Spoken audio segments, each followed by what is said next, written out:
Good morning. Welcome back to 231102. We will start with any administrative matters. Attorney Venora. Yes, good morning. We have several outstanding read-ins that we are prepared to provide this morning. If I could start just with read-in N, we're asked, that was taken, I believe, on the 24th. We're asking if that could be converted to a late filed exhibit. It asks for union ratification bonuses for SCG for the years 2018 through 2021. And we think that's more conducive to a late filed exhibit.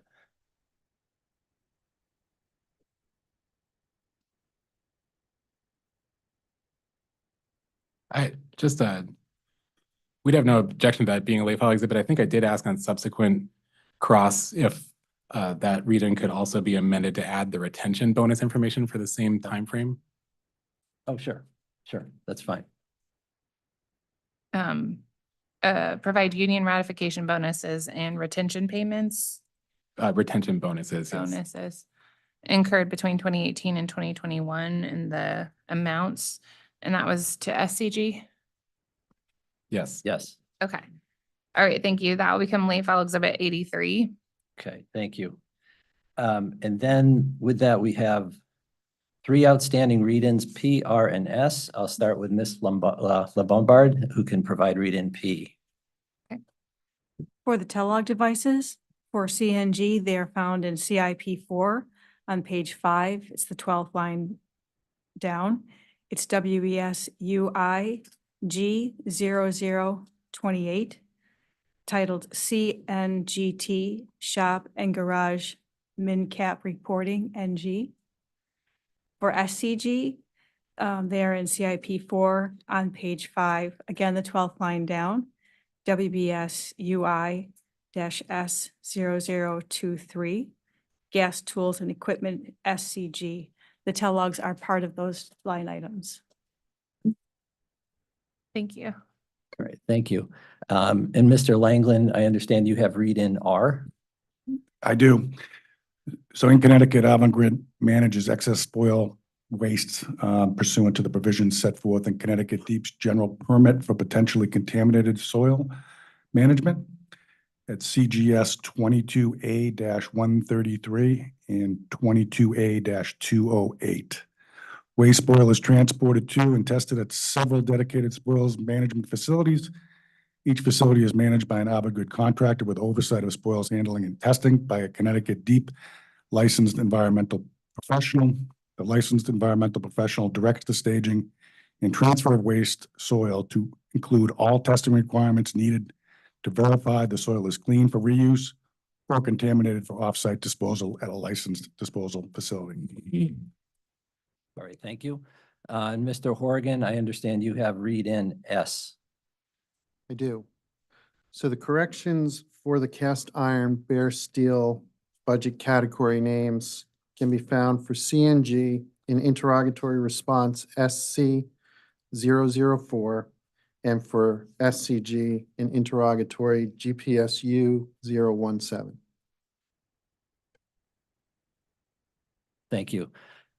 That's all we have. I think that brings us up to date on all the read-ins at this point. The only other administrative item for the company this morning is just, I had committed on Friday to report back on the availability of Mr. Alice. He is available to testify on depreciation any of the dates, May 8th, 9th, or 10th. He is committed to be testifying in Massachusetts on the 7th. So with travel, he's not available on the 6th or 7th.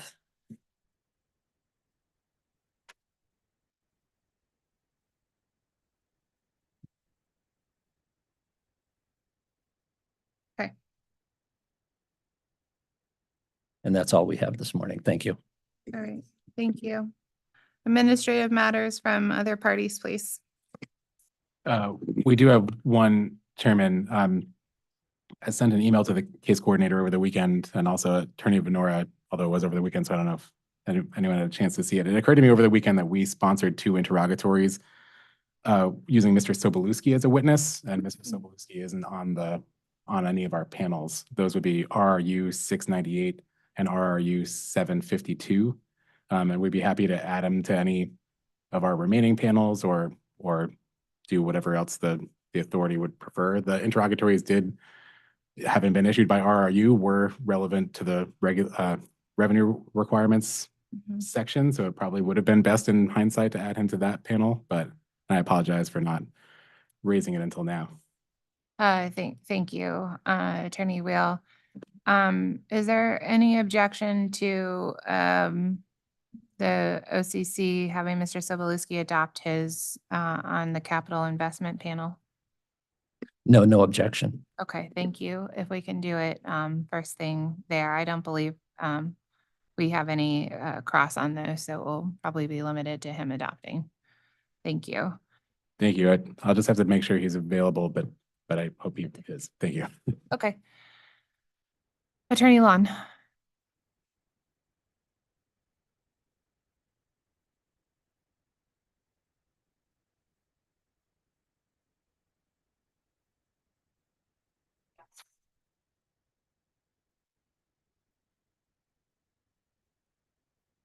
Of course, give me one moment to make that note.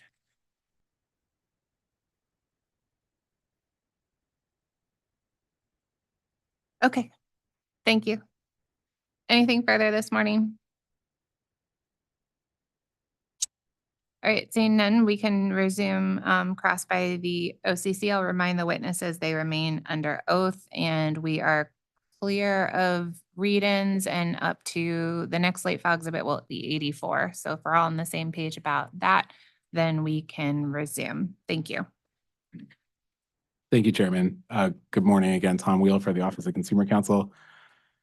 In the hopes of moving along as efficiently as possible, I thought it might help if I would read out loud the documents that I'm going to refer to today, so everybody has a sense of what's going to be asked about, and we're also going to put them on the screen for today. So I'm going to start where we ended up last time with CNG CIP 6. Then I'm going to have questions about CNG CIP 4. Then I'm going to have questions about the supplemental plant updates that were filed on April 9th, 2024, which is CNG CIP Supplemental 5 and CNG CIP 3 Supplemental 5 and CNG CIP 4 Supplemental 5. And I'm also going to just briefly reference CNG CIP 3. I just read all that probably too fast for it to be helpful, but hopefully that helps. So I'll get into the questions starting at CNG CIP 6 on page 45. When we ended on Friday, I was asking questions about the matrix scoring detail. That's Attorney Will, just one moment. Make sure the witnesses have that before you start asking your question. sure. Thank you. Good. Okay, thank you. Sure. When we ended on Friday, I was asking questions about this matrix scoring detail. I had asked what the document was. And as I recall, this is for scoring the leak-prone low-pressure mains. Is that correct? Yes, it is. Okay. And is this document used in the regular course of business, or was this created for the purpose of this rate case? No, it is part of regular business. Okay. Can you describe how this is used as part of regular business? It's used to prioritize the leak-prone segments based on risk. So is this used in the capital planning process to determine where to prioritize, where the leak-prone type work is going to be done? Yes, it is used as part of the capital process to develop the projects within the leak-prone main replacement program. Okay. And on page 47, there's a sentence highlighted there saying a Microsoft Excel-based spreadsheet was created for the assessment team to input their evaluations. Is that spreadsheet that's referenced there used in the normal course of business? Yes, And is that spreadsheet included anywhere in the record for this rate case? yes, it's included as a response to one of the IRs. Okay.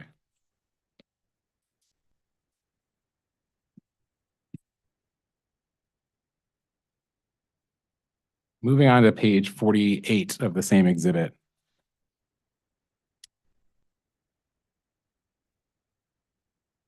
These look like they're police detail expenditures. Is that correct?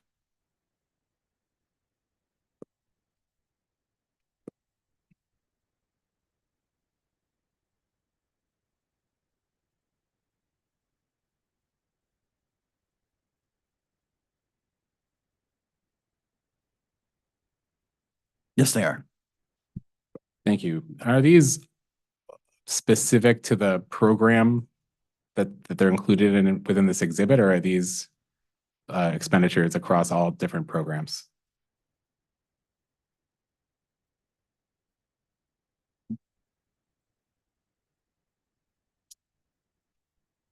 No, it is everything. Okay. So is there a reason that it's provided in this as within this kind of sub-program portion of the exhibit? This is where the majority of those costs would be, because this is where we do the majority of our street work. Okay. Thank you. And on pages 49 and 50, it looks like these are screen captures. Could you just explain what those are?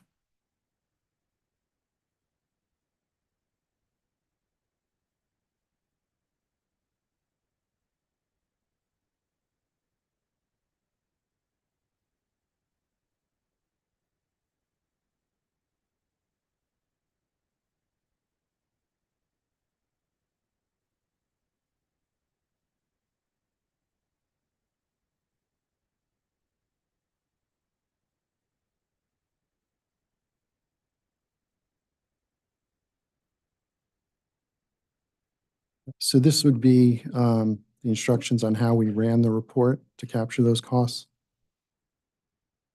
The police detail costs? Correct. Okay. And on page 50 in bold towards the middle of the page, it says backup can be found here, and there's a screenshot to a file structure. Are those files in the record somewhere?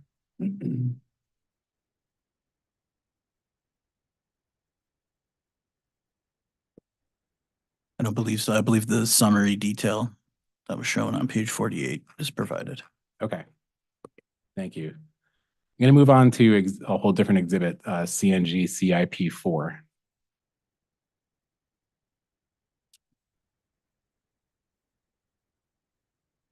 I'm going to start on page 7 when you're ready.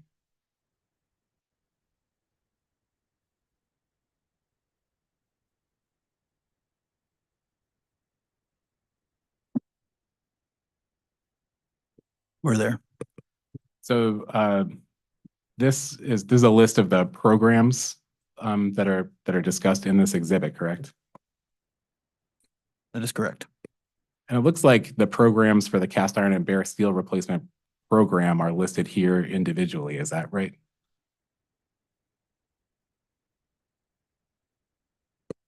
Yes, that is correct. Okay. And when we discussed exhibit CNG CIP 6 last week, we were looking at a similar page with the cast iron and bare steel replacement program as a header. We talked about the sub-programs within that program. Do you recall that discussion?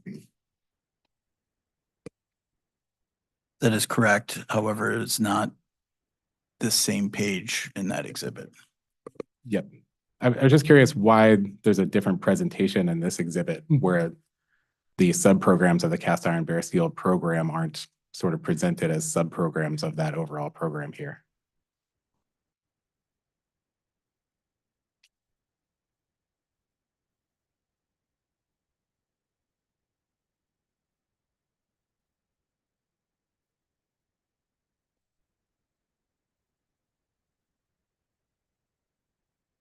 On page 27 of CNG CIP 4, this exhibit here, the main replacement programs, which are the components of the cast iron bare steel category, are provided and grouped similarly to the other exhibit in CIP 6.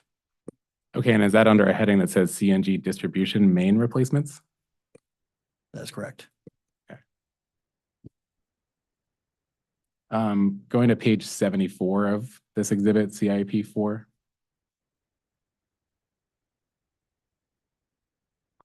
In fact, I think, was that the same page you, nope, we're at a different page than where you, sorry, than where you just sent me.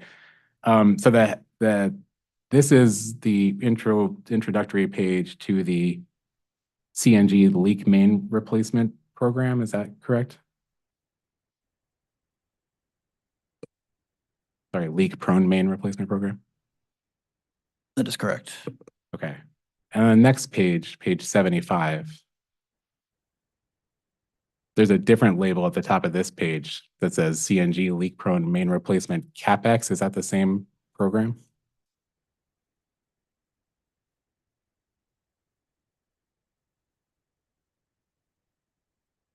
Yeah, this is a program within the main replacements. Okay, so CNG leak-prone main replacement CapEx is a sub-program of CNG leak-prone main replacement? That is correct. And I believe Mr. Horgan referenced this morning where the programs for the leak-prone main replacement or the main replacements and the various sub-programs were clarified in those specific data requests.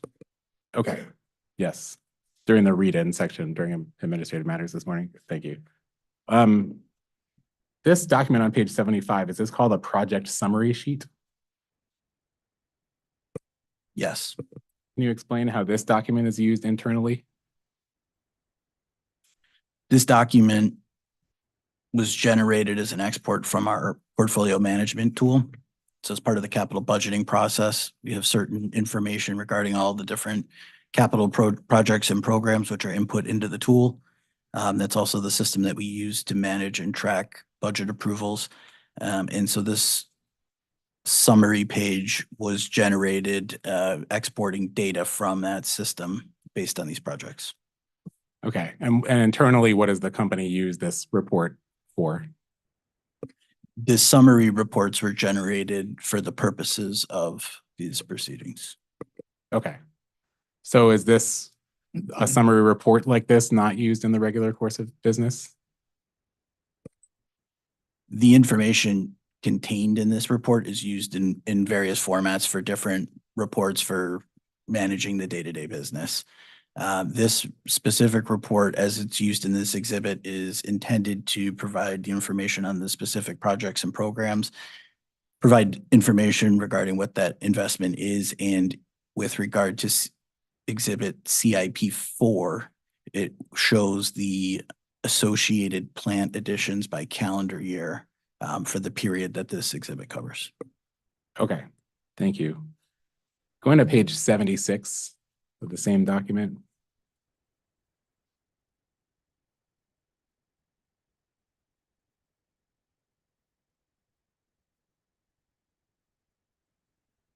Not sure we have 76 on the screen.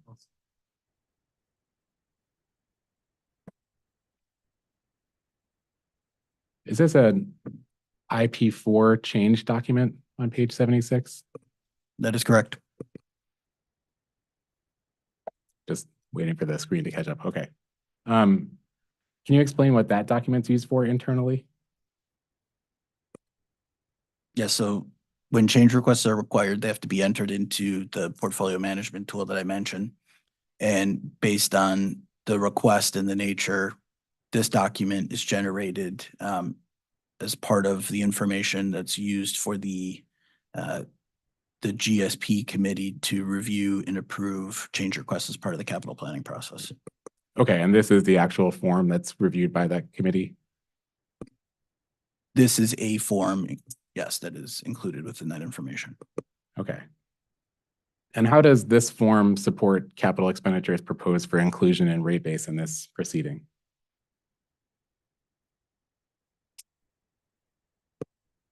This document is with regard to a program that was executed and had planned additions associated with it. So the prior page identifies the amount of planned additions that are included, and this is the documentation that supports the capital budget governance and management process and authorizations. Okay. And as you were saying before, there was a change that had to be authorized. Is that a budgetary change? Is that the reason for this change form? Yes, that is correct. Okay. Is this form for a specific year? This form is for calendar year 2022 for this program. Okay. So it's for the approval of changes in the 2022 approved expenditures? That is correct. Okay.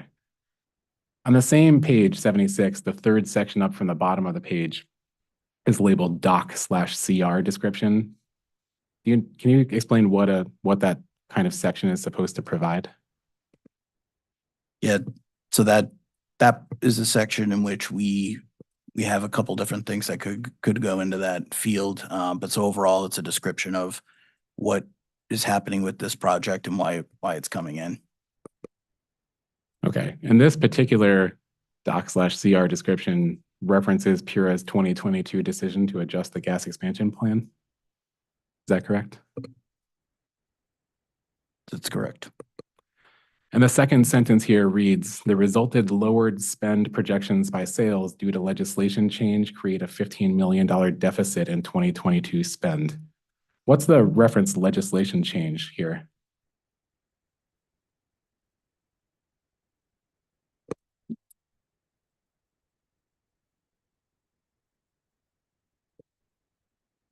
One moment.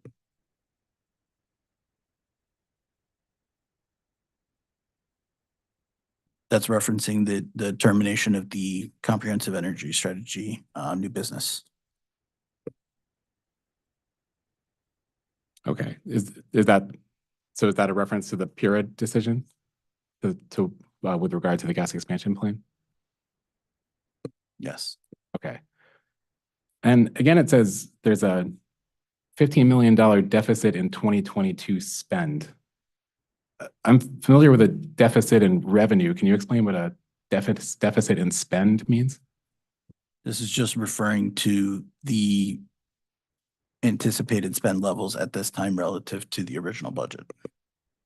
Okay, and that's framed as a deficit, meaning the company isn't going to spend as much money as it planned. Is that what that means?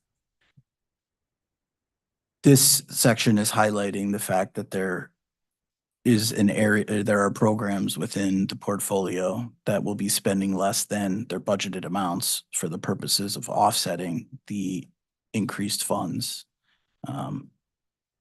being requested as part of this for the new business, or for, apologies, for the distribution for the new mains program.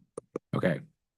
And the sentence immediately after that says, the spend is planned to be made up when shifting focus to CIBS. What does that mean?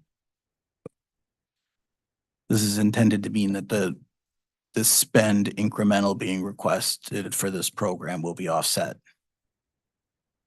And CIBS, does that mean cast iron bare steel? That is correct. Okay. So is the idea here generally that the money that would have been spent on gas expansion is being shifted to the cast iron bare steel program?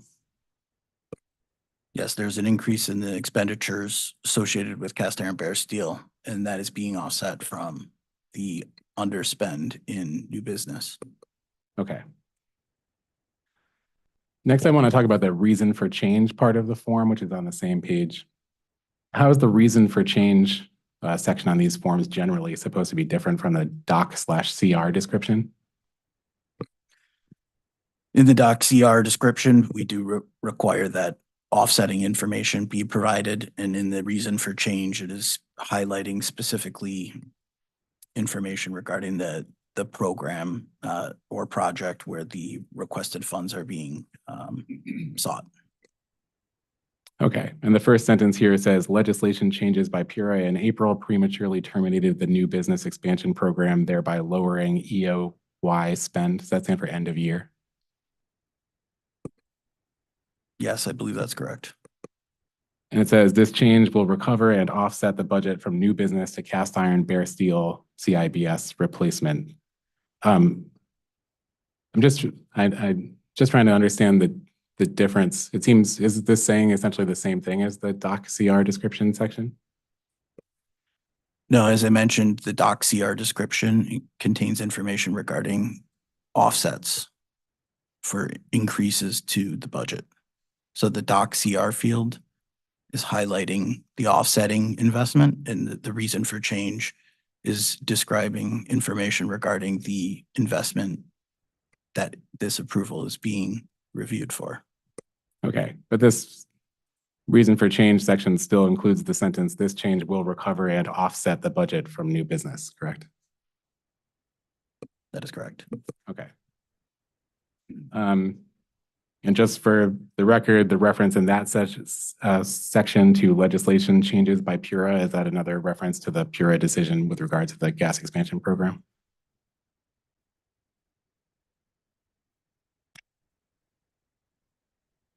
Yes.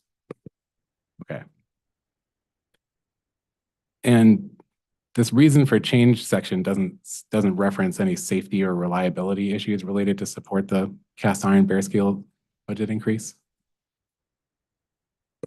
There is an associated change request in the documentation here that provides additional information, I believe beginning on page 91. And there's an additional information with regard to the nature of the change, and it highlights the acceleration of the investment in the cast iron bare steel program, catch up on the program backlog. And this is due to increasing contractor costs, unbudgeted environmental requirements initiated in 2022. Okay. But the IP4 document here on page 76 doesn't include that information. Objection, that's asked and answered. It actually wasn't answered. The question was whether this section addresses that, and the response was that there is another section that addressed that. So I'm just looking for clarification of whether that's also addressed anywhere in this document. Okay, the witness, please answer. Yeah, I think the document says what it says. It speaks for itself. Okay. And on page 77, the immediately next page, there's a project benefits section. And does that, I read the section and it discusses the cast iron bare steel program in general, but does that section include anything discussing the benefits of accelerating the spend for the cast iron bare steel program?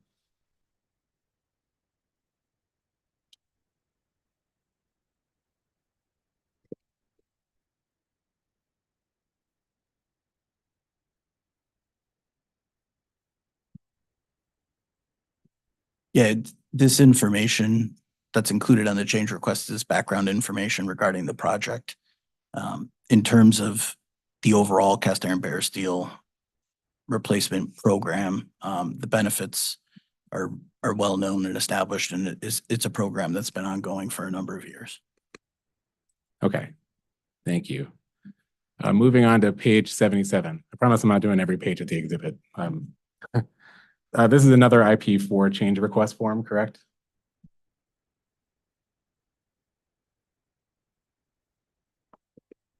That is correct. I'm sorry, I meant page 78. That is correct. Thank you. And the DocCR description on this form says, due to increasing costs and unforeseen environmental and underground factors, we're requesting changes to meet the replacement goals for 2023 that will continue to drive success towards our PURA mandate. And it says this change will reflect realistic spend at the program level. Is this change applicable to cast iron and bare steel replacements across the company's entire service area, or just a specific project?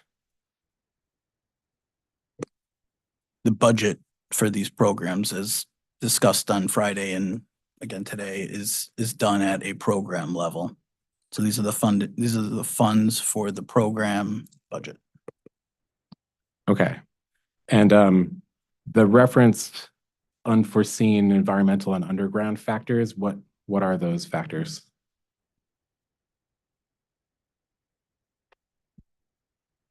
So, unforeseen environmental and underground factors would be things that we deal with every day, digging under the streets. We also talked about on the gas ops panel, the soil remediation program too, and the costs of that are reflected here. Okay. And this description section identifies a PURA mandate. Specifically says that we'll continue to drive success towards our PURA mandate. What what is the PURA mandate that's referenced there? Yeah, so that would be the 20-year duration that was set for this program. Okay. Thank you. And the reason for change section on the same form references a 2023 PURA ruling. It says per PURA 2023 ruling, there is no set limit on recoverable amounts through the DIMP program. What's the reference to 2023 PURA ruling here?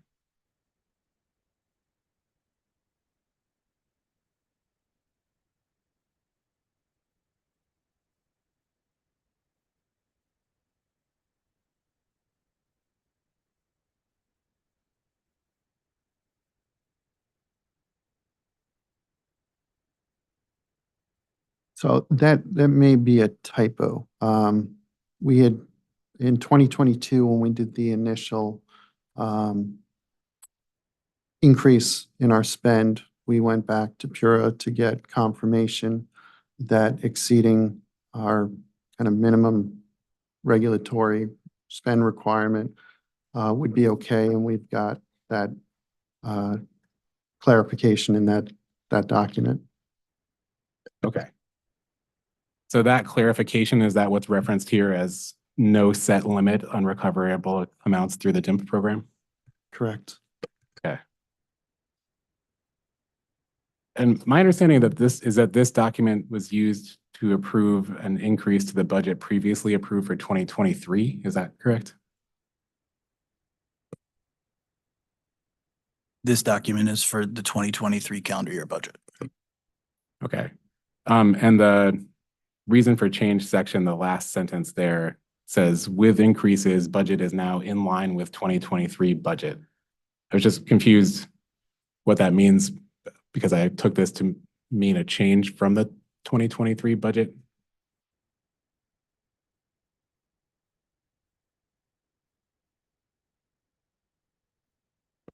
One moment, please.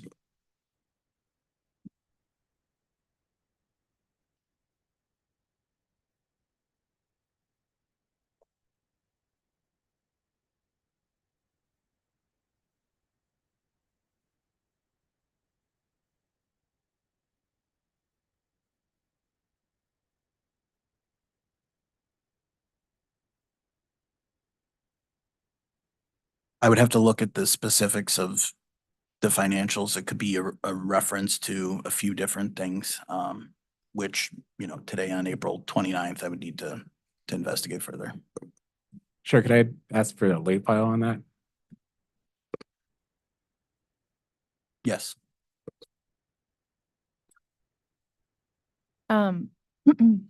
Okay, so it will be late file exhibit 84, but Attorney Will, could you summarize and start with the reference, please? Sure. It's referencing CNG CIP 4. And the page number is number 78. And the question is, there's language on that page saying, with increases, budget is now in line with 2023 budget. So the question is,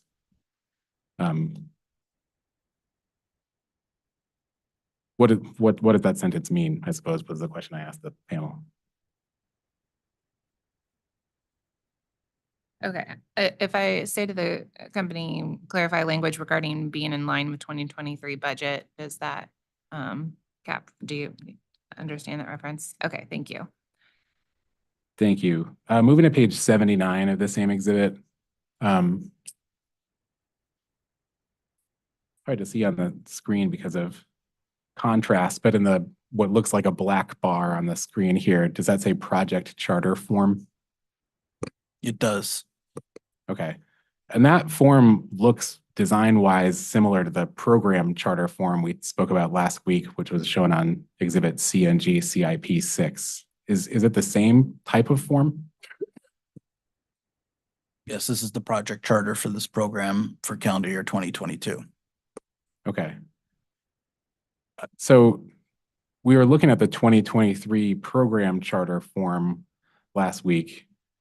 Is the difference here just a year? Was there a change in like the titling of the form? No, so this exhibit is for actual plan additions that occurred from the end of the last rate year through the data filing. And so calendar year 2022 is part of this section of work.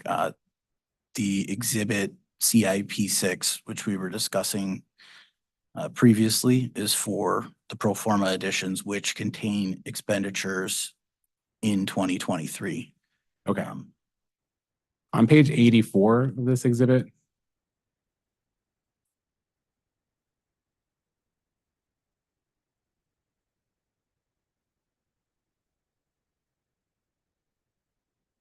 this one's a program charter form. Is this the same form that was in CIP 6, or is this the next year or a different year equivalent? This is the 2023 form, and 2023 spans both time periods. Okay. Have these 2022 and 2023 forms been provided for all five sub-programs of the cast iron bare steel replacement program? No, they're all rolled up under this. Okay.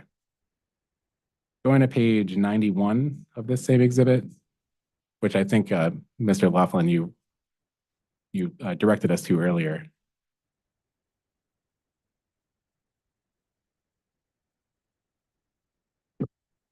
How are these change request forms different from the IP4 change forms that we were discussing before?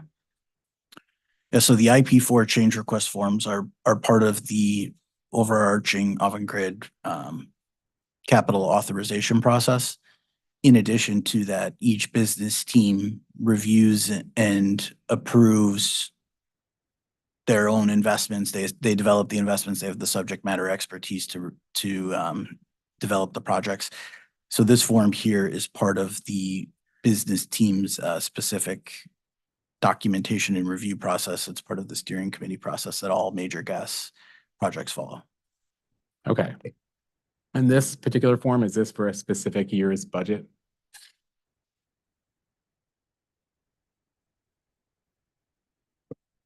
Yes, this was for 2022. Does the form indicate that anywhere? In the described change field, it does state 2022. Where it says, this includes some increased contractor costs, previously unbudgeted environmental requirements initiated in 2022? That's correct. Okay. Moving on to page 121.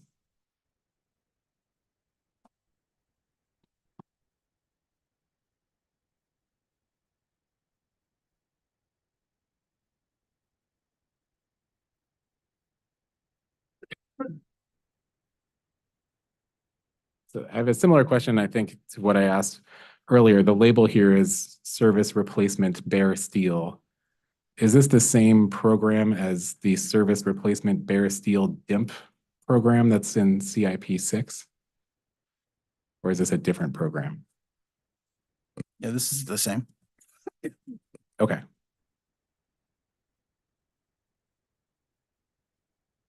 And on page 122 of the same exhibit, the header there reads CNG leak prone service replacement. Is that a sub program of service replacements bare steel DIMP?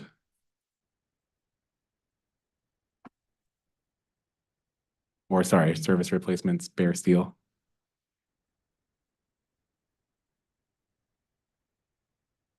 Yeah, they're synonymous with each other. Is there a reason that there's a different label between the three different labels I just asked about?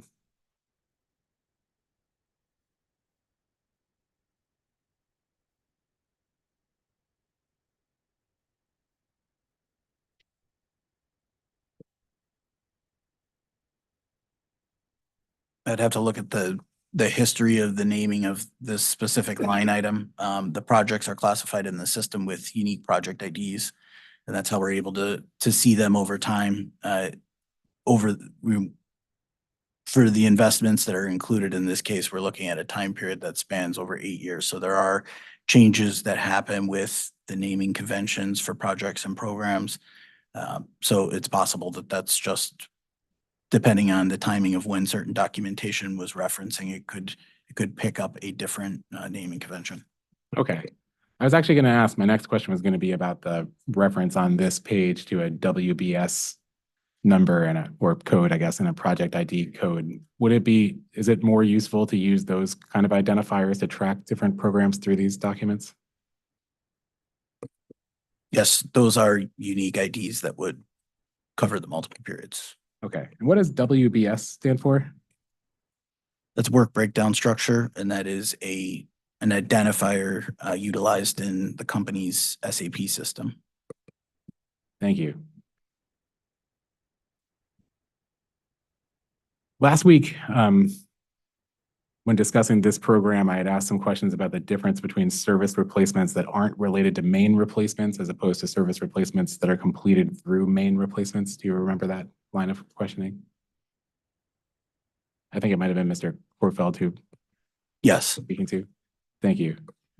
Is there a difference in cost at a unit level between work that's completed outside of a main replacement versus work that's part of a main replacement?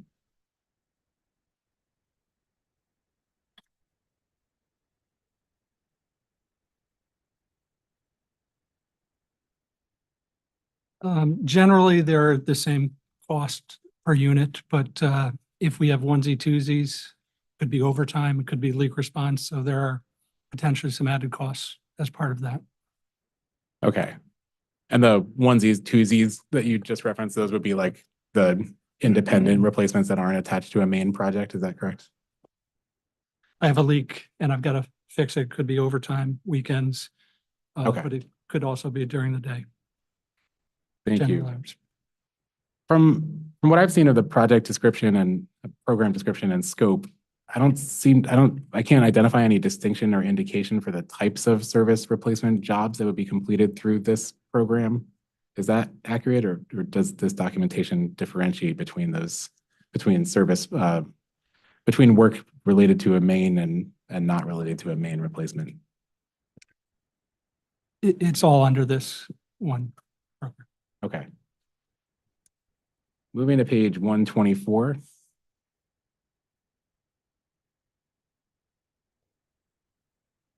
This is another IP4 change document, correct? that is correct. And the doc CR description here, that appears to be identical to the one we discussed that showed on page 78 of the same document. Is that correct? I believe that's correct. Okay. And would your responses to the questions I asked you about that doc CR description on page 78 be any different with respect to the doc CR description here on page 124? They would not. And similarly, the reason for change section seems to be identical to the reason for change section shown on page 78. Is that correct? Correct. Would there be any difference in responses to the same questions I asked you about that section on page 78 with respect to this one on page 124?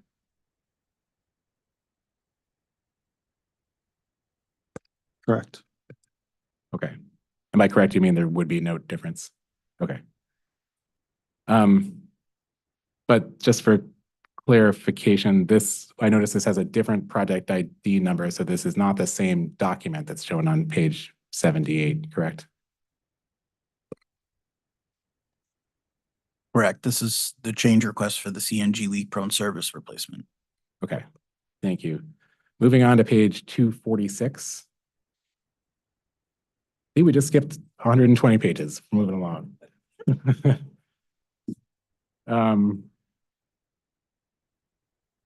And I'm actually nearly done before. Well, I won't make promises.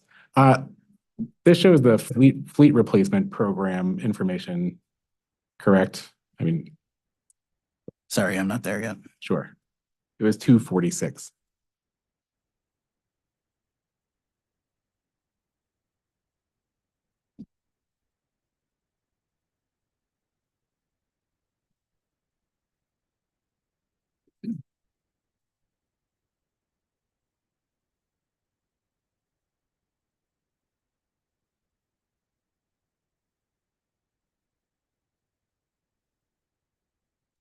Okay, I'm there.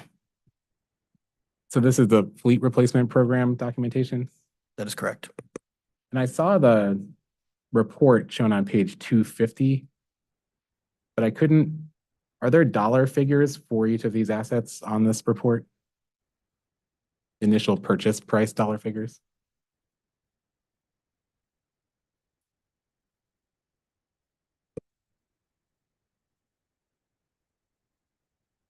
The line item that is, or the column that's gross close balance are the additions associated with each item. So those would be the total costs associated with each asset. Okay. And those are whole dollars, like not, so for instance, underline 2022 midway down the page, the first asset there, which appears to be a Freightliner step van. That the column you just indicated for gross close, the last column there shows 3,191. Is that $3,191? Sorry, I don't see the specific line item. I'll use an easier one. The very first line, CNC AC machine, shows 249. Would that be $249? Correct. That's $249. And it's important to note that these, as I mentioned, these are the plant additions, but these are for the specific period listed. So this would be the dollars associated with 2022. Okay. So why is it that there's in the second half of the document there underneath line 2022, there's that $66,821 figure? Why is that particular asset multiples higher than all the other assets on that list? And we'd have to look at the details of each specific line item. Okay. Is there anything in this exhibit that would explain the answer to the question I just asked?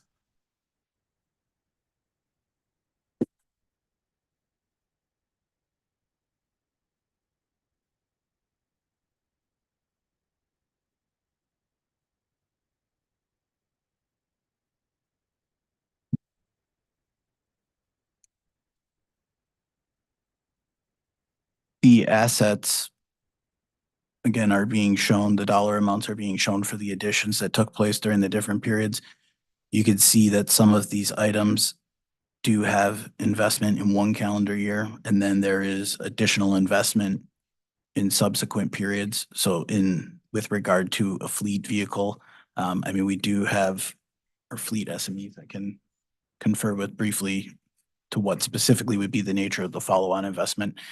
But purchase of the vehicle and then subsequent fitting of it with communications equipment could be an example of that. Okay. I'm going to move on to page 258.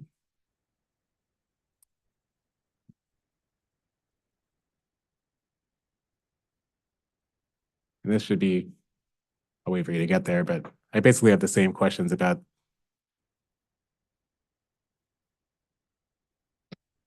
this exhibit. So that last column would be the plant value in the given rate here for this exhibit also.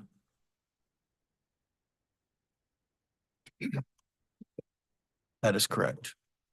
Okay. And is there any other information about the specifics of those investments in this exhibit?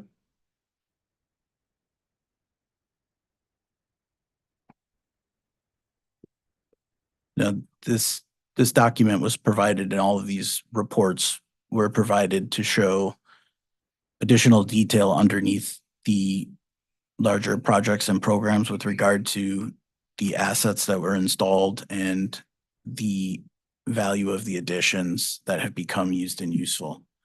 For any specific line item, we certainly are always willing to provide any additional information on the specifics. Okay. Thank you. I'm going to move on to a whole nother exhibit, CNG CIP 3 Supplemental 5, which again was a plant update, monthly plant update filed on April 9th, 2024.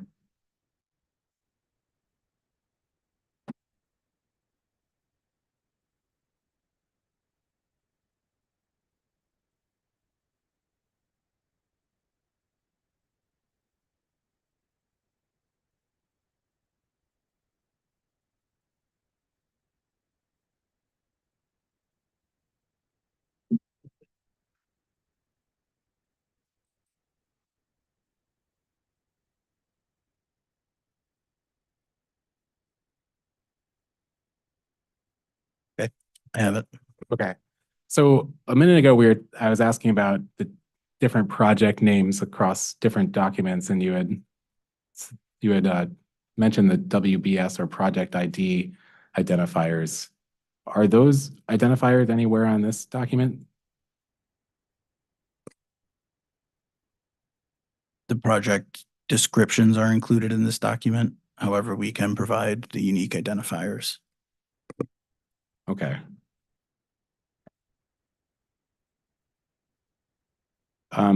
If I were to compare the plant additions shown in this exhibit against the projects or programs in CIP 4 or CIP 6, would I just use the descriptions to match?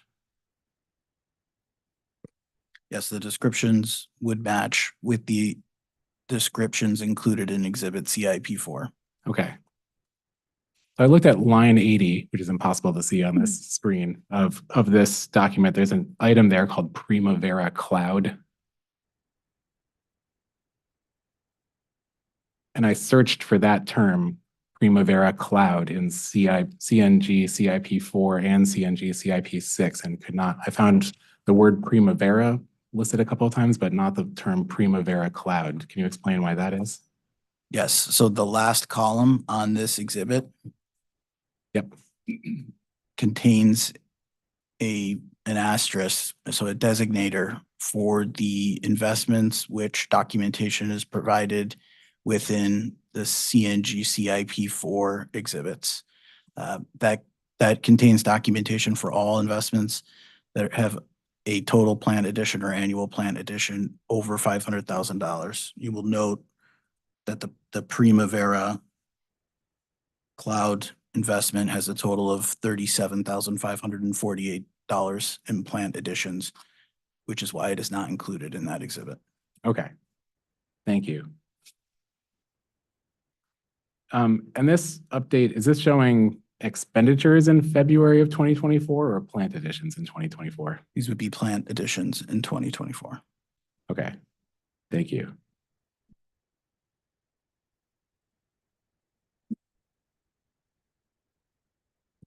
So looking at line 25 of this document, it says CNG leak prone main replacement CapEx. And there's a $548,753 plant addition. Do you see that? Yes, I do. Okay, so that means that that's the level of plant that entered service in February 2024 as part of the CNG leak prone main replacement CapEx program. Correct. That is for the period of February 2024 only. Okay. I'm going to move on to the next supplemental, which is CIP 4 supplemental 5. It was filed on the same date.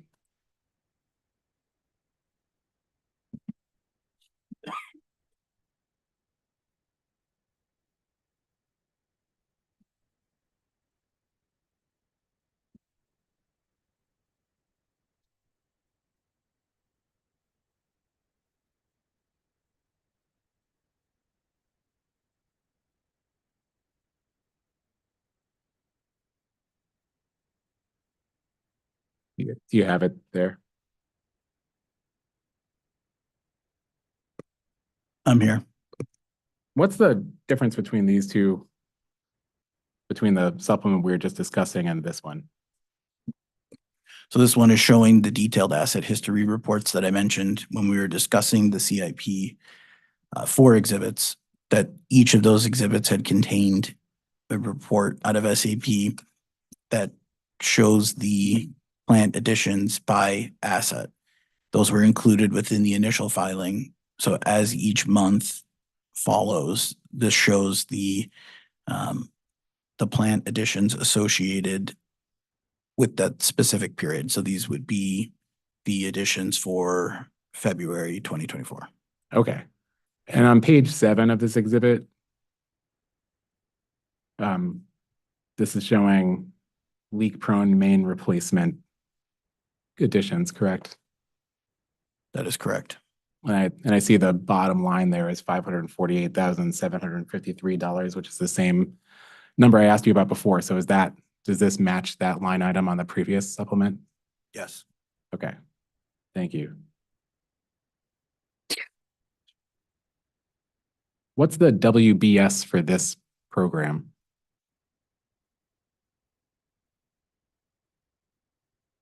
I'm sorry, can you clarify?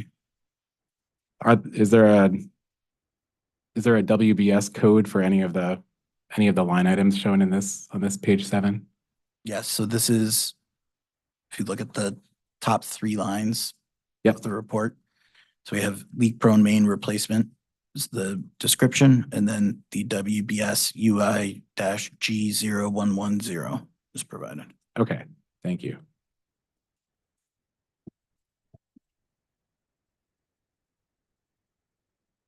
And I asked you before, but just as the other exhibit that didn't have WBS, so that would match the WBS shown in CNG 4 and CNG 6 for the same program?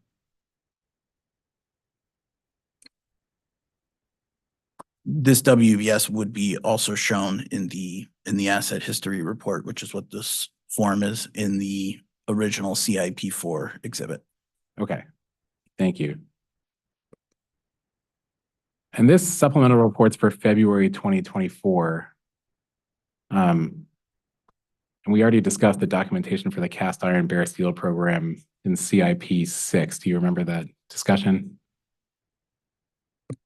Yes. And the program charter form we were talking about on page 37 of that exhibit, I think we were just talking about that provided support for the remaining 2023 expenditures. Is that right? Correct. Okay. Were there initial did the initial filings include approval forms like that for 2024 expenditures? No, they do not, but as I made reference when we were describing the intent of the supplemental filing and how it would look as we move forward throughout the remainder of the interim period and into the rate years, it is intended that we will provide the budget authorizations for those projects and programs. Okay, and you referencing the questions that I had asked about what I call the reconciling mechanism proposal? Correct. Okay. Thank you. That's my last question. And I believe Mr. Apollonia has some questions.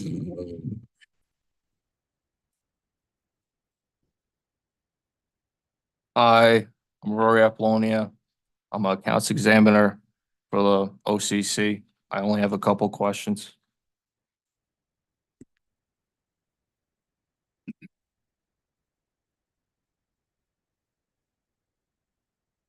Is there a difference between the terms interstate natural gas pipelines and interstate gas transmission?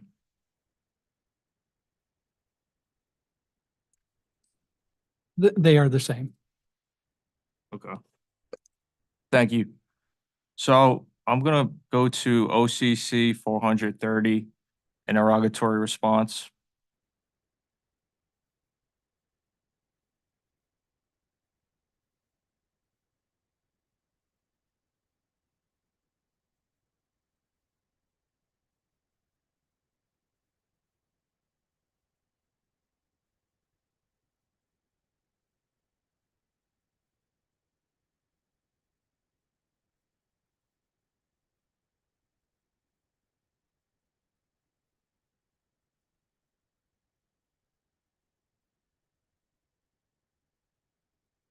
Okay, we're there. Okay. Why is the virtualization expansion investment considered to be a transmission investment for United Illuminating, but a distribution investment for CNG? Common investments, which are allocated to various operating companies, are done so based on the nature of their use for the specific operating company.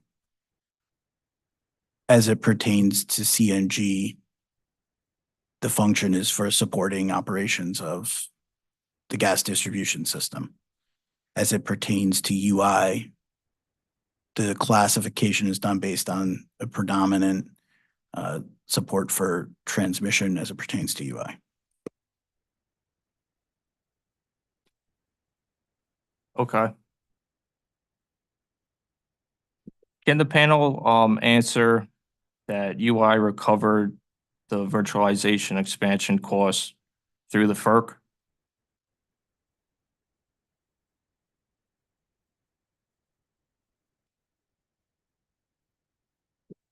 Yeah, I'm not sure that's, I mean, I don't think we have any information in the record about UI's cost recovery of that program. Okay, I'll withdraw that. So I'm gonna.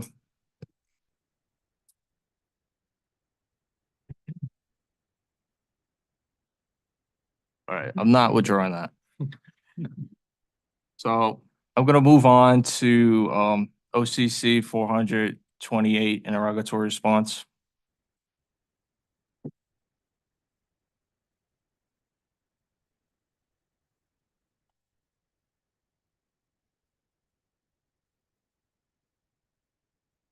Okay. Why is the NMC Solar Winds investment considered a transmission investment for UI, but a distribution investment for CNG?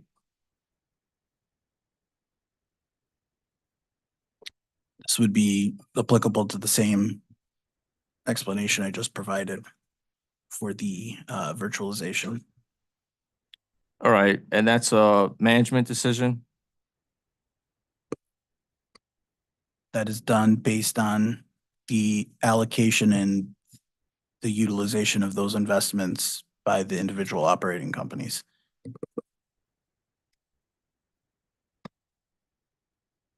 All right, my last question is gonna relate to OCC 432 interrogatory response.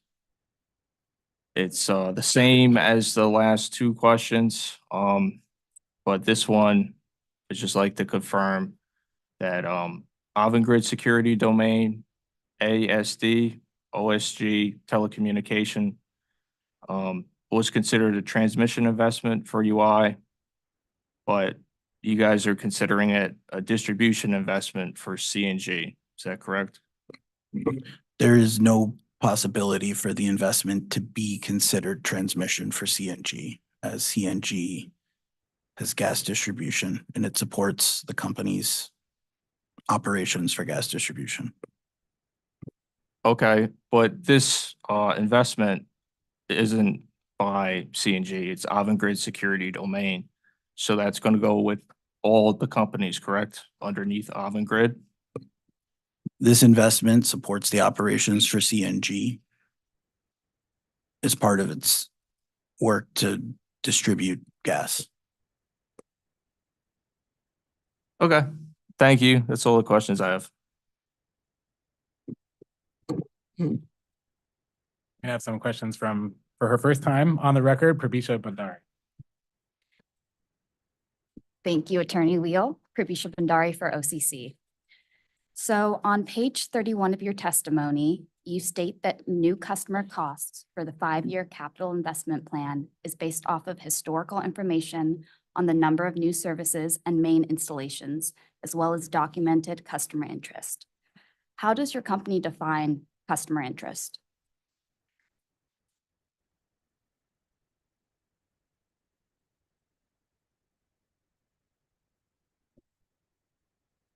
So, it all starts with our obligation to serve, that as customers approach us, either when we had incentive programs or just through our normal course of business, they make an inquiry, we will pursue that and work with the customer to see if it's a fit they want to move forward with. So if I were to call CNG and request a home visit to discuss new services, would that interaction impact documented new customer interest as the phrase is used here?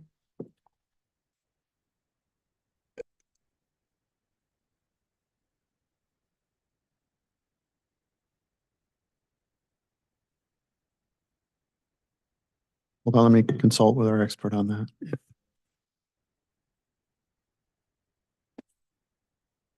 Yes. Thank you. And if I called CNG and asked questions about new services, Would that interaction be documented as new customer interest? Yes. And what about if I were to explore your website or social media? Are any online interactions measured as a reflection of documented new customer interest?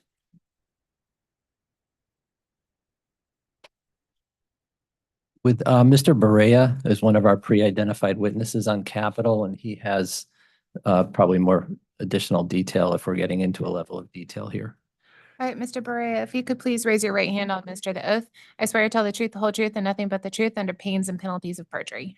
Thank you. Yeah, and that microphone's not as sensitive as the other, so you'll just have to. Thank you. Sorry, can you just repeat the question for him? Sure. So if I were to explore your website or social media, would that be considered a documented new customer interest? Are any online interactions a measure of that?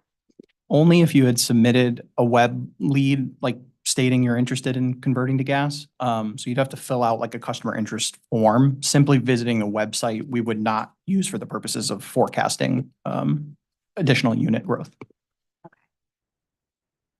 Now, CNG has repeatedly testified that they have seen growth and interest in business, but in 2022, Pura ended the gas expansion plan because 8 years into a 10-year program, the company only met 32% of their goal.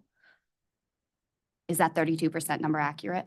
Well, I'm going to object to the question. Can you point to where the 32% number comes from, please? It is from Docket 210824, page 14, section 4. Of the decision. Yes. Thank you.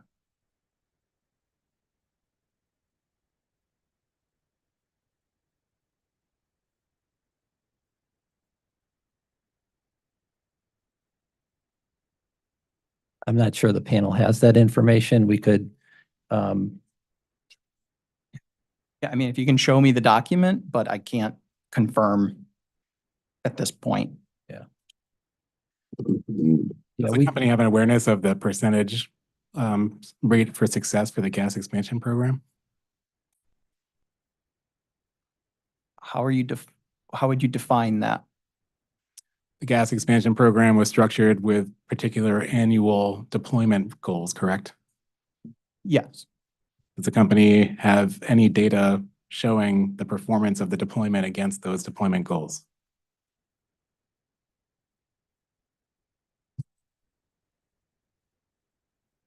I think we could take a late file on that. Sure. Okay, so the late file exhibit 85 would be to provide, well,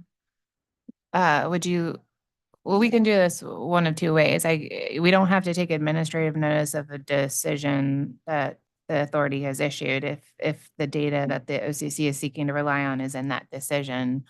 Or, we can ask the company to, provide specifics, into the record. So I'll leave it up to you, Attorney Wheel. We wouldn't have a problem with administrative notice. I'm just not sure based on the responses whether the company disputes the number that's listed in that decision. I think, well, I think we don't have a copy of the decision in front of us. So I don't, this isn't something we can just do on the fly. Okay. All right. So let's take a late file exhibit and, if you want to be specific, or I can just say provide the success or the We can provide the actual per unit counts going back to 2014 against the original CES goals, if that would be helpful. We can certainly provide that. Yes, that would be helpful. dating back to 2014. Okay, thank you. And for now, that's directed to the CNG, please. Okay, thank you. So I have one follow-up with that. Now, this decision was released exactly almost 2 years ago. What has changed over the last 2 years that has caused CNG to suddenly gain and forecast significant customer interest?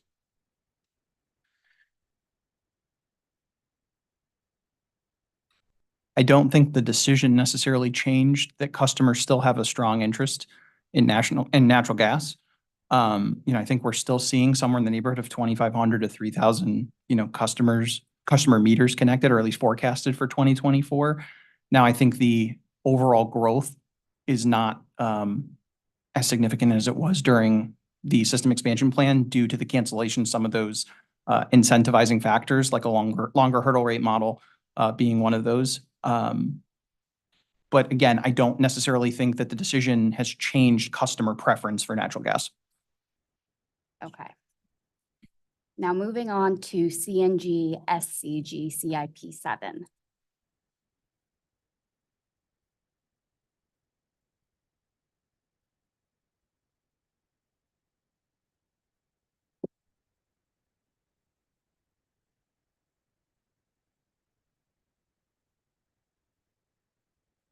On page 4, you state that the meter replacement program includes new meters installed on the system when the existing meter is removed to allow for verification testing. Annually, CNG and SCG both inspect approximately 10,000 meters as part of this program. Now, are any of those 10,000 existing meters removed from service following inspection?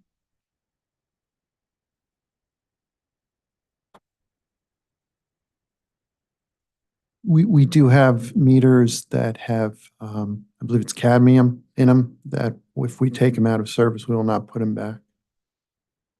And when they're removed from service, are they removed from rate base?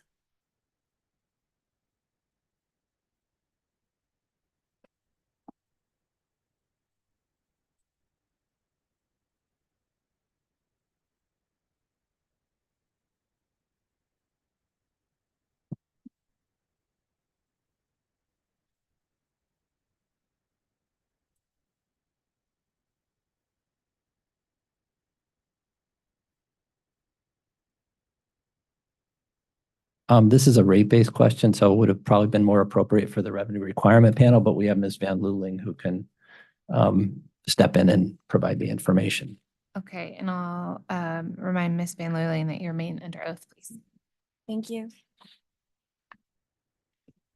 So what's included in rate base is your gross plant value less your accumulated depreciation. Presumably, these are probably fully depreciated. However, once they're retired, that's when they're fully removed from rate base. So if we've taken it out and retired it, then they are removed from rate base. And if you have not retired it,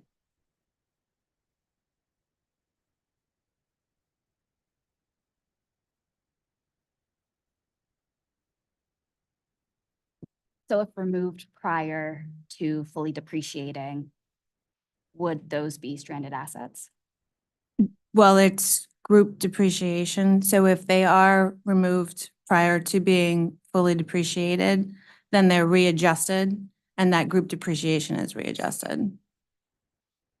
Is the company able to quantify the level of plant in rate base that is not actually in service?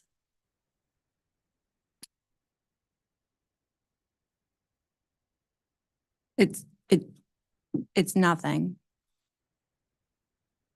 Okay. Because the way group depreciation works is it trues it all up. Okay. And what is the process for determining which meters will be inspected? That's not a rate-based question.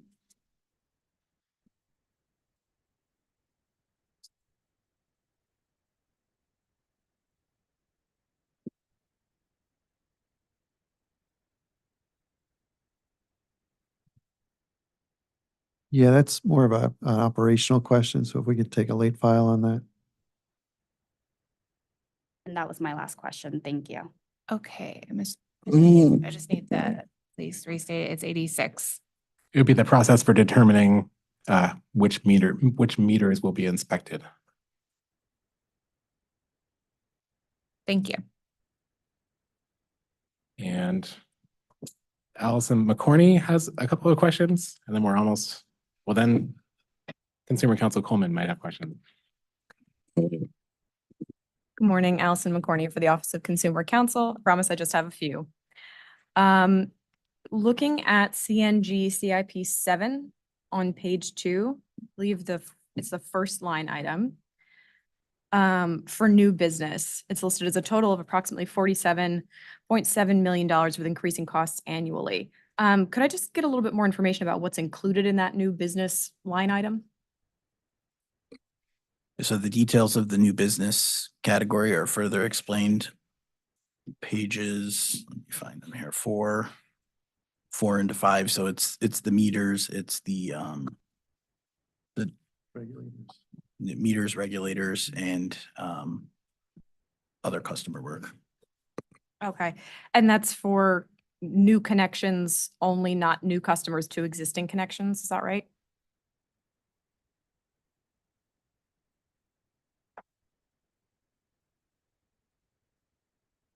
Correct, yeah. Thank you. Just based on your last exchange with Ms. Bandari about projected new customer interest, has the company taken into consideration any trends toward more sustainable avenues of heat generation in residential customers like heat pumps, geothermal? I know we've talked about this a little bit in prior panels, but has any of that been considered when projecting the number of new customers?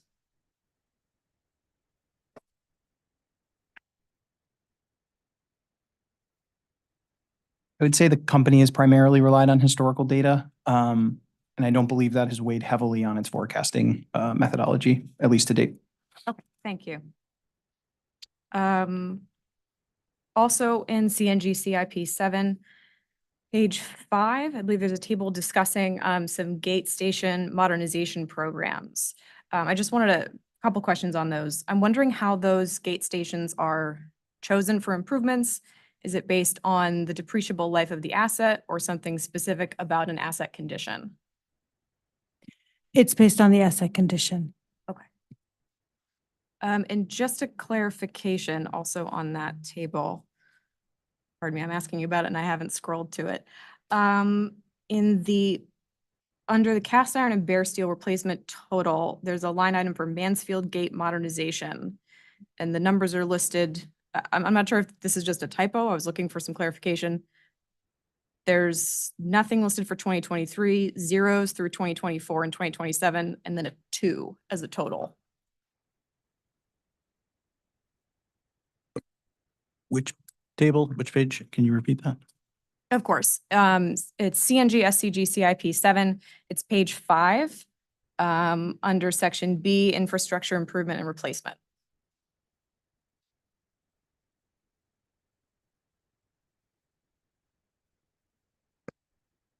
So what we do when we budget for this program, we budget at kind of the program level because we don't necessarily know as we go farther out in time which exact station we'll be dealing with and what the scope of that station will be. So we'll put a placeholder in that CNG reg gate station replacement bucket, and then look to reallocate that as we get closer to when that project is going to go down. Okay. To follow up, I believe it was Ms. LeBombard who said that the gate stations are chosen for improvement based on a condition of the asset, if I'm remembering that correctly. So is there anything about the Mansfield gate station that needs replacement? Is that why it's, I'm just a little, if I can get some clarification on why it's listed at 0. Is that, you're not sure that it's going to need improvements?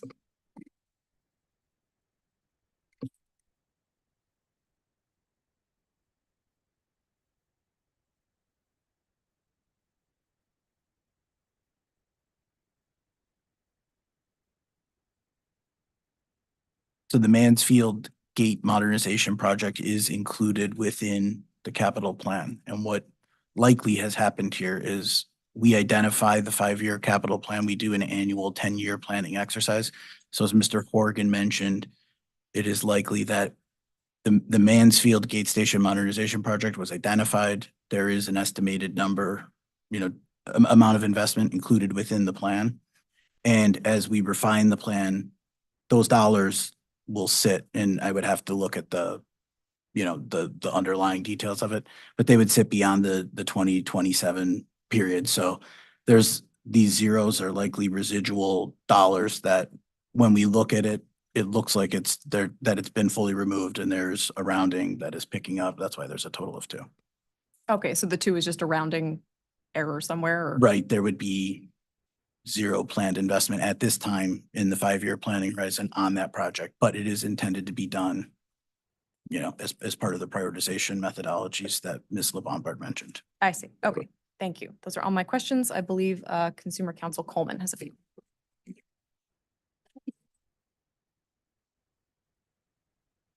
Thank you. Good morning, Commissioners, and good morning to the panel. Just a couple questions. I think mainly I'm going to follow up, Mr. Langland, with the conversation we had in the very first panel on some of the testimony regarding the state climate emissions reductions and the broader capital planning process and approach the company's taken. Mr. Langland, in the exchange we had on the first panel, you acknowledged that there are currently state laws that require decarbonization of Connecticut's economy, correct? State laws.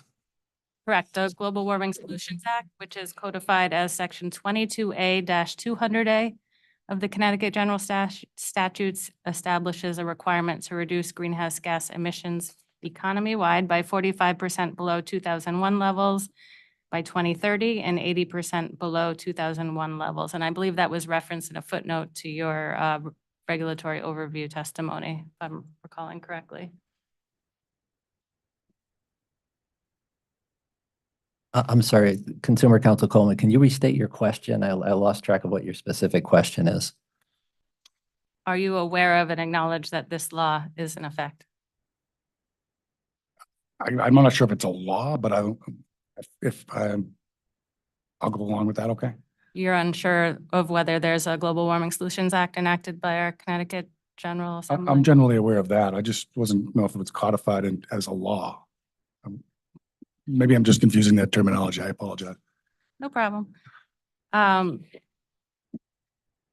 you aware of whether the targets that I just recounted within the Global Warming Solutions Act contribute to the United States national emission reduction targets?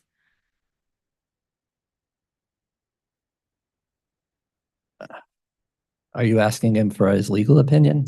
No, I'm the asking law? about his awareness of the level of commitments that our state has made with respect to emissions reductions.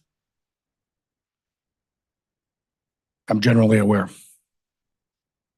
Are you aware of Executive Order number 21-3, which was signed by Governor Lamont on December 16th, 2021, which states that, quote, DEEP shall include in its next comprehensive energy strategy developed pursuant to Section 16A-3D of the Connecticut General Statutes, an identification of strategies to provide for more affordable heating and cooling for Connecticut residents and businesses, and achieve reductions in greenhouse gas emissions from residential and commercial buildings and industrial processes as needed to enable the state to meet the economy-wide greenhouse gas reduction target for 2030 and 2050.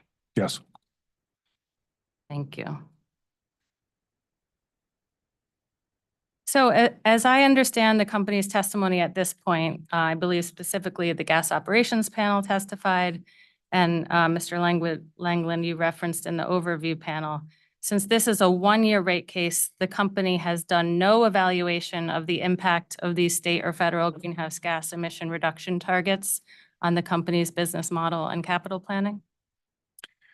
I would say, it was, I think 20 months ago, the state of Connecticut was actively promoting the use of natural gas. So, I mean, it's been a very short turnaround. And I think, as I alluded to in my testimony, we need a statewide framework in order to move forward. And am I also correct that there was no evaluation conducted as part of the company's 5-year capital plan submitted with the company's application with respect to these emission reduction targets? The 5-year capital plan is developed with the intent of providing the necessary investments to provide safe and reliable service. And I think understanding that there is an evolving framework and considerations for the future of gas and the transition that needs to go through, The company still has assets that are in service that every day as time passes, they age and the risk for failure becomes more apparent.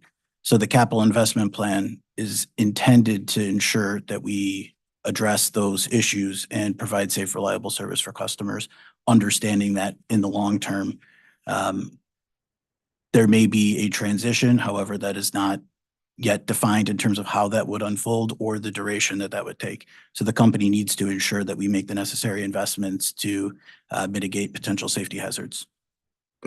Thank you. That's helpful. And with respect to that capital planning process, I believe the company also utilizes a 10-year capital forecasting process. Is that correct? That is correct. I read in the gas transmission and distribution manual, the SOP, provided in response to OCC 347 CNG Attachment 6. It says that in addition to the 5-year planning horizon, a conceptual 10-year outlook and plan is also developed to guide overall improvements and gas distribution strategies. Is this correct? Yes, that is correct. So that capital forecast does not at this point integrate any analysis on the energy transition's impact on capital investment needs within that timeframe? There are multiple scenarios for which the next 10-year horizon can unfold. Again, highlighting the fact in terms of what is known today and certain, we know that we have infrastructure that is in the public right of way that is aging. There are known materials which can deteriorate and need to be replaced, which is a main driver of the DIMP investments. So the 10-year plan is intended to capture our current view of the future based on what we know today. This is an exercise that we undertake annually, so we currently reassess, and as things evolve and the future of gas becomes more clear, then those considerations will be taken into consideration more impactfully in the future. However, as we sit here today, the capital plan reflects our best view of the future and the investments required to provide safe, reliable service. Okay, thank you. And just to clarify, that current view of the future based, as you sit here today, based on what you know today, does not reflect any analysis of changes to the gas, either forecast or capital planning process as a result of the energy transition? I think the investment plan highlights, as we've as we've discussed, it's primarily focused on the infrastructure improvement and replacement. And those assets exist and will continue to exist for some period of time. Again, that is just a known truth. And the company is obligated to address those issues. Absolutely. In terms of Just in terms of my question of whether that incorporated any analysis or evaluation of the greenhouse gas emission targets or the energy transition, the answer would be no, correct? I just wanted to, you cut off the witness while he was answering his question. I don't know if Mr. O'Loughlin had additional remarks before going to your next question.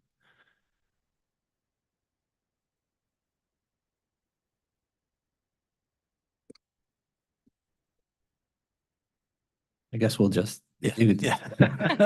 I guess we lost lost. Good. I guess we lost it in the interruption. So can you maybe restate your question, please?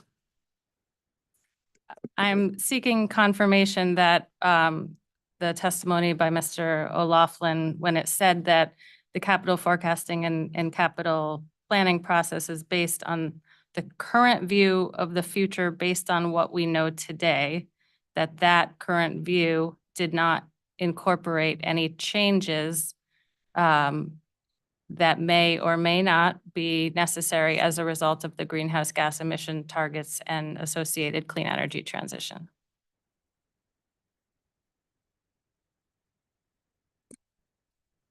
I think the investments here, as we mentioned, reflect multiple inputs. So they are not done without regard for clean energy and impacts of various legislation.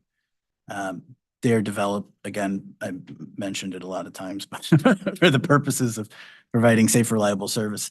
But the programs do also contribute to clean energy, and I believe are in alignment with legislation, particularly with regard to DIMP investments, which reduce greenhouse gas emissions. Thank you. With respect to the necessary investments for safe and reliable service, which I certainly agree with, the importance of ensuring safe and reliable service, are the proposed investments in gas recapture and enhanced leak protection pilots from the clean energy testimony included in the 5-year capital plan?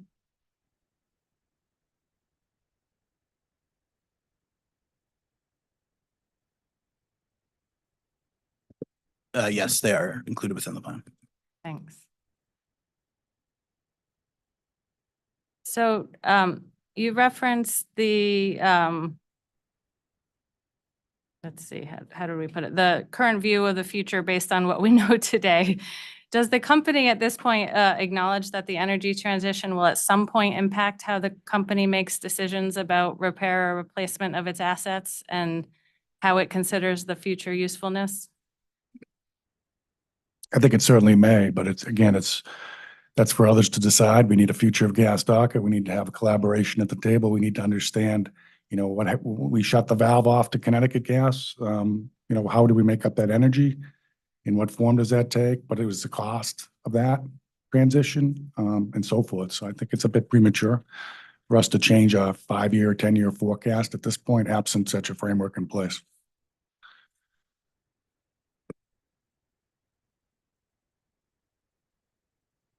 Thank you. And perhaps for that reason, Mr. Langland, the company has presented no non-pipeline alternatives analysis to its capital investments in this application and this proceeding, correct? That's correct.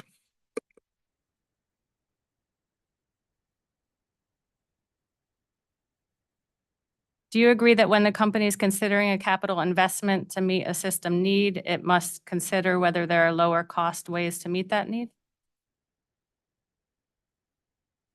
I think whenever we're looking at a capital investment, we want to look at the way to perform that work in the most efficiently way possible to keep natural gas affordable for our customers. I was looking at Avangrid's gas transmission and distribution manual, which talks about providing guidance in identifying T&D improvements to ensure safe, reliable, cost-effective natural gas service.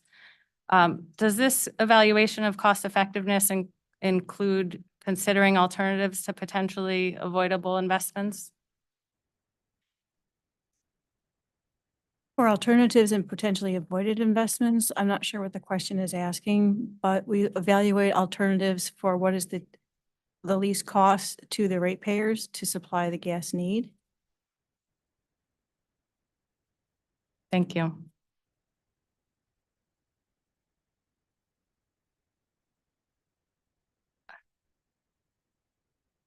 The company has not developed a sales and asset utilization forecast consistent with the emission reductions targets of the Global Warming Solutions Act, correct?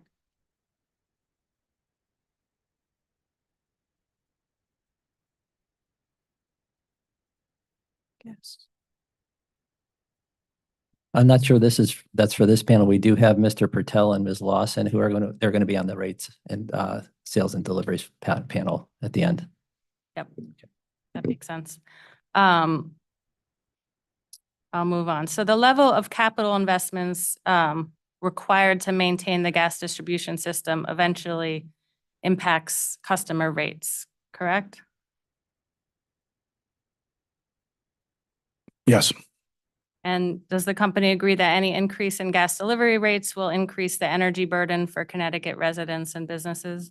Yes. Does the company agree that low-income customers carry a higher energy burden than other residents? Can you clarify that? Sure. Energy burden is defined as the percentage of gross household income spent on energy costs. Intuitively, I would believe that would be correct, yes. Yeah. Does the company acknowledge that the energy transition creates more risk for both the company and customers, and therefore capital spending requires even more careful scrutiny than it has previously? Again, as we talked about earlier, as far as the energy transition goes in Connecticut, we don't have a statewide framework in place to push that forward at this point. So I think it's premature. So at this point, the company's done no analysis of the risks of stranded assets of the company's gas distribution system. We have not, that I'm aware of. Like I said, it was just 20 months ago, the state of Connecticut was actively accelerating the gas usage in the state. And it's an awful short turnaround here to be talking about stranded assets at this point. Thank you. Have no more questions. I don't think anyone from our panel does, so the OCC is done. Thank you, Consumer Council. Thank Then we will call up Attorney Lon, please. And Attorney Crane, if she's here. Attorney Benor. May we take a 5-minute break for the Sure. witnesses? Of course. Yeah, thank you.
Okay, you go back on the record. Very good. Attorney Lon, please.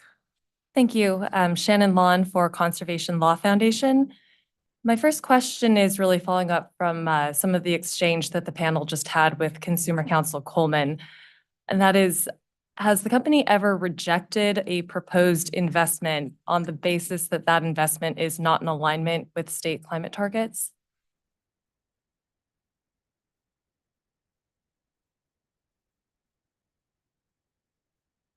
You're not aware of any. Thank you.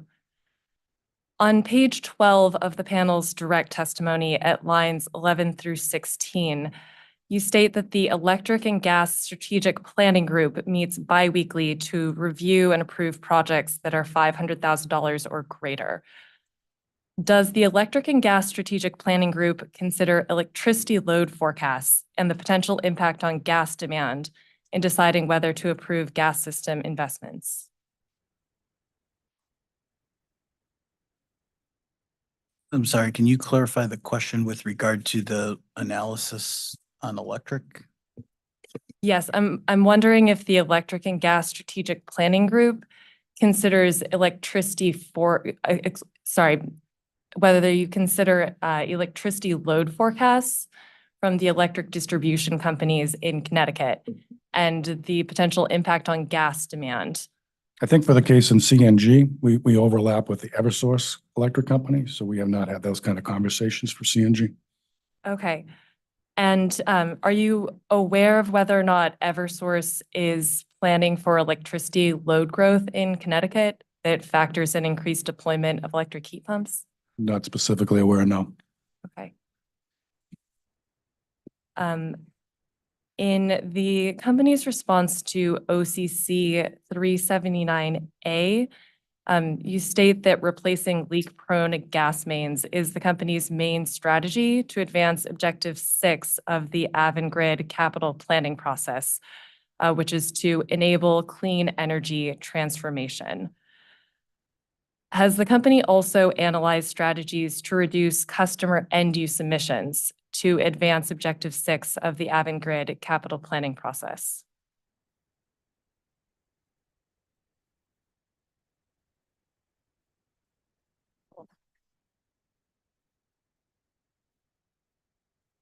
I'm sorry, could you point us to the testimony there? We kind of got lost. Right, this is the company's response to OCC 379A. And I believe in that response, you're referring to the Avangrid capital planning process. It says that is described on page 7 of exhibit CNG-CIP-2.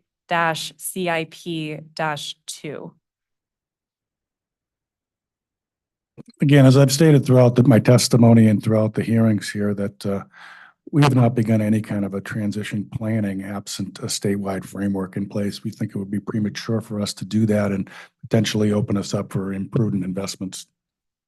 Okay. And this next question, I did ask the prior SCG panel, but wanted to ask CNG as well. Does CNG estimate end-use emissions from the company's residential, commercial, and industrial customers? We do not estimate Scope 3 emissions. Okay. And one final question related to non-pipeline alternatives. In the company's response to OCC-381, you state that the company has no business area responsible for NPAs because there's no mandated requirement in Connecticut for non-pipeline alternatives. And just to clarify, does this mean the company does not intend to analyze non-pipeline alternatives unless you are mandated to do so in Connecticut? Absence a statewide framework, the company is not analyzing NPAs in Connecticut. Thanks very much. No further questions. Thank you, Attorney Lon. EOE, please.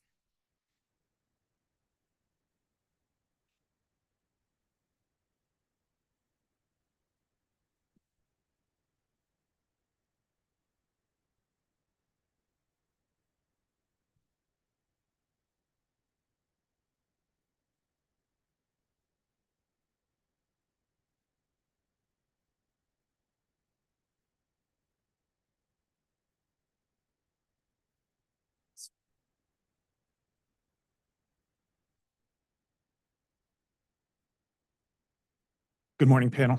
Chris Parent from EOE. I can promise both the panel as well as the chair that this will be very quick. We actually have a bit more questions for the SCG panel than CNG, so this should be pretty quick. I'm going to refer the panel to EOE 457.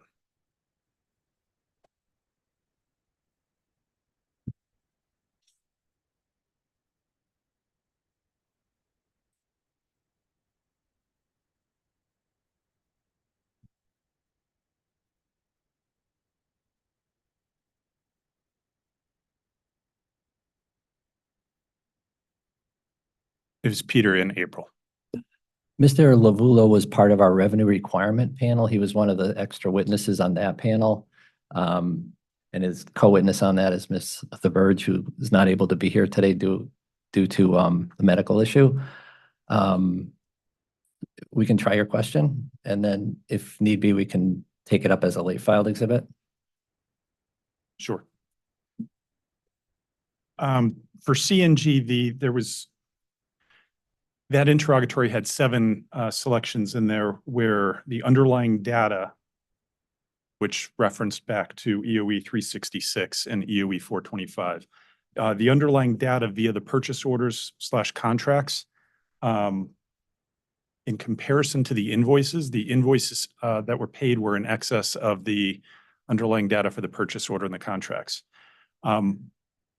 The question is, can the company clarify why the amount paid, which was $294,000, it was a selection 7 on EOE 457, why the amount paid exceeded the amount that was included within the purchase order information?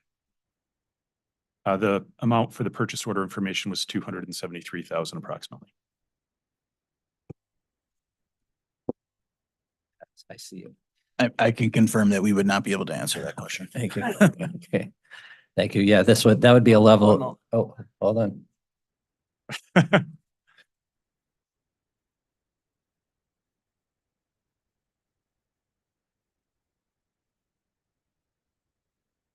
So I believe that was addressed in subpart E, which were renegotiated framework agreements that were subject to the business approval via workflow.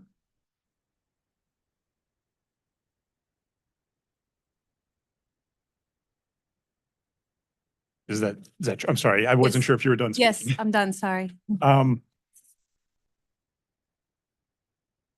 moment.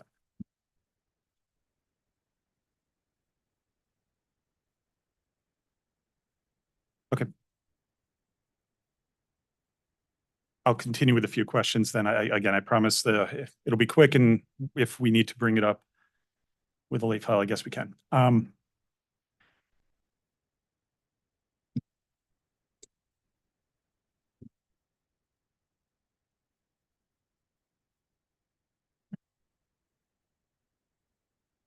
General question. Can the company confirm that it adheres to the Avangrid group purchasing procedure, which was provided at ENG 002? I can, yes. Is CNG's procurement process the same as SCG? Yes.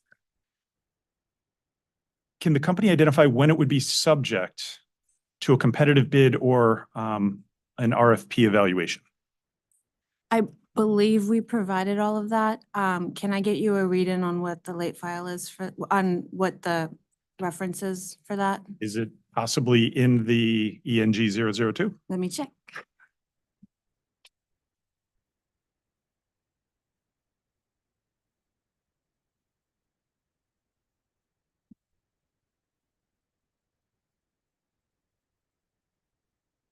Yes, ENG 002. Does the company have any differing rules for when an existing supplier increases their rates? And I'll clarify. I believe you had referenced the response to E where there were price changes that occurred. Are there different rules for when the company would need to pursue a new request for proposal? So in this case, if a purchase order was issued and the invoices came in higher, I'm trying to reconcile that. Yeah. Can I take a read-in on this one? Since the two that sponsored ENG 002, Peter and Felix were here for the revenue requirements. Sure. I'm just confused. I thought both of them were on this panel, which is why I held the cross to this. If I made a mistake, I apologize. Did I have the wrong panel? Okay. So are we on read in T maybe? Or,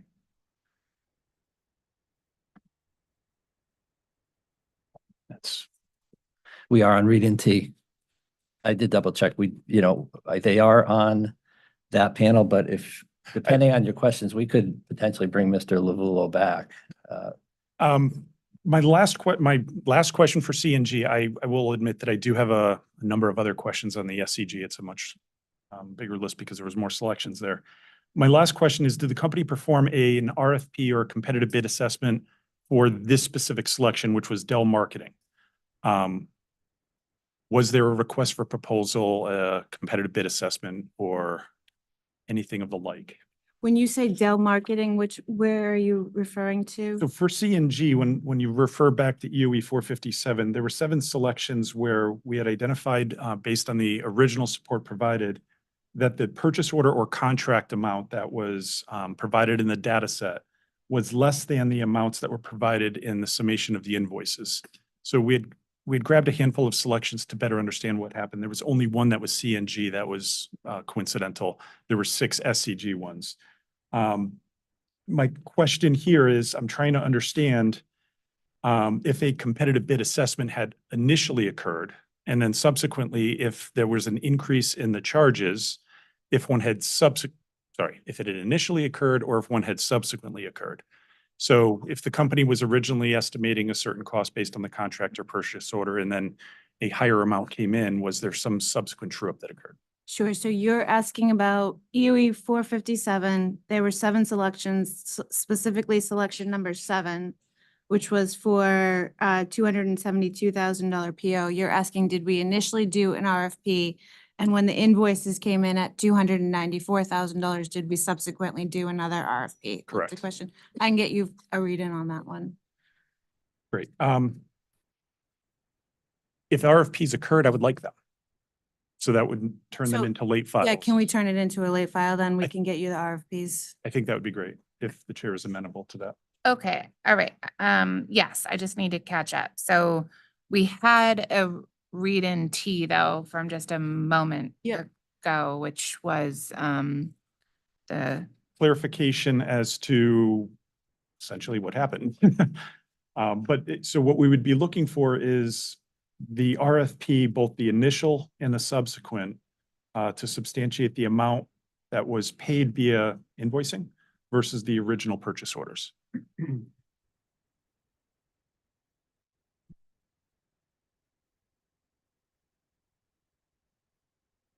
And the original write-in, which can be layered in, was also understanding if the company has differing rules for when a amount comes in that's higher. Sorry to confuse you. varying rules. Is that the term? Yeah, so if the company has an original, call it request for proposal or competitive bid assessment, and then an amount, and they issue a purchase order, and then invoice amounts come in after the fact, what is the procedures for that? Okay, so I'm gonna strike the read in T and just make it all late file 87. And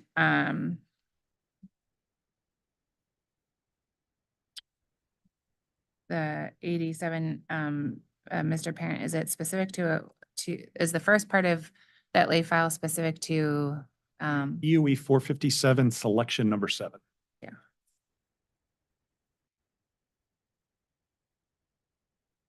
All right, is the company clear on that late file? Yep, I understand. Thank you. Mr. Parent, That's all we have. thank you.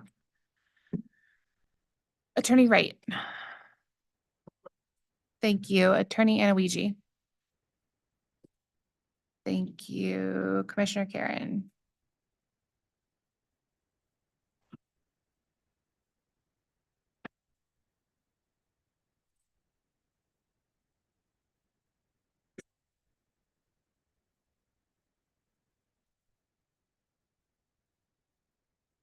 Thank you, Madam Chairman. Again, citing the wheel rule that I was smarter when I drafted these questions than I am now, will apply. So, I answered that. So in volume 3, pre-filed testimony, page 15 of 42, lines 1 through 3, was discussed, there was discussion in the testimony concerning key performance indicators. I know you've gone over those. Are they monitored not just for the systems management, but for staff review?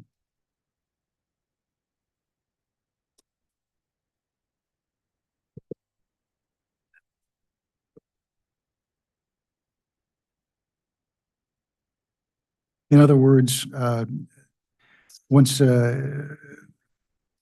do you monitor that the performance indicators being met? And if they're not, how do you adjust for that, so they become met? Does that make sense? This is with regard to a specific investment or General key performance indicators. where, can you point me to where that is? I'm sorry. Volume 1, pre-filed testimony, page 15 of 42, lines 1 through 3. Page 40.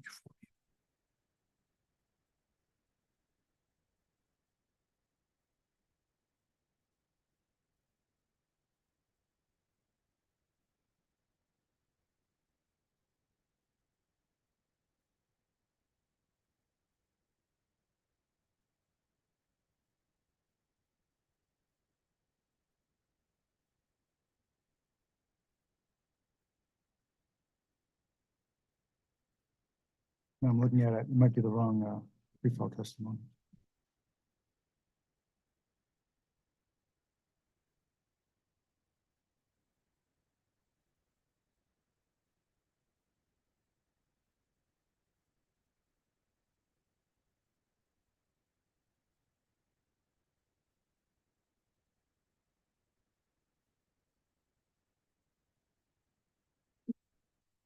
Commissioner Karen, I think we found it's in the capital panel testimonies for the capital panel here on page 15 on to 16, starting at line 17.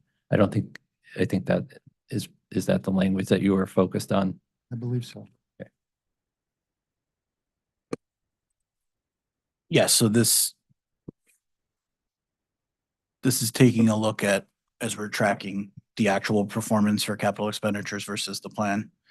And yes, so we utilize this on a monthly basis. This is something that we utilize and rely upon to make sure that we hit the budgets for year end, but also it's information that we use when evaluating individual investments that are coming in for a change request. So we saw the documentation that outlines, we evaluate the dollar changes relative to the budget and the current approved amounts.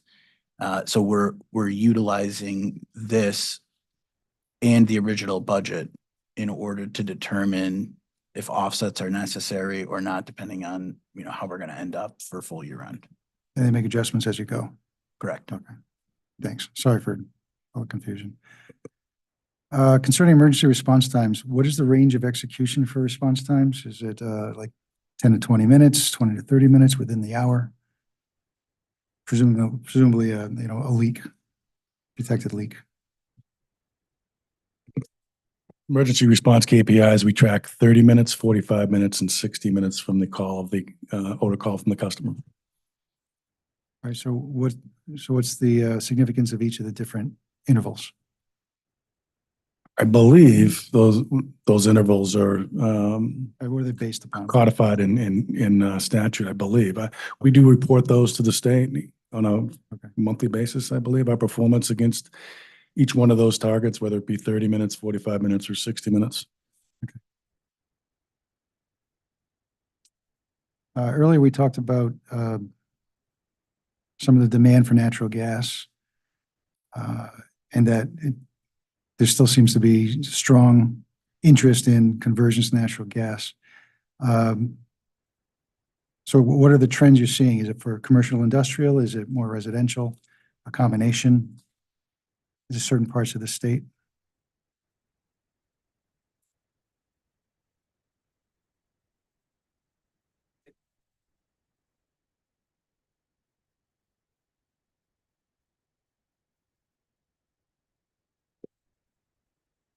I would say it's a mix between residential, commercial, multifamily. I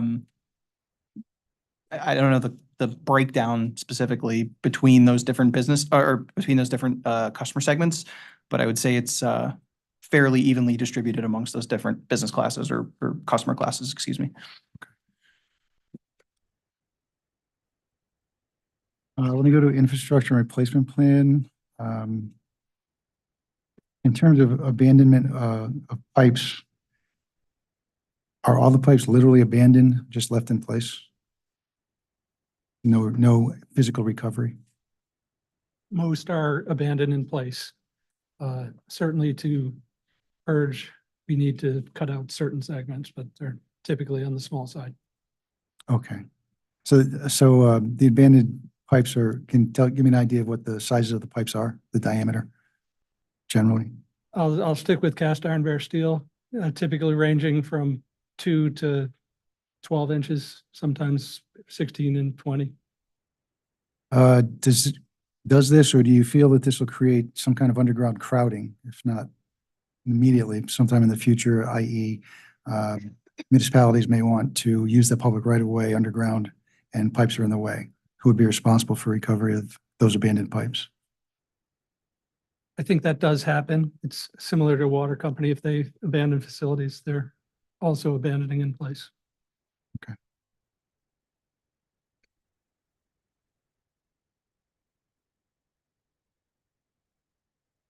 All right, that's it. Thank you, Madam Chairman. Thank you, Mr. Vice Chairman. Yeah. Quick question is that a lot of discussion with OCC about the expansion of the gas program and people connecting to it. I remember when this came out during the Malloy administration, 10,000 connections within X amount of years. So I'm wondering, what could more have been done either by the company or by policymakers to educate the public about the connection? And there were a lot of incentives out there. Do you think we did enough?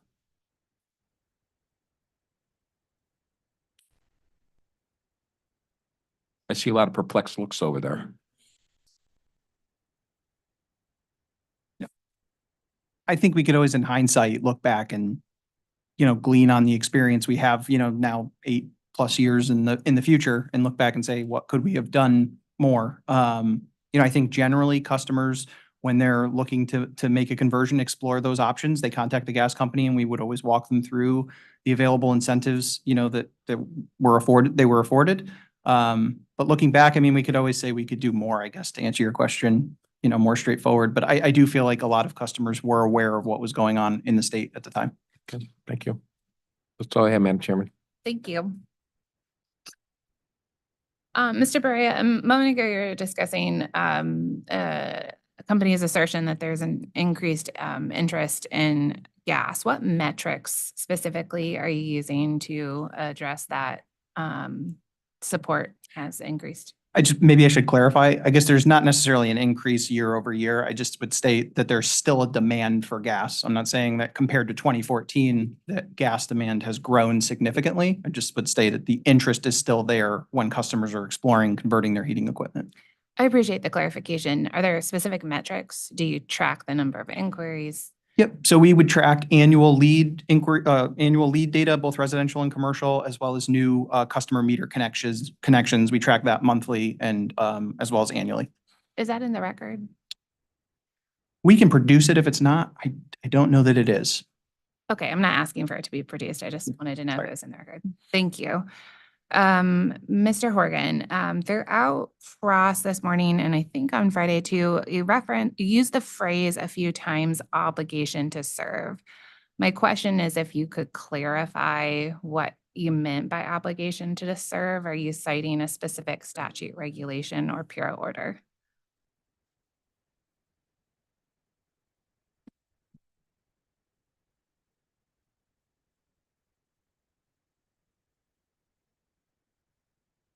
It was my understanding that if the customer is in our service territory and requested service, that it is our responsibility, provided they agree with the requirements, to serve them. And your understanding is based on what? Your experience, internal company policy or memo that was provided? And Yes, I would appreciate your response. I would say it's on my experience.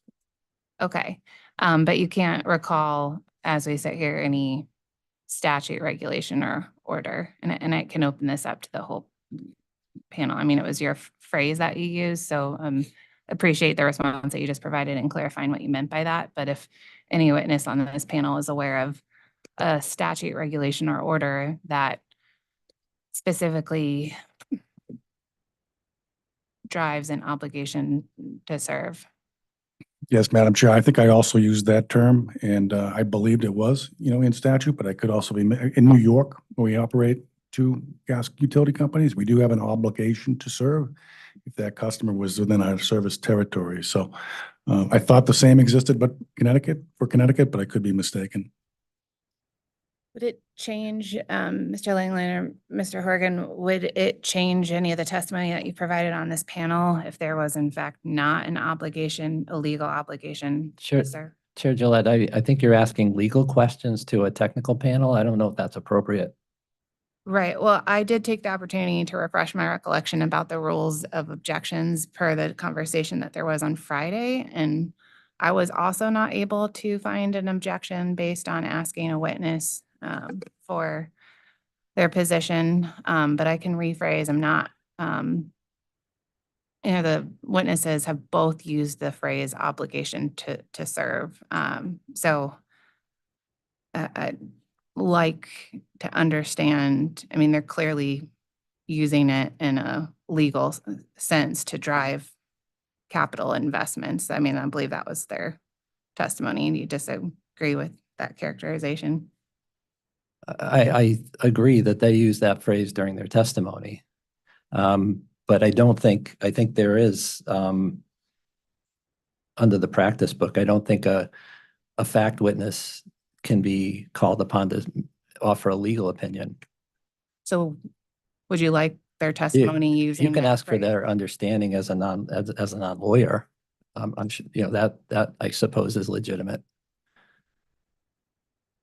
But the way you framed it to them was as a legal question. You could ask them, what is their understanding of the company's obligation to serve? But I think when you link it and ask them, what's the statutory basis? I think that's where you go into a legal area. So, Okay, and you're citing which page of the practice? well, I'm citing a case, there's several cases. I mean, and I'll read from it. It's long been the rule at common law that no witness, expert or otherwise, can testify to a legal opinion, either as to the status or requirements of domestic law or as to the way in which the law should be applied to the facts of a given case. That's citing the Connecticut Supreme Court, 72 Connecticut 305, which is a case from 1899, and then Madison versus Guilford, 85 Connecticut 55. It was cited more recently in the case of Pepe and Hazard versus Jones, which was from 33 Connecticut Law Reporter 72. And it just goes to the principle that I thought was commonly understood, that a legal question should be addressed to, a fact witness isn't called upon to speak to a legal and provide a legal opinion. And so that's why I'm saying you can ask them as to their understanding of the obligation to serve, but in terms of the origin of that in statute or common law or otherwise, I think that's where you're going into asking them for a legal opinion, which I don't think is valid. Okay, well, I will review those over lunch, but I'm a little confused because I think the testimony was grounded in a legal assertion that the company had an obligation to serve. So if the witnesses were offering testimony in the construct of offering a legal opinion, I'm not sure why. I'm struggling with why I cannot ask them, why your opinion is that I cannot ask them the basis of that legal opinion, which was the underlying piece of certainly Mr. Horgan's testimony.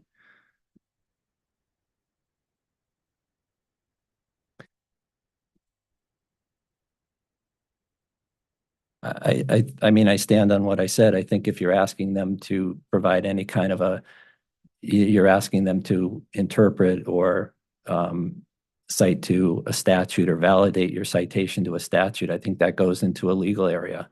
Again, you can ask them their, you know, their understanding of the obligation to serve, but I think the specific, you know, legal basis for that, that's something we can address in the brief. Okay, You know, and when I think about it, they did not give legal opinions. They're speaking from their understanding of the company's responsibility to provide service to customers. That's how their testimony was provided. okay. Mr. Langland, what is your understanding of the company's obligation to serve? You know, just looking at the customer rights section, the customer has a right to utility service if they're competent to enter into a contract with the utility, don't currently owe the company for service previously used, and provide satisfactory identification. That's in the Connecticut Bureau website that I'm just looking at right now. But you know, over my 30 years in the natural gas space, if we had a customer within our franchise territory that approached us and wanted gas service, we had to provide it. And that's what we've always done here in Connecticut as well, as far as I know. What is the basis for your statement, we had to provide that? Was that an instruction provided by the company's executives, by the company's internal policies? What informed the statement that you had to provide it? If a customer came to us and wanted gas service and they were within our service territory, I believe it was a tariff or some language that, you know, but certainly, you know, the customer's right to service is explained on the website for Connecticut Gov. In New York, they explicitly call out, you know, an obligation to serve. When I was in the Midwest, they specifically called that out. As I sit here today, I can't point to a specific statute or regulation that requires us to do that, but it's something, you know, my experience, we've always done. If the customer wants gas and we're able to provide it, or they're able to provide a contribution in aid of construction to make that gas service financially viable, we would do it. Okay, I appreciate that. I think I think what I'm hearing from you is a little bit of a conflating of concepts, though. I'm asking specifically about new service. The response you just provided was if a customer provides the SEAC, in this, is it your testimony that the company has an obligation to serve a new customer outside of the company's existing footprint? Outside of the footprint? No. Okay.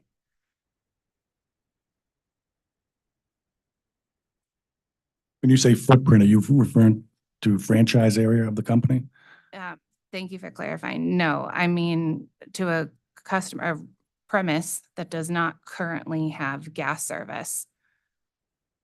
So it would be a new service. And Obligation to serve that.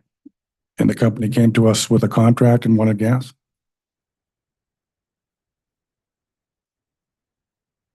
If a customer, residential, business, or otherwise, does not currently have gas, and they approached you and wanted to be connected, so it's a new service, is it your testimony that the company has an obligation to provide that service?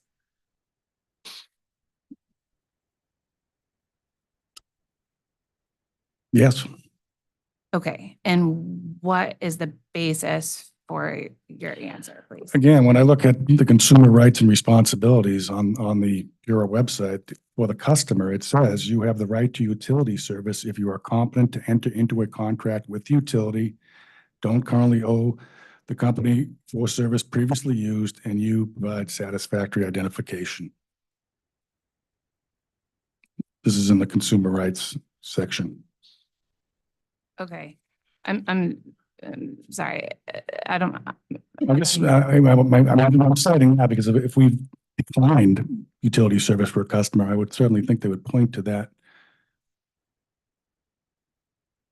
Okay, I appreciate that. I think we can wrap there and take our lunch break. And Attorney Venora, when we come back well, I'll leave it to you. Would you like to take a brief break now and do redirect, or do you want to come back from the lunch break? I think probably most efficient, we'll do it after the lunch break, please. Okay, Thank then you. we'll come back at 1:00.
Oh, yeah.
Yeah, please be seated.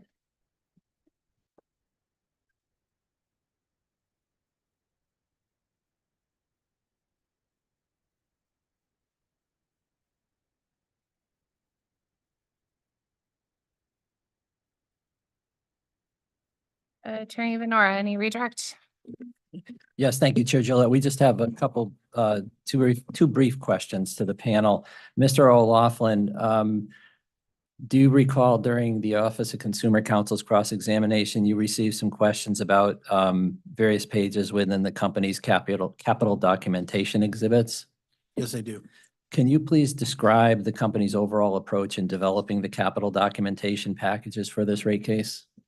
Yes, overall, the company intended to provide information about the various investments that have gone into service as actual plan additions, as well as the pro forma additions that go into service over the period through the end of the rate year. We took into consideration the guidelines and feedback from Docket 220808 and incorporated those into the documentation that was provided. We provided specifics with regard to the projects and programs that have been put into service, as well as additional information supporting them pertaining to the purpose of the project, the associated costs, and internal approval documents.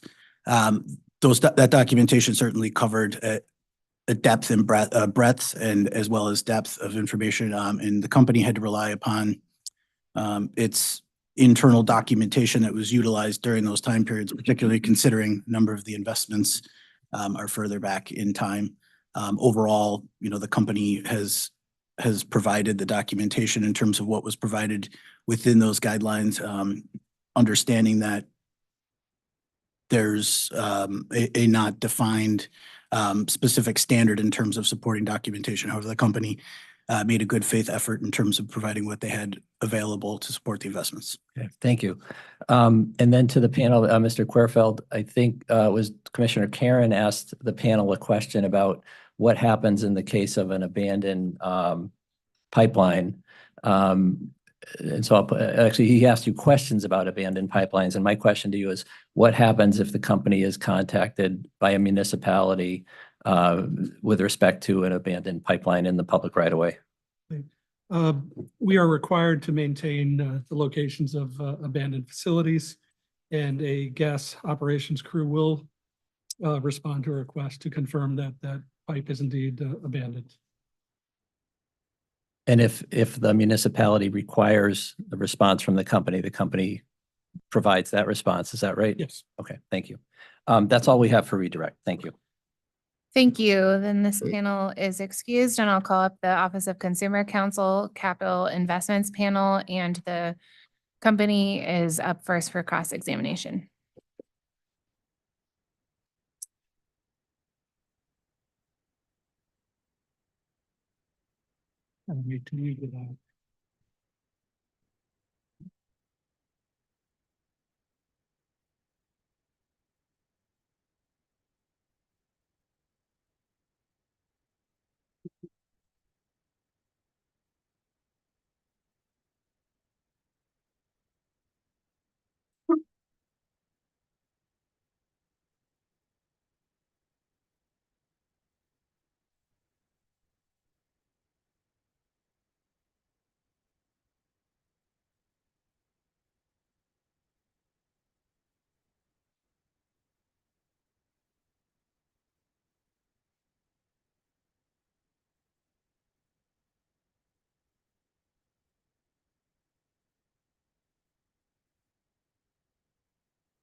Okay, Attorney Talbert Legal or Attorney Wheel, if you'd like to introduce your witnesses, and I will swear them in.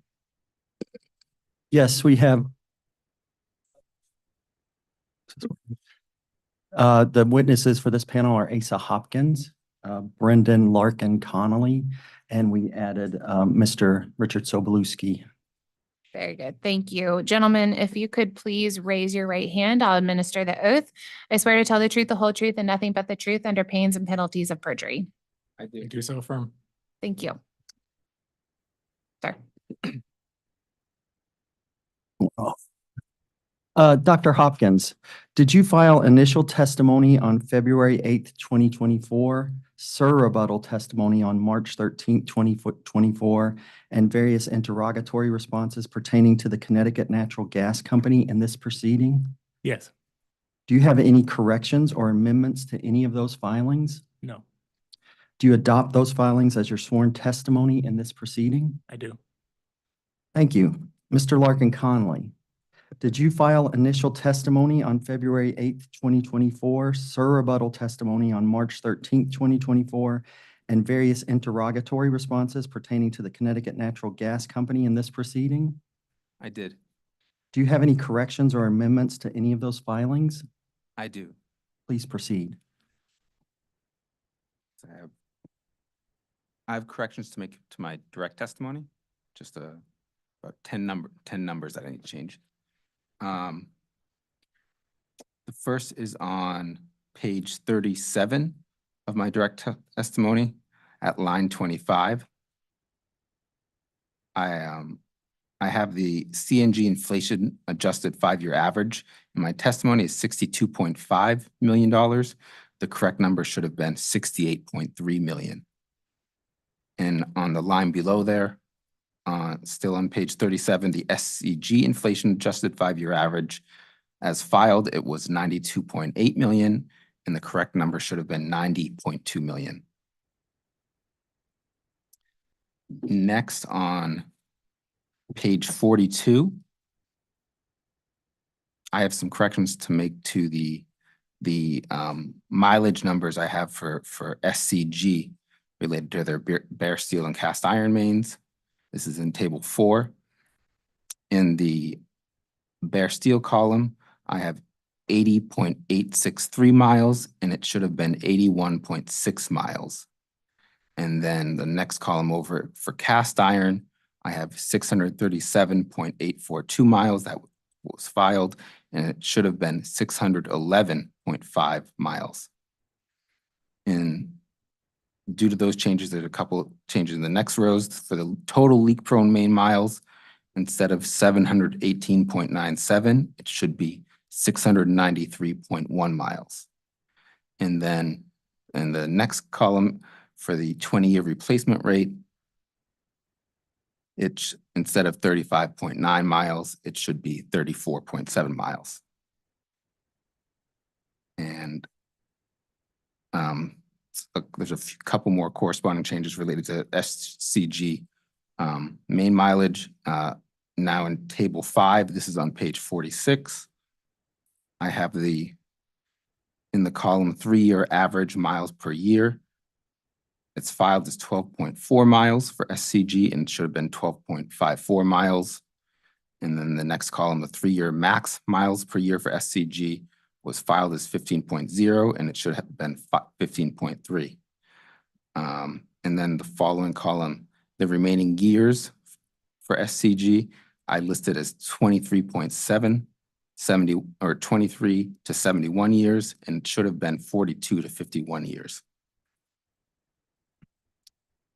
The last two for the SCG row, the catch-up rate as filed, it's at 45 miles, and it should have been 43.4 miles. And on the same page, page 46, at line 11, that 45 miles for the catch-up rate for SCG is repeated again. And again, the change should be 43.4 miles. Thank you. So are those all the corrections to your testimony? Thank you. Those are the ones. Thanks. Do any of the corrections that you identified change your underlying testimony or the analysis or recommendations you've made in this matter? They do not, and I address these changes also in my rebuttal testimony. Okay, thank you. Do you adopt those filings as corrected as your sworn testimony in this proceeding? I do. Thank you.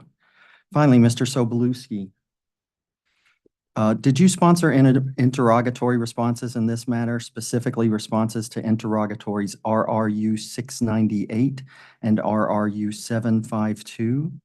Yes, I did. Do you have any corrections or amendments to those interrogatory responses? No, I do not. Do you adopt those interrogatory responses as your sworn testimony in this proceeding? Yes, I do. With that, Madam Chairman, the witnesses are available for cross-examination. Thank you very much. And I'll start by saying, Mr. Sobolewski, I don't think anyone has affirmative cross. You're welcome to sit there if it's more comfortable. Or you can, unless Attorney Venora. No, I don't think those chairs have ever been comfortable. So, and I don't have questions for Mr. Sobolewski. Okay, very good. Then we can turn over to the company for cross. Thank you very much. Good afternoon, gentlemen. I'm Dan Venora, counsel for the companies, joined by my colleague Brendan Vaughn. Two things, I guess. Most of my questions will be to Mr. Larkin Connolly on your testimony, sir. And I believe I will be substantially less than the amount of time I've reserved. So just so people can plan for the next folks up. Mr. Larkin Connolly, did you submit direct testimony and sir rebuttal testimony in the docket with respect to the rate case applications of CNG and SCG? Yes, And in asking you questions today about your testimony, am I correct that your positions are essentially the same for both companies? yes, that's correct. Okay. Are there any substantive differences in your positions with respect to the two companies? The main differences would be in terms of any dollar figures I apply, but the actual substance of the recommendations are Yeah. approximately the same. Fair enough. Yeah, I just wanted to make sure because I have some questions and I'll refer you to pages and line numbers. I'm using your CNG testimony just as, but I think they're all generally applicable to both testimonies. Sorry, if it helps Attorney Venora, I can relay that when we swear this panel in for the SCG testimony, we do intend to ask for them to stipulate as has been just if it helps you with your line of questioning. It does. Thank you. Thank you. And Mr. Larkin Connolly, is it correct that this is your first time in a Connecticut docket testifying on the topics that you've covered in your current testimony? Is that right? Yes, that's correct. Okay.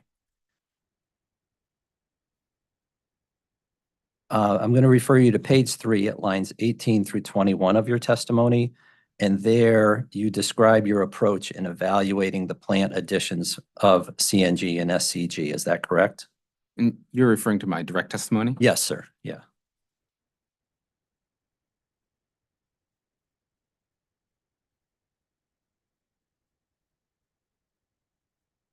I'm there. Okay. Just to start out, what documents did you review in formulating your recommendations for the OCC? I would have reviewed the initial filing documents, specifically for the testimony for the capital investment panel, then the supporting exhibits, the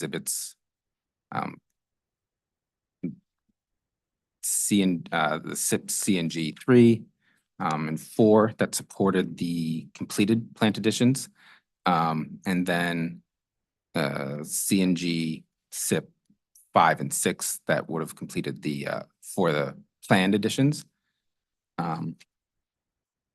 And I forget whether it was 7 or 8, but there was the 5-year plan as well. Right. So I would have reviewed that, and then additionally the related discovery responses. Okay, thank you.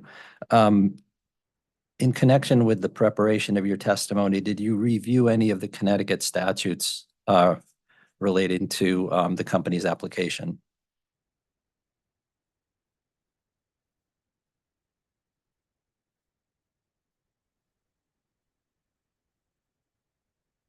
I believe I did, but I don't recall the specific ones that I would have reviewed.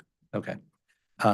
Did you review any of the authority's regulations in connection with the preparation of your testimony?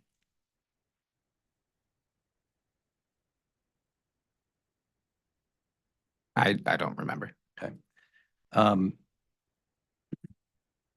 pages 3 to 4 of your testimony, you state that your recommendations also reflect your, end quote, understanding of recent decisions from the authority, close quote. Is that correct? That's correct. And what are the recent decisions of the authority that you reviewed when you're making that statement? Primarily, I had reviewed the UI case, the recent UI case. Okay. And you say primarily, were there any others that you also looked at as part of your? I would have also reviewed both the CNG and SCG, the prior base rate cases. Okay.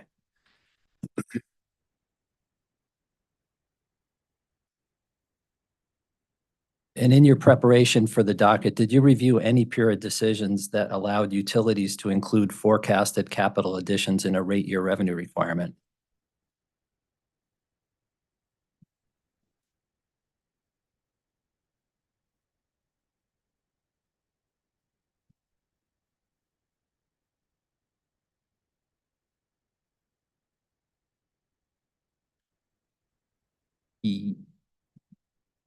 Yes, but I believe all the ones that I had reviewed where that was permitted was through a settlement agreement, Okay. adopting a settlement. So you're not aware of any other PURA decision that may have allowed that treatment? I didn't review any. Okay.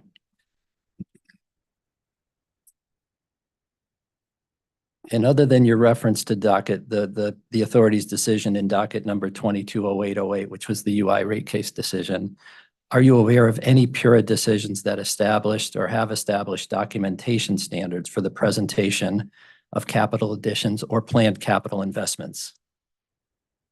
I'm not aware of any, no. Excuse me.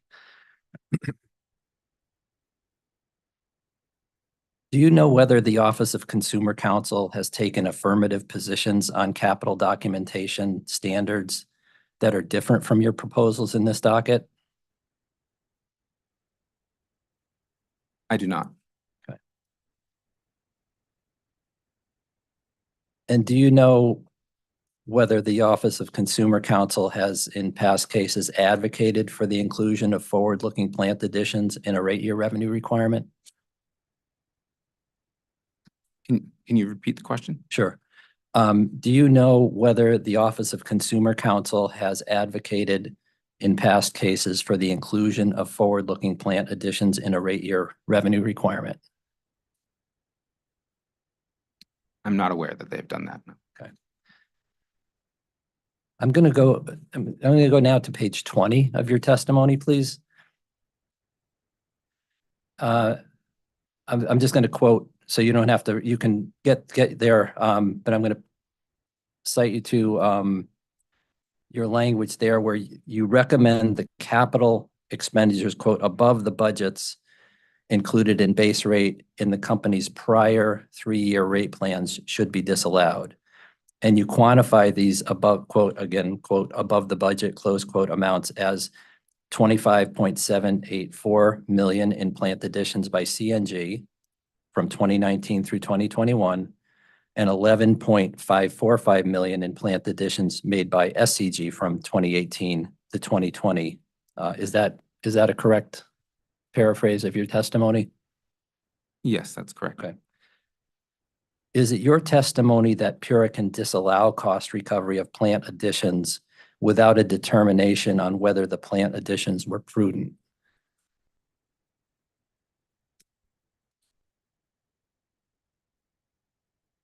I'm just gonna suggest a rephrase it. I think the question is whether his testimony was whether PURA can do that. Is the question whether it's his understanding that PURA can disallow? I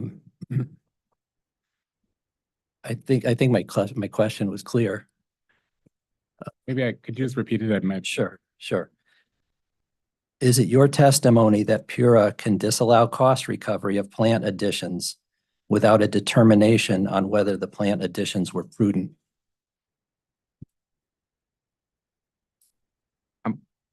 It'd be my testimony that they can disallow plant if prudence has not been supported in the filing. Okay.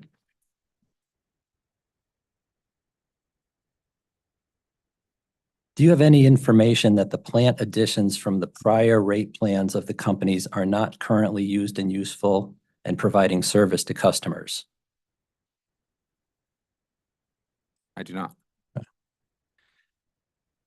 And I think you said you answered yes to this previously, but did you review the settlement agreements from the prior rate cases for CNG and SCG? Yes, I did. Okay. Is it your testimony that those settlements established a cap on capital spending? No.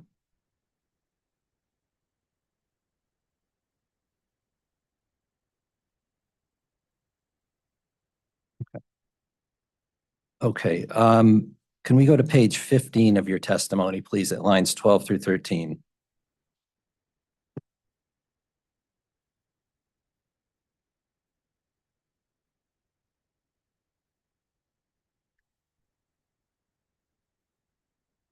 I'm there. Okay.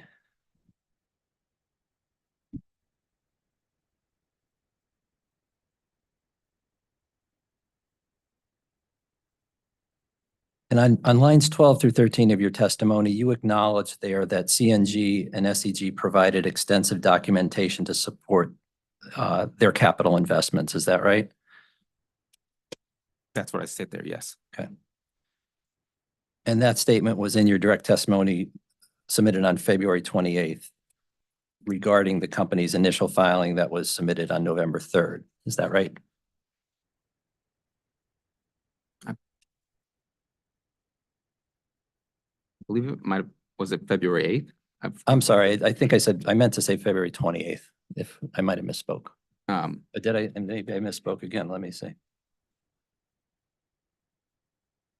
February 8th. I'm sorry, February 8th. Yes, that was in my testimony. Okay, thank you. February 8th. Got it.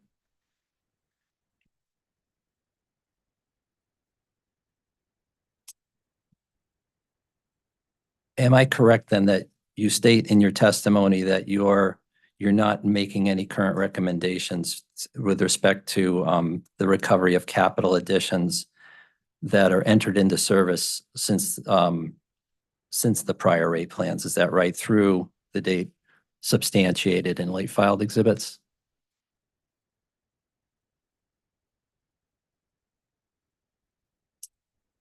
At this, within my direct testimony, I believe my testimony was that I supported the additions up through that, at that point, so through the initial filing. Yeah. I haven't yet made a conclusion on the additional projects that were provided beginning in October 2023. Okay. All right. When would you do that? I'm still, well, those documents they're still being filed every month, so I'm reviewing them as they come in. And I think we'd make a final conclusion when the late filing period comes. Okay. One of your criticisms of the company's project documentation is that in the absence of an established standard, the company has applied a threshold for in-service plan additions and annual programs with annual additions of $500,000. Is that correct? Sorry, Attorney Venora, are you looking at that page? No, I'm just recapping his my sorry. understanding of his testimony. There's no specific part of my testimony that you're referring to, or? I was asking you about your recommendation, your concerns relating to the $500,000 threshold for purposes of providing specific capital documentation. Do you recall that? Could you repeat the question? Do I? Sure. I asked you, is it correct that one of your criticisms of the company's project documentation is that in the absence of an established standard, they applied a threshold for in-service plant additions and annual programs of $500,000? I don't recall referring to the absence of a standard, but I did criticize the $500,000 threshold. Okay.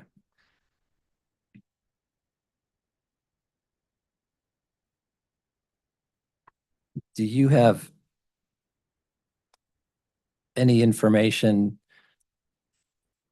to determine the amount of overall plant additions that are covered by project documentation in the company's filings on either a dollars or a percentage basis? I haven't done that calculation. Okay. Are you aware whether the company has done that calculation?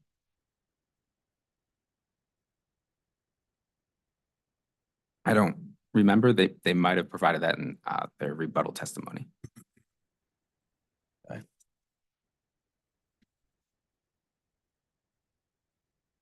Would you accept subject to check that was in the rebuttal testimony on page 8, where they calculated that to mean that it captures approximately 94% of the company's completed plant additions? Yes, subject to check.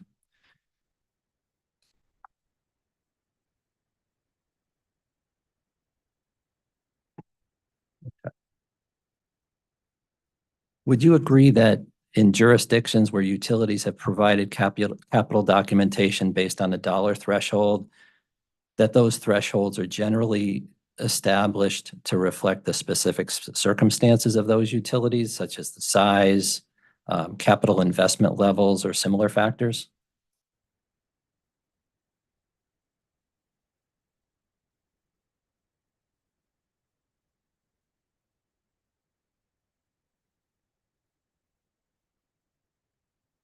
Can you clarify what you're asking, whether generally the thresholds are specific to the attributes of a certain jurisdiction? Are you talking about the jurisdiction, the utility? I was speaking more specifically about the utility. In the jurisdictions that have established such standards, do they typically consider the situation of the utility and its overall capital programs? From my experience, no. So would it be one size fits all in that case?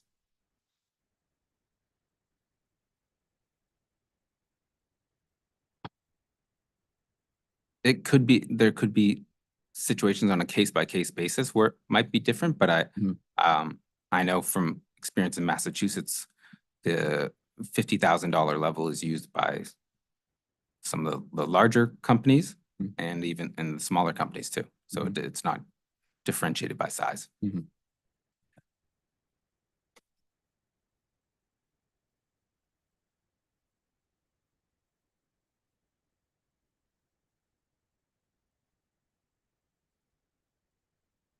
Mr. Larkin Connolly, I'm going to go to page 25 of your testimony.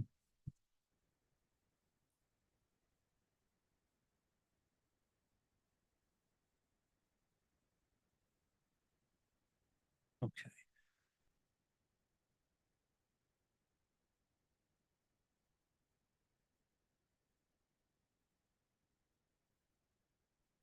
You there? I'm there. Okay, thanks.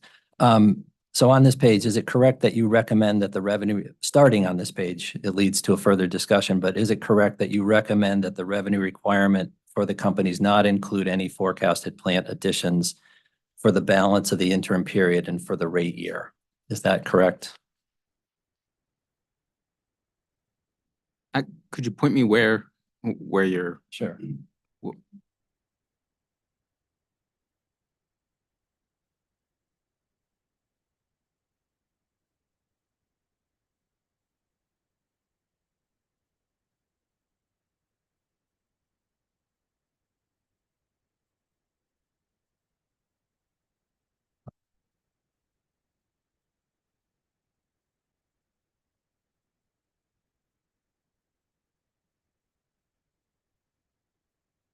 Okay, if you go to page 29, lines 10 through 12,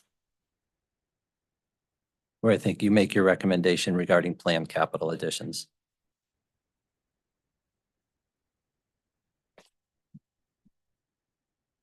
Yes, I see that. I make the recommendation that it should be excluded. Okay.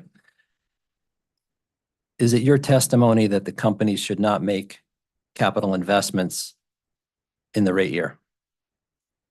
No, that's not my testimony. Do you agree the companies have a responsibility to maintain the gas distribution system to provide safe and reliable service? Yes.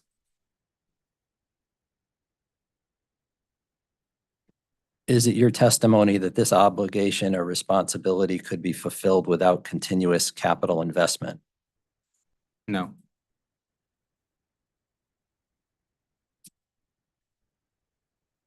With respect to the company's proposal to allow planned plant additions and rates, are you, is it your understanding that the companies are requesting a prudence determination in advance with respect to those planned plant additions? No, they are not.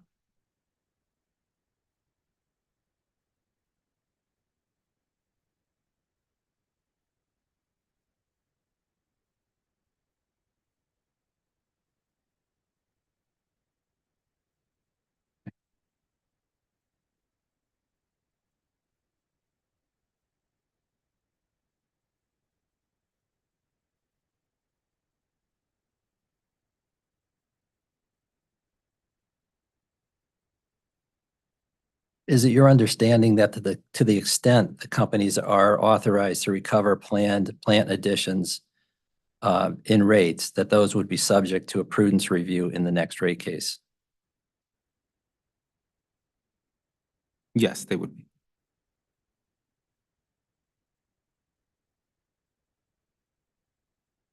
And do you know whether the companies have a source of funding other than customer rates for capital investments in the distribution system?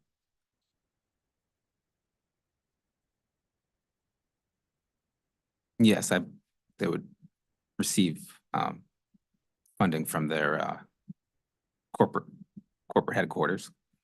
And Corporate. I mean, so they have equity investors and they can go to the bond market. Okay.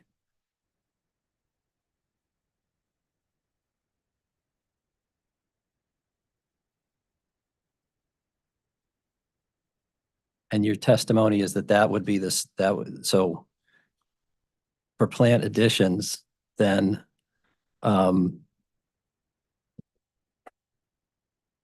would you agree that the company's level of rates must be sufficient to support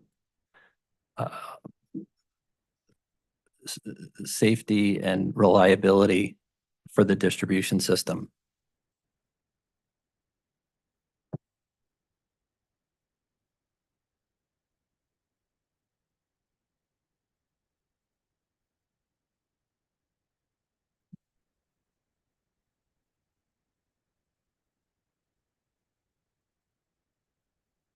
I'm finding it hard to, you're trying to draw the connection between how rates are set and the safety and reliability of the system. Mm-hmm. I'm asking you if rates should be set at an amount level, at a level necessary to support reasonable capital investment in the system.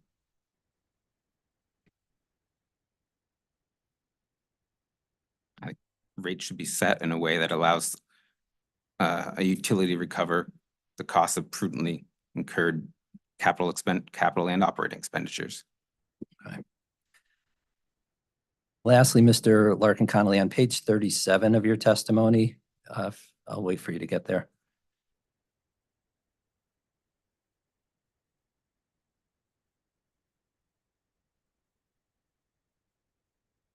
I'm there. Okay. On lines 15 to 17 of your testimony, you state that if PURA were to allow forecasted plant additions in rates, including the company's reconciliation proposal, that you would advocate that the reconciliation be asymmetrical. Is that right? Yes, that's correct. And by asymmetrical, you mean that if the company were to spend over the amount of forecasted plant additions, that they would not be authorized to recover those amounts. Is that right? That's correct. Okay.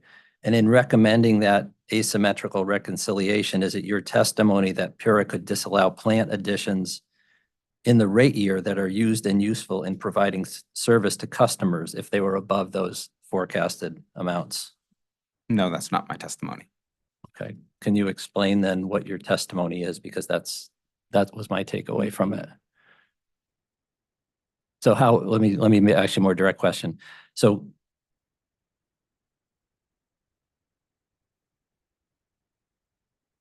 would you agree that in your proposal for an asymmetric reconciliation mechanisms, customers would potentially receive the benefits of necessary plant additions without paying for them?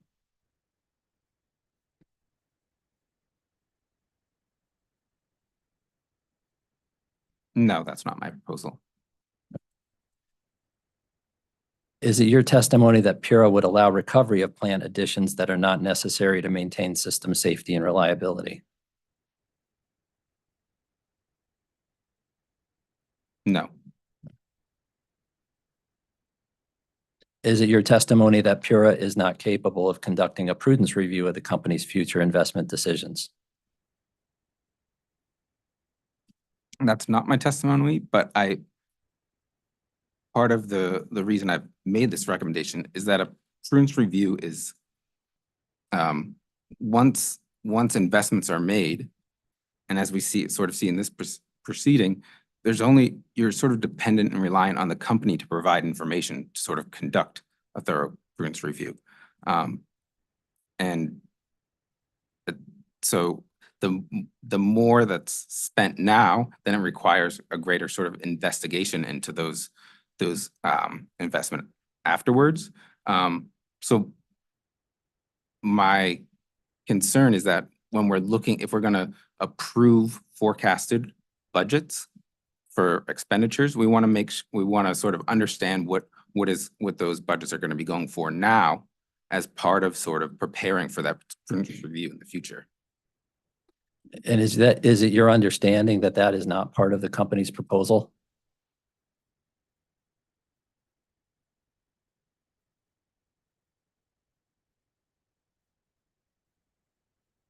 My understanding of the company's proposal is that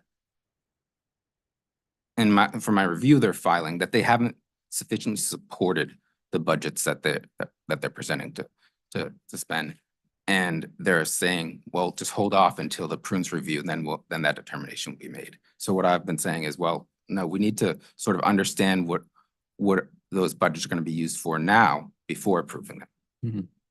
Do you have any frame of reference to gauge the level of information here provided by the companies with respect to planned plant additions and the level of information that was provided in past rate cases? In Connecticut or elsewhere? In Connecticut. I haven't been involved in any of the other cases in Connecticut. All right, thank you. Appreciate your time. Thank you. That's all we have. Okay. Authority staff?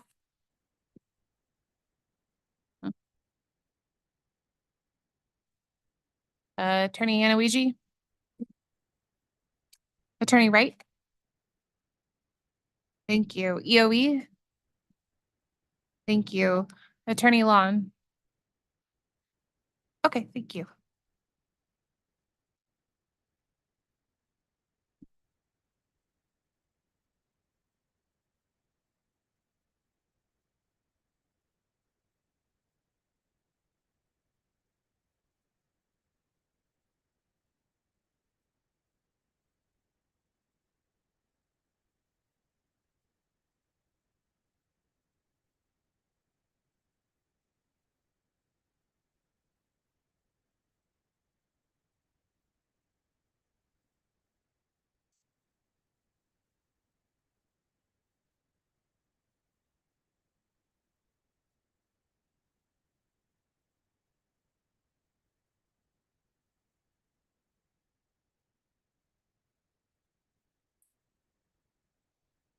Thank you. I'm Shannon Lawn for Conservation Law Foundation.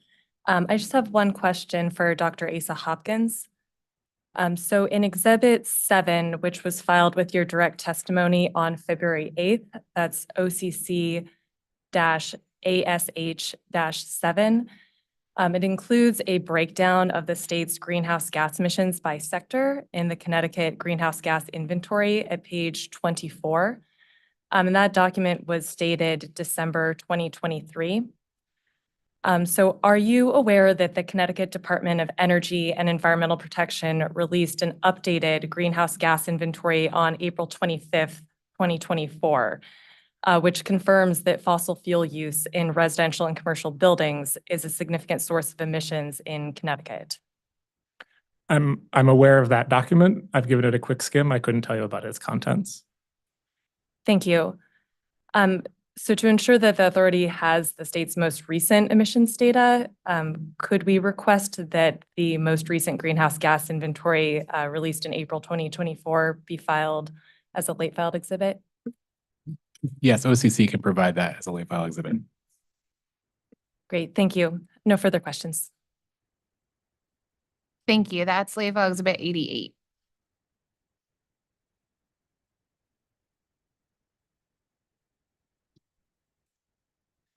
Commissioner Karen. Let's see. Selectman Connolly, on your pre-filed testimony, page 37, concerning proposed conditions, On line 12, you state, make clear that any planned additions approved for inclusion in rate base in this proceeding are only approved on a preliminary basis and will require, period. Do you want to finish the sentence? Can you finish the sentence? Yes, that, it should have said, and we require support in the following base rate proceeding. Okay, thanks. That's all I had. Thank you. I don't have any questions either. Does the OCC need a moment to consider redirect? Of Yes, can we have 3 minutes? course.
We do have brief redirects. Very good. Attorney Wheel. Mr. Larkin Connolly, do you recall some questioning from company counsel regarding whether your testimony was suggesting that a company's investment in plant that is used and useful should be disallowed? Yes. Is it your understanding that the used and useful standard is the only standard for the allowance of plant to enter rate base? No, my understanding is that the plant must be prudent, use, and useful. Thank you. And do you recall company counsel asking you about whether you had seen a level of documentation to support plant in a rate filing that exceeded the level that was filed in this rate case? Do you recall that line of questioning? Yes, and it was specific to Connecticut. Yes. Have you seen any rate filings or standards in other jurisdictions that exceed the level of documentation that's been filed in this rate case? I would say I've seen rate filings that exceed, well, both exceed and I think more importantly, specific to what the company has filed, present the information in a clear way that's sort of easy for stakeholders and the commission and staff to digest and review. That's one of my fundamental issues with what the company's presented in this filing is there's a lot of documents, but to go through them, sometimes it's difficult to figure out which capital project, on one document, the capital project's name might be different. Then you're searching for either the project ID or I believe it's their WPS number. And then those numbers don't appear in all documents. So it was sort of difficult to connect some budgets versus actual cost across documents. So I find not just in terms of the sheer volume, it's important how the information is presented. I think I provided examples attached to my initial testimony from Massachusetts. And that's not a standard. I believe, so the $50,000 threshold, I believe it was established as an agreement or requirement for National Grid after a rate case. And then other companies have sort of adopted that afterwards, but it hasn't sort of been a directive from the DPU that $50,000 threshold is required. I think inevitably in Massachusetts and a lot of the other jurisdictions that I work, it's up to the utility when they submit their case to determine what's the sufficient level of documentation that they need to provide to demonstrate support for their prudent capital investments. Thank you. We have no further questions. Thank you. Thank you to the witnesses. You are excused.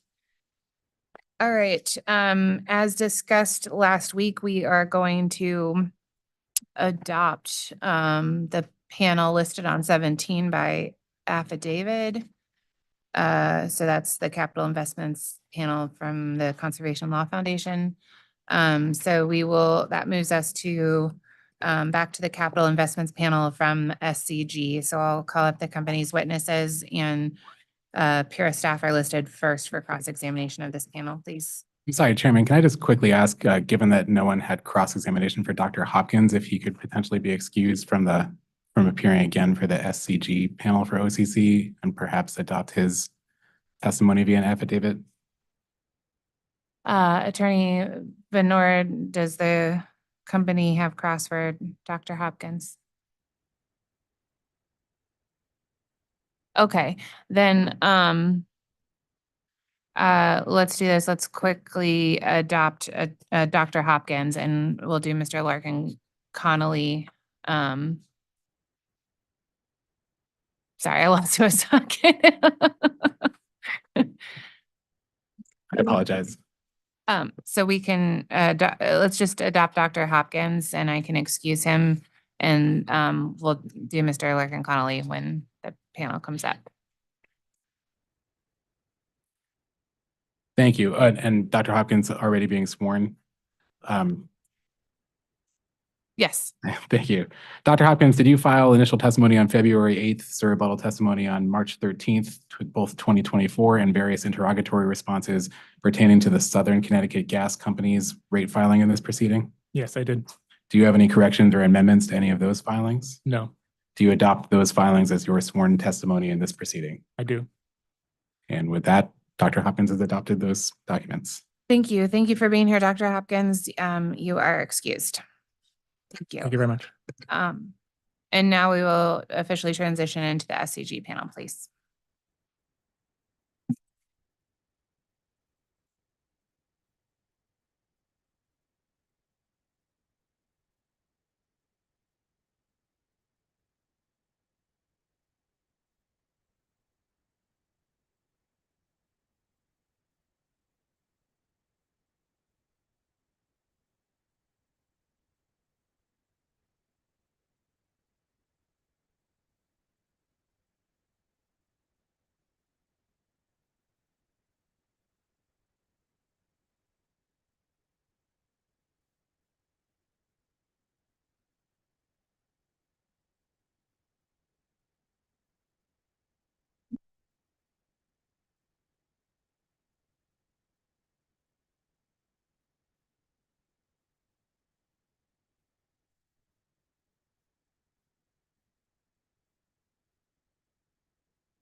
Okay, Attorney Vaughn or Attorney Venora, are there any new witnesses for this panel?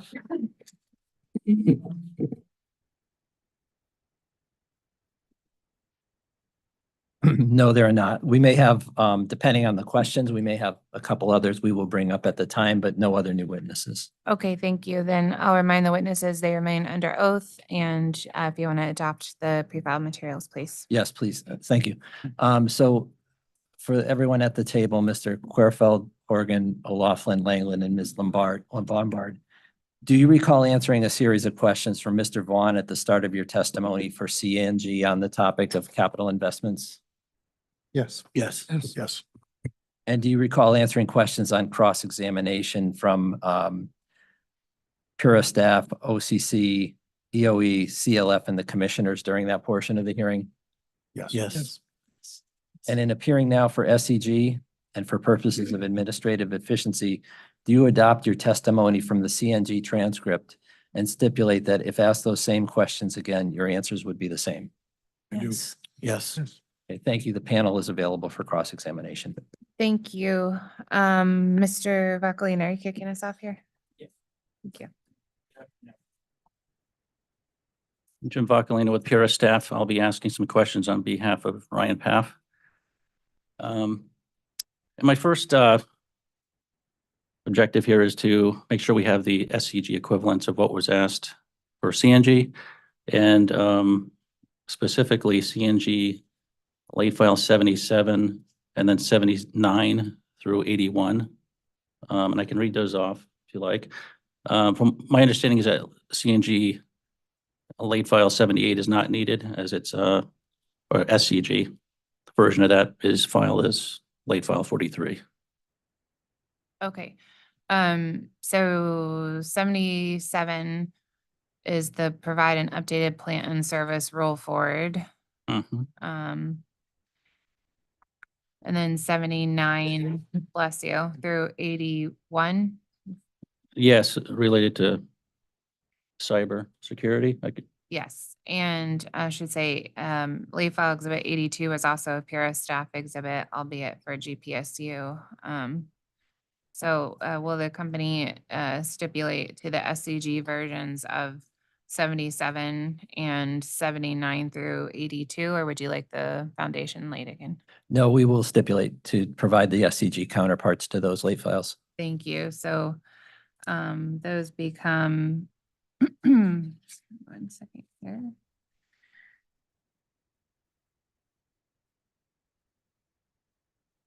So those become 89 through 93. And I just may need to update the references in them. I do have, I believe late file 77 referenced RRU 443. The SCG response for that is 494. Thank you. And then the updated reference for 92 referenced RRU 31. That, I think that was about an avant-grid total master plan, so that might be okay. Mr. Baker, do you have the updated reference for the road score data? in Yes, 90? it would be GPSU 30B. Okay. Very good. I think I have all those updated as 89 through 93. All right, Mr. Bacalina.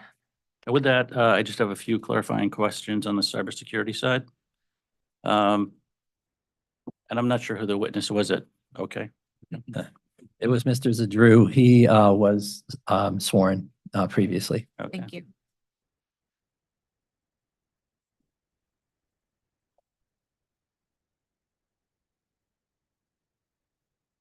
Hello. Good afternoon.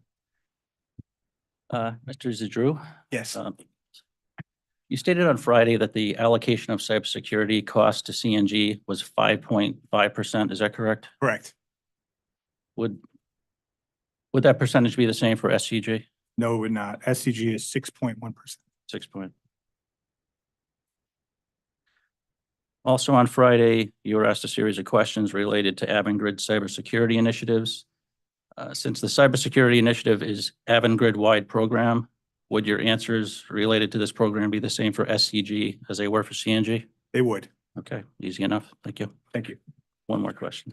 I'll be done.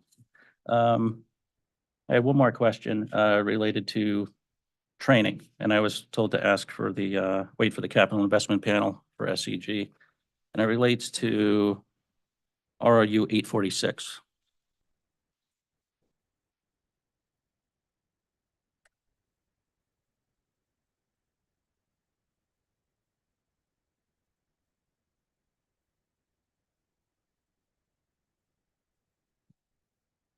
And my question was, I had originally questioned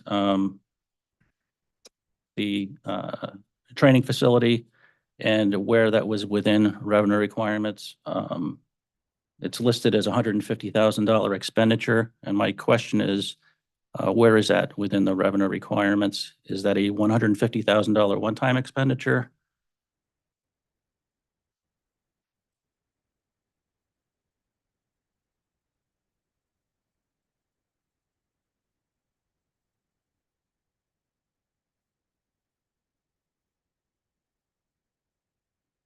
We're having Mr. Hurwitz come to the table.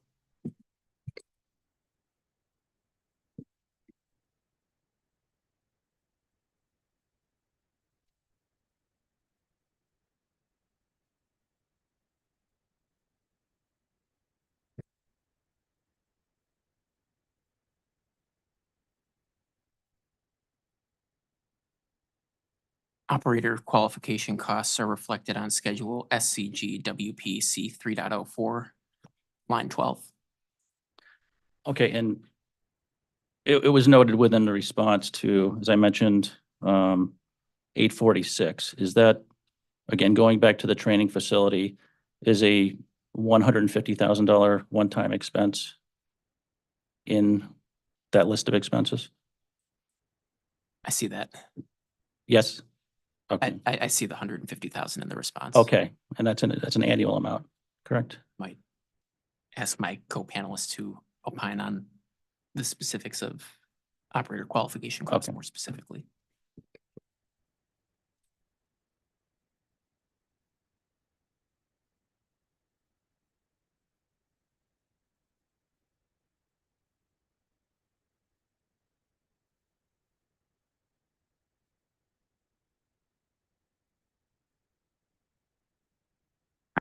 Just checking our notes.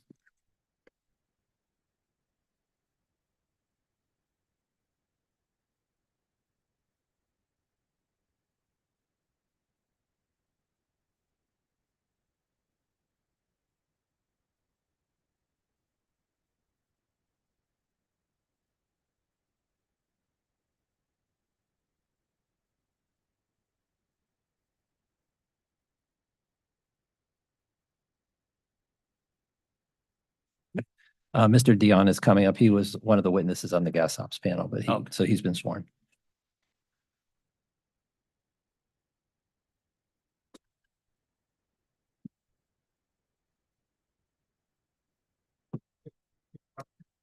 Yes, on RRU 846, there's mention of a $150,000 expenditure for a training facility.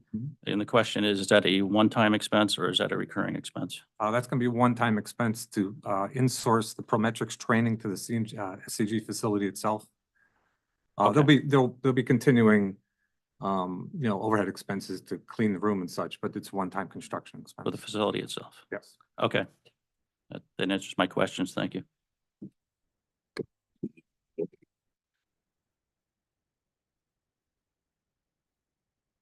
Mr. Baker? Thank you, Chairman. These just same series of questions I had for CNG. Just want to confirm that the same answers for SCG. We discussed older, not state-of-the-art pipe, not going to be less leaky as they get older, correct? That's correct. We talked about cast iron ranking, risk ranking when in DIMP. We talked about ranking cast iron segments. We talked about small diameter being the riskiest. We talked about it not being unique to Connecticut. It's the same issues for CNG, SCG. They are. Thank you. We also discussed setting dollar targets for your spends versus mileage so that the incentive would be to replace the riskiest pipe and not the cheapest per mile pipe. Same answers for SCG. That's true, yes. Okay. SCG is also under a 20-year replacement plan. Is that correct? They are. We asked a series of questions about low pressure systems. We discussed Merrimack Valley, rolling blackouts, high efficiency furnaces, generators, and also discussion about your saturation rates and your older low pressure systems. Those all similar answers for SCG. They are. I mean, the only caveat is SCG has more low pressure customers than CNG. I think there's over 100,000 low pressure customers left in the SCG territory. Those again, though, are older sections, tends to be Bridgeport, New Haven, high saturation rate customers. Correct. Okay. All right. Thank you. I have no further questions. Thank you, Mr. Baker. Attorney Keenan? Nothing. All right, I think that's it for authority staff. Office of Consumer Counsel, please.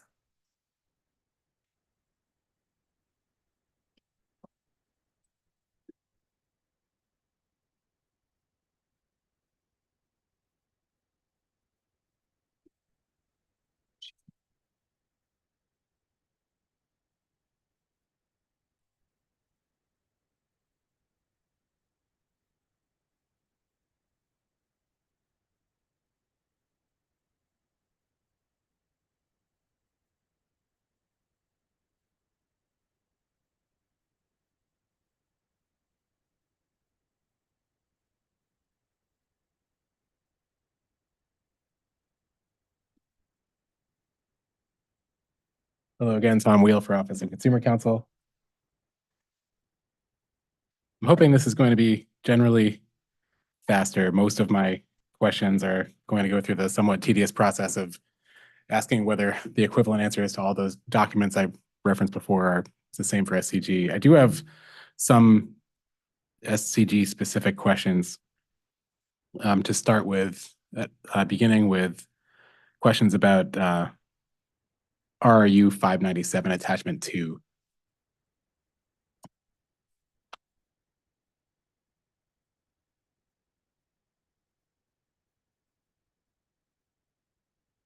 I'll just wait until the panel has that up.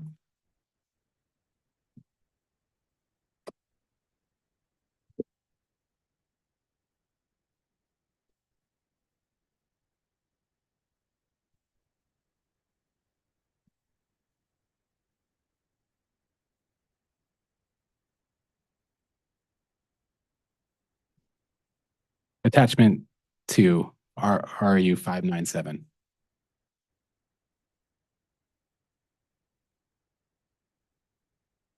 And yes, thank you, Commissioner Karen. The revised version is what I'm looking at. And some of these questions may be for Mr. Hurwitz. This is regarding some questions Mr. Vocalino was asking the SCG, I believe, revenue requirements panel about 60 Marsh Hill Road, and he was referred to this panel, I believe. Yeah, and Mr. Wheel, just might make it smoother. We have one of the witnesses that was on our list for this panel is Mr. Hulk.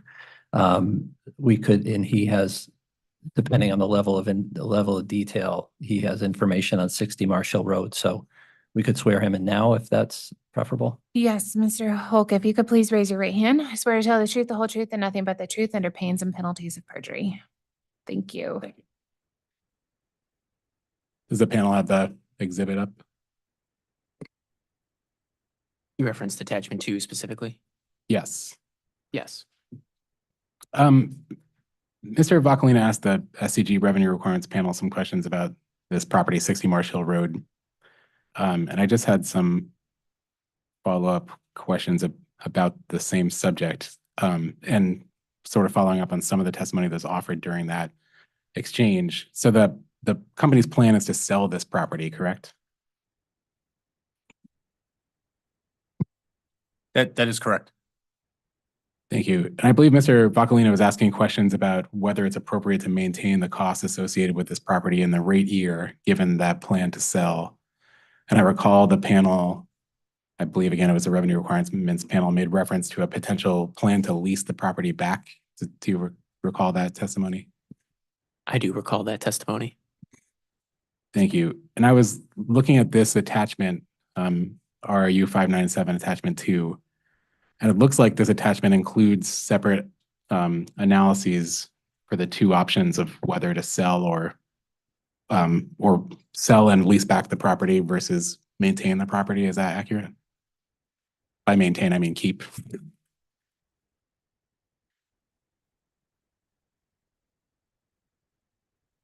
I would generally describe this attachment as a financial analysis that compares the cost to customers of two options. It compares the cost of selling the facility, and correct, as part of that, we have assumed a leaseback period as compared to the cost of keeping the facility.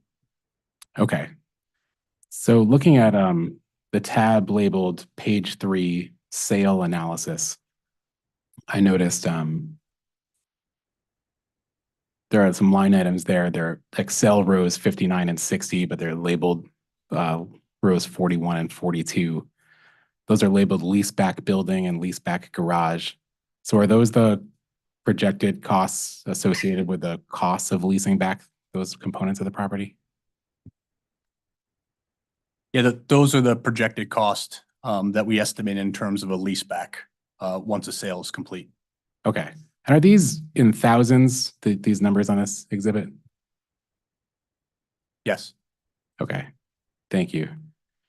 And just out of curiosity, the lines above that section labeled, they're Excel rows 53 through 56, labeled 36 through 39. Are those other leases that were used for comparison purposes to determine the projected lease amounts?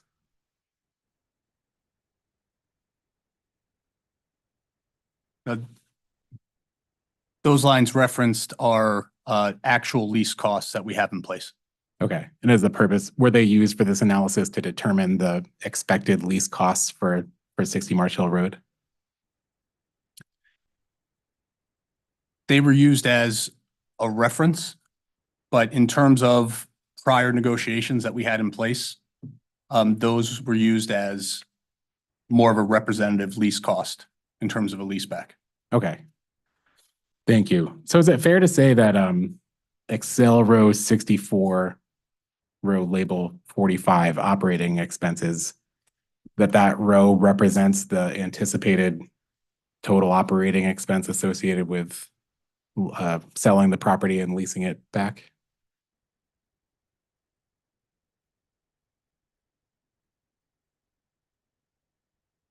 In some years, but this analysis captures years in which there's not a leaseback. It extends across many years. Understood. So for instance, the year labeled 2024 here doesn't appear to have anything in those leaseback line items, and the expected operating expense would be $2.4 thousand. Is that correct? sorry, 24,000, is it 24,000 or $2,400? 24,000, correct? This, and you asked earlier if, one moment. Attorney Will, these are actually in millions of dollars, not thousands of dollars. So that would be $2.4 million of operating expenses in 2024. Thank you. I was going to ask where you get these deals because I was going to the real estate business. Very optimistic. Okay. So because there are costs, anticipated costs associated with selling the company, but continuing to operate it other than the lease costs, is that why there's 2.4 million listed in that first year, even though there aren't, and even though the lease back isn't listed? I might say broadly, as I described in response to one of your first questions, this exhibit and the analyses it contains were intended to compare the all-in cost of a sale versus the all-in cost of keeping the property. And that includes some effect on the leases of other properties that the company would need. And, operation maintenance expenses, capital investments, and other items. And our intention was broadly for this exhibit to capture all such items of that ilk. Okay. Thank you. And looking at the next tab, page 4, keep analysis.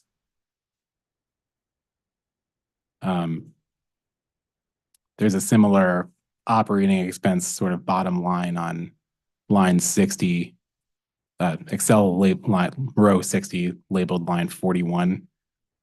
So if I compare those lines with the lines on the operating expense line on page 3, is that a way to compare the expenses incurred by the company under the two scenarios? That would be a fair way to compare the operating expenses of the two scenarios. However, as I just tried to emphasize, our intention was to compare all costs, which would include also capital expenditures.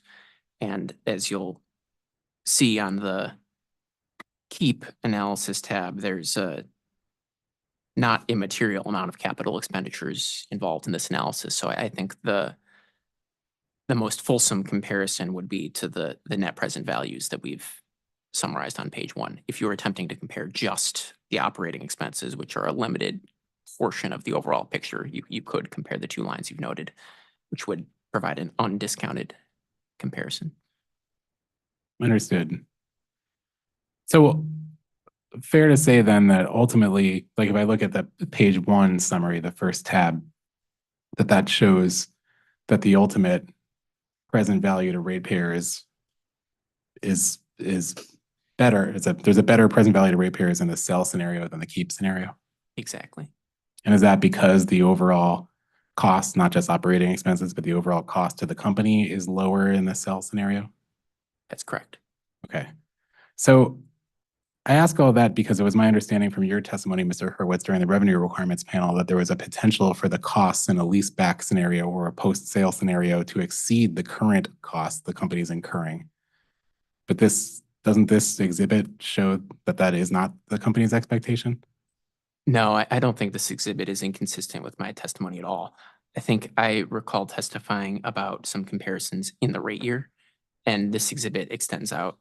I recall it going 20 years into the future. So while I agree that the net present value of what we've proposed is in customers' best interest, that calculation is done over multiple decades, not just a single rate year.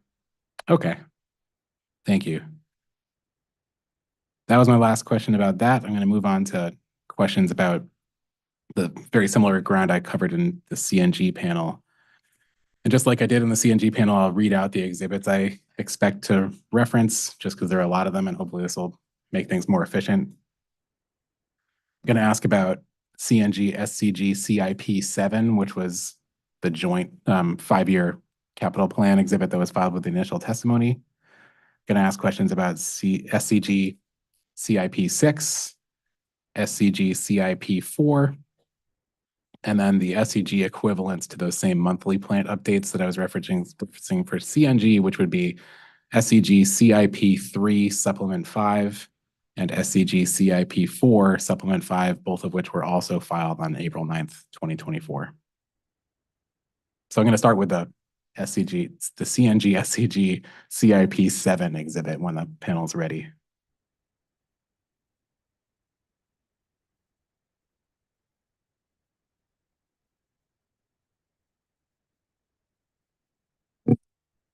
We're ready. Okay, thank you. During the CNG panel, I was asking questions about this exhibit, and as I understand it, this is the identical exhibit was filed for both companies. Is that correct? That is correct. I asked questions about whether the level of investment is generally planned to increase year over year as demonstrated on page 2 of that exhibit. Would this panel's responses be the same with respect to SCG? Yes, they would. The one area that I would highlight is the category labeled LNG modernization and infrastructure replacement is incremental from the prior rate period, and that is where the investment with TPS is captured. Okay, thank you. And are you familiar with the capital plan that was filed in SCG's last rate application in docket 170542? Yes. And that was for the rate years 2017 through 2020, correct?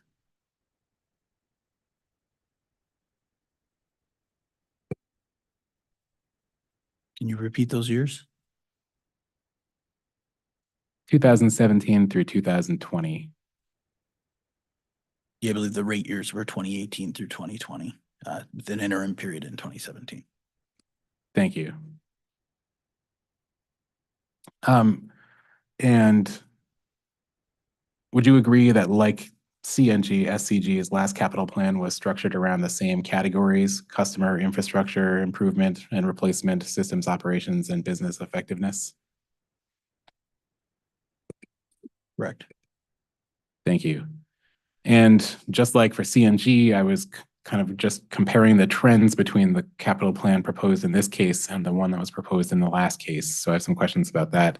So starting with the customer category, it looked like the average spend proposed across those 4 years in the last case was somewhere around 19 million, whereas the average across the 5 years reflected on page 2 of this exhibit is more like 18 million. So just like CNG, I noticed that the level of capital investment for the customer category is planned to decrease as compared to the prior plan period. Is that correct?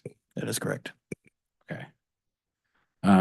And I saw in the previous application, 170542, that the investments in the new business category specifically were projected to be higher for that prior period than they are projected to be for this 2023 through 2027 period. Is the reason for that difference the same as the reason that was provided by the CNG panel?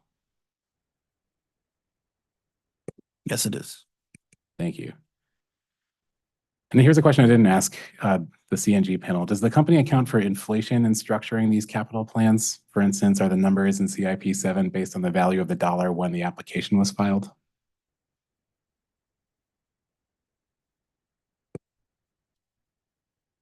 Yes, these exhibits reflect the estimates that were developed at the time of this vintage of the 5-year forecast. Okay.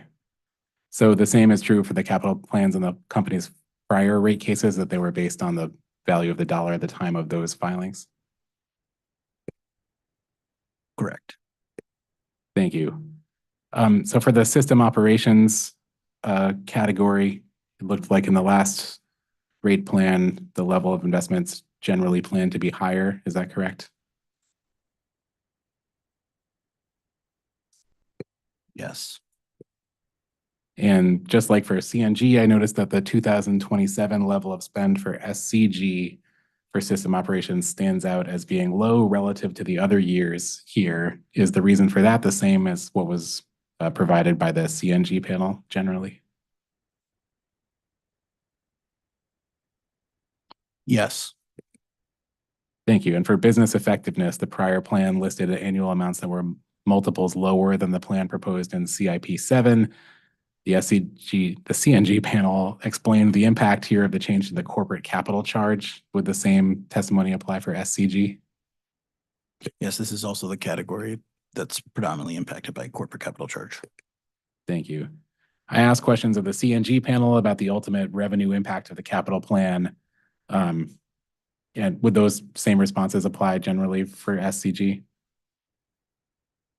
To clarify, I don't think I asked about a specific dollar revenue impact. I'm referring to the questions about the difference between capital expenditures and plant entering service. Do you recall that discussion? Yes, I recall discussion about the timing of capital expenditures relative to plant additions. Okay, so would those responses be any different for SCG than they were for CNG? No. Thank you. I also asked the CNG panel about why it filed the capital plan and what it expects from PURA with respect to approval or authorization, et cetera. Would the testimony from this panel be any different from the responses to those questions from SCG? No, it would not. Okay. I also asked questions about the proposed reconciliation mechanism, which is discussed on pages 29 and 30 of SCG's testimony. I asked questions about the content and format of the proposed compliance filings. Do you recall those questions? Yes, I do. And would those responses be any different from SCG? No, they would be the same. Thank you. I asked about how the compliance, I'm glad Mr. Horwitz is still here. I asked about the how the compliance filings would compare by category, and Mr. Hurwitz directed me to a tab in CNG's plant model that showed the capital investment categories within the plant model. Would there be any difference in that response with respect to SCG's plant model? No, it would be conceptually the same. Thank you. I asked the CNG panel questions about the treatment of the potential overcollection, both in terms of the treatment of a potential overcollection, both in terms of how it would be booked and how the carrying costs would be accounted for. Again, this is in the context of the reconciliation proposal. Would any of those responses be conceptually different if asked of the SCG panel? No, they would not. Thank you. I asked questions about whether and to what extent the reconciliation proposal might apply to a scenario where PURA found certain levels of plant to be imprudent. Would any of those responses from this panel differ from those offered by the CNG panel?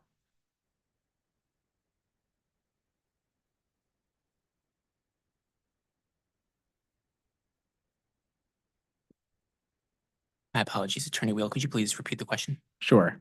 I asked questions about whether and to what extent the reconciliation proposal might apply to a scenario where PURA later finds certain levels of plant to be imprudent. And my question was just whether the responses from the CNG panel would be any different from the responses if I asked the same questions for the SCG panel. It would be conceptually the same, but I would just add that for both CNG and SCG, our proposals in this case are intended to provide the authority, the OCC, other interveners, many opportunities to review the company's capital projects. One such opportunity is in this case, where we've provided dozens, if not hundreds of pages of documentation supporting our planned plant additions. Another opportunity would be when we make the regular recurring compliance filings Mr. O'Laughlin described, and when we make the ultimate filing following the conclusion of the rate year. And then a third such opportunity would be in the company's next base rate case, which I recall you observed, Attorney Wheel, that's sort of standard course for utility rate making. So I would just emphasize our proposal is designed to give the OCC, the authority, and others many opportunities to review the company's plans with respect to capital spending, its activities with respect to capital spending, and the actual plant additions placed into service. Thank you. Moving on to my questions surrounding the testimony exhibits supporting plant levels. I'm going to move on to SCG CIP 6 on page 52. I asked the CNG panel a very long series of questions pertaining to the definitions, project versus program, the structure of whether programs can have sub-programs, whether projects can include programs, et cetera. Would any of the responses to that line of questioning from the CNG panel be different from the SCG panel? No. Thank you. Referring to SCG CIP 6, page 52, this is the start of the SCG documentation for the program labeled SCG Cast Iron and Bare Steel Replacement Program. Is that correct? Correct.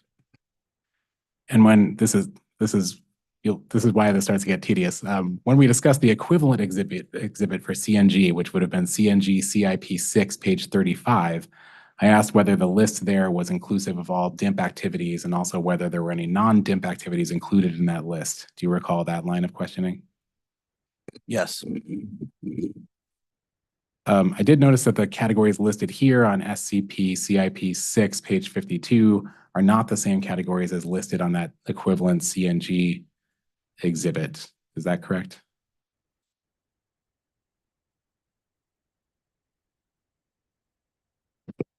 Yes, that is correct. And this is the point where we mentioned in the CNG panel that there were 2 interrogatories correcting the naming designations for these programs.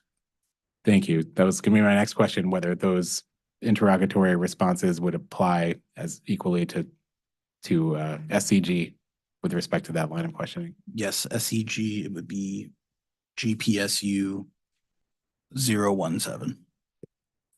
Thank you.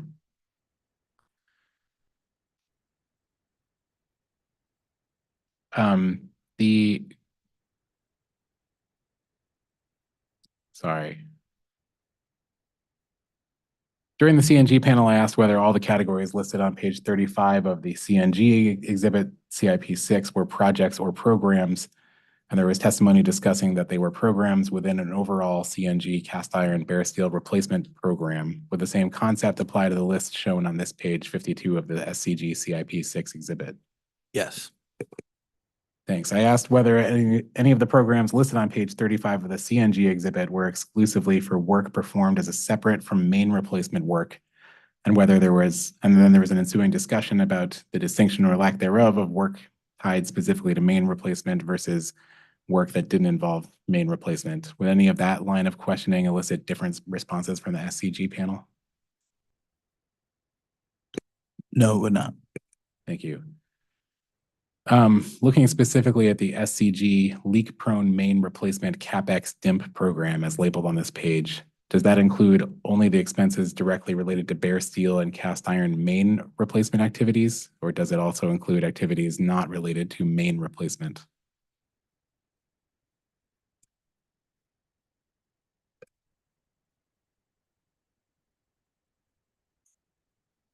It would be the same as it was for CNG. Thank you. I asked the CNG panel about the program labeled CNG government projects CapEx DIMP. I asked specifically what the cost of that program represented. Would the same responses be applicable to the program labeled here as SCG government projects CapEx DIMP? Yes, it would. Thank you. Does that include work only related to government requirements, or does it include other replacement expenditures? Just government. Thank you. The titles of the services replacement other DIMP and SCG distribution main replacements CapEx DIMP both suggest that both include replacements of non-leak prone pipes. I asked a similar line of questioning of the CNG panel with respect to similarly titled programs in the CNG exhibit. I believe the responses there explained that non-leak prone pipe work is sometimes incorporated in DIMP projects with the same line of questioning, same responses applied to SCG. Yes. Thank you. Turning to page 54 of the same exhibit, CIP 6, the program charter form. I asked the SCG panel some questions about the purpose of this form, why it was submitted with this application, and also whether it's used internally or prepared for the purposes of this rate case. Would any of those responses from this panel differ from those provided by the CNG panel? No. Thank you. I also asked the CNG panel about the language state-sponsored program as used on this form. Would those responses also be the same for the SCG panel? Yes, they would. Thanks. Moving on to page 56. When we looked at the corresponding CNG document, there was a mix of historical and budgeted program costs presented there. I'm specifically referencing questions regarding pages 39 through 34 of the CNG exhibit, CIP 6. Do you remember those documents?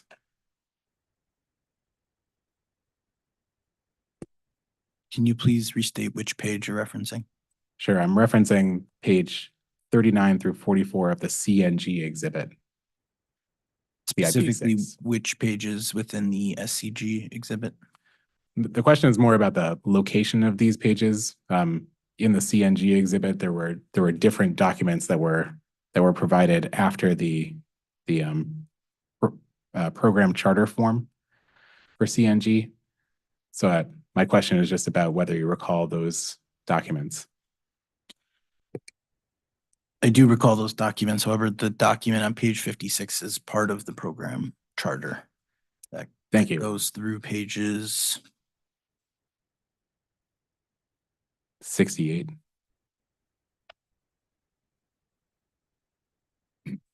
66. Thank you. I had noticed the similarity in design and was going to ask whether these were part of the program charter, but these sections of the program charter weren't provided in the CNG exhibit. Is that correct?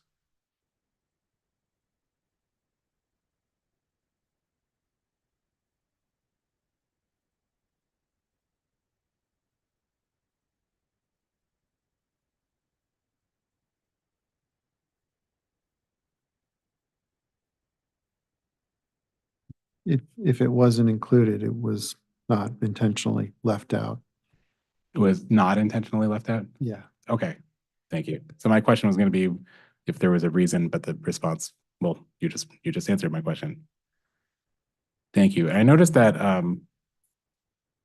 the historical spend and budget information that was provided in the equivalent location for the CNG exhibit is provided on pages 77 through 80 of this exhibit. At least that's my understanding of that they are the equivalent.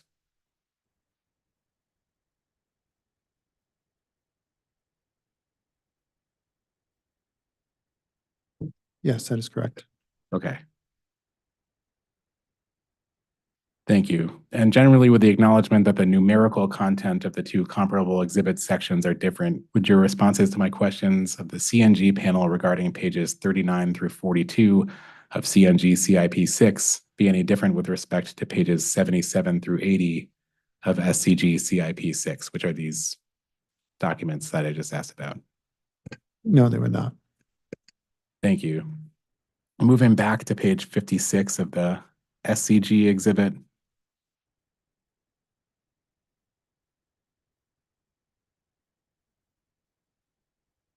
Were these documents created to support this rate case, or are these internally used in the regular course of business? They're part of the regular course of business. Okay. And we had just discussed how these are part of the program charter. Is there any specific use for these pages in particular, or would your responses with respect to the purpose of the program charter also apply to these pages? It's the overall program charter is utilized to develop the plan for the overall program for that calendar year. So these pages would be in support of the management of that program. Okay, thank you. Moving on to page 69, which is the matrix scoring detail.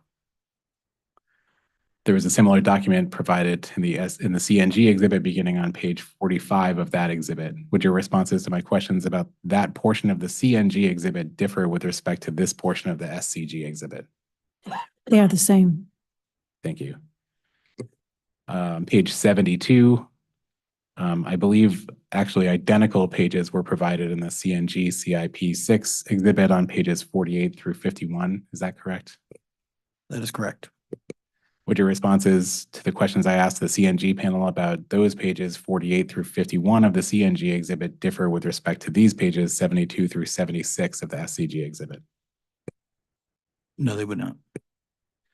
Thank you. Page 82 of this SCG document labeled SCG Outsourced Engineer Traffic Plans.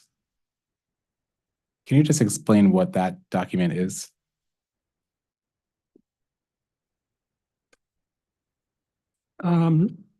Typically, the cities of New Haven and Bridgeport are asking for a traffic plan specific to work being done. So those are the incurred costs to that. Okay. And this document wasn't provided for CNG, is that because there isn't a municipality in CNG territory requesting it? That is correct. Okay, thank you. I'm going to move on to SCG CIP 4.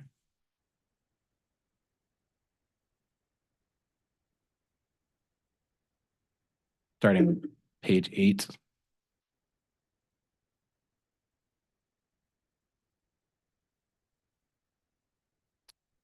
I'd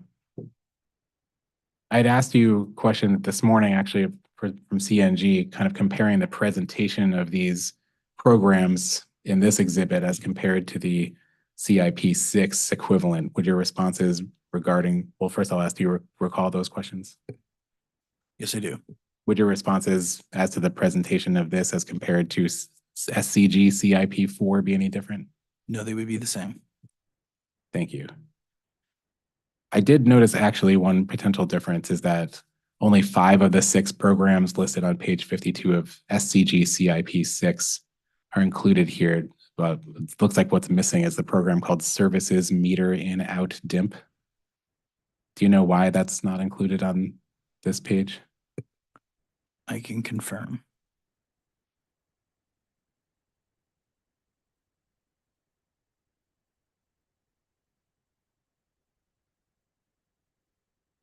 That does not show because the program expenditures is, or the plant additions associated with that program is shown at exhibit SCG-CIP-3, line 24, are below the $500,000 level. Thank you.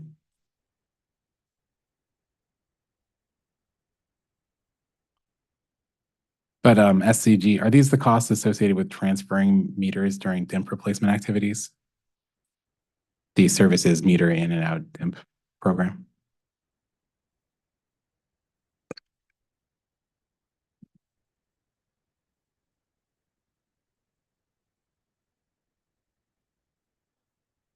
That would be associated with customer work, relocation of services at individual customers.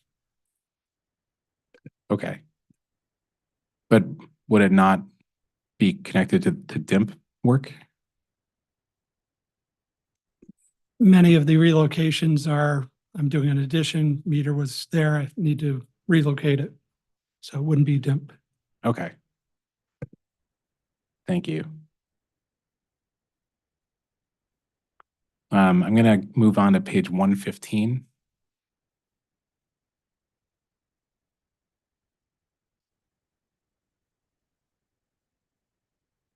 So I'm just going to ask some questions about the cast iron and bare steel program. I'm actually going to go to 116, the next page. There's another project summary sheet similar to the one we spoke about in the equivalent CNG exhibit.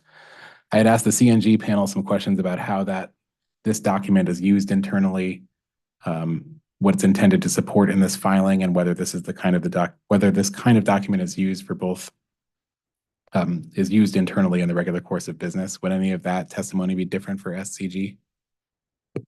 No, all of the testimony about the project summary document would be the same. Thank you.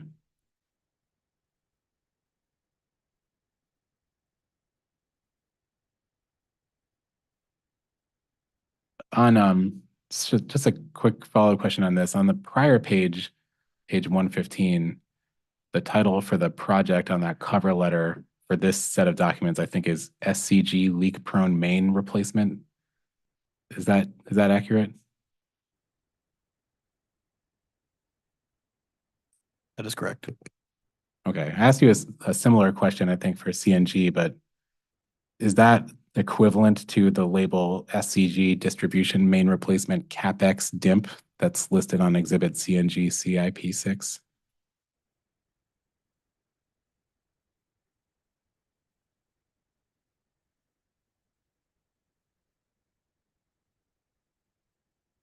If that was the same as which, Whether SCG leak-prone main replacement, that program is the same program as SCG distribution main replacements CapEx DIMP.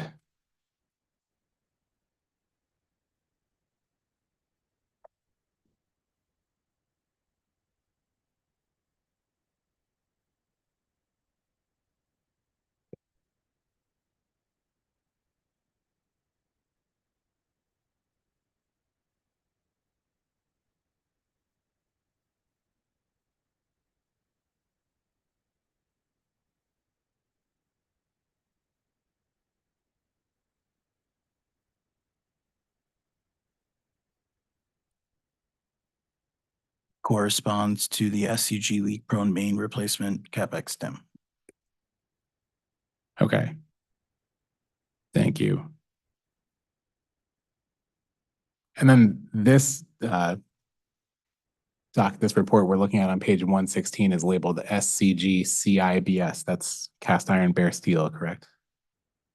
Correct. Okay, but that corresponds to the SCG leak prone main replacement program? Yes, this is the scenario I mentioned before about updating project names, program names. The associated approval documents have the project from the point in time when they were processed. So this title is in alignment with that to ensure consistency. Okay. Thank you. And I had asked similar questions of CNG, and I had also asked as a follow-up whether the unique identifiers, the WBS or project ID, are better to track throughout the documents. Would the response for SCG be the same? Yes, these also have the unique identifier. Thank you. Moving to page 117 is an IP4 change document. I asked during the CNG panel about what IP4 change documents are used for internally and why they're included in SCG's, sorry, I asked why they're included in CNG's rate filing. Would the answers for SCG be any different if asked those same questions? No, they would not. And I asked about the CNG filing as well. But I'll ask again just because this is a different IP4. Is this IP4 asking for, is it for a specific year of the SCG leak prone main replacement CapEx program? Yes, this is for the 2022 calendar year budget. Okay, thank you. Looking at the doc CR description section during the CNG panel, I asked about what the purpose of that section on an IP4 generally is. Would there be any different response from the SCG panel? No, there would not. And on this particular IP4, the description in this section again discusses Pura's decision with respect to the gas expansion plan and notes a resulting $15 million deficit in 22 spend and a plan to shift focus to CIBS. Is that response identical to the one I discussed with the CNG panel? By response, I mean, is that description in that section identical to the one I discussed with the CNG panel? Yes, the response would be the same. Okay. And I asked you questions regarding the term deficit and spend and the reference to the $15 million here, and would those responses be the same? Yes, they would. Okay. And we were discussing this IP4 for the leak-prone main replacement activities. Is the referenced $15 million amount spread out over all cast iron and bare steel replacement program activities, or just the leak-prone main replacement activities? As was responded for CNG, I believe the $15 million is referencing new business and not cast iron bare steel. Okay. The referenced shifting focus to CIBS isn't, I think, as we discussed during the CNG panel, the idea is to shift that $15 million amount into the cast iron bare steel program? As discussed with the testimony earlier for CNG, the purpose of this field is to describe the offsetting funds in the plan for approving the request. Thanks. So yeah, my question was just whether the offset would be to all cast iron and bare steel replacement program activities, or specifically the leak prone main replacement program. This page is specifically for the leak prone main replacement program. The $15 million is referencing the funding available from new business as an offset. And this change request specifically seeks out authorization of $3.659 million incremental in 2022. Okay, thank you. I also asked questions of the CNG panel regarding the reason for change section on page 76 of the CIP4 CNG exhibit. And the reason for change section on this page 117 of SCG CIP4 appears identical. Is that correct? Yes. So would would the responses to my questions regarding that reason for change section be the same for the SCG panel? My responses would be the same. Thank you. Moving on to page 119, which is the 2023 IP4 change document for the SCG leak prone main replacement CapEx project. This doc CR description again references increasing costs and unforeseen environmental and underground factors. Would your responses to my questions about the identical language on the CNG exhibit be the same for SCG? Yes, they would. Thank you.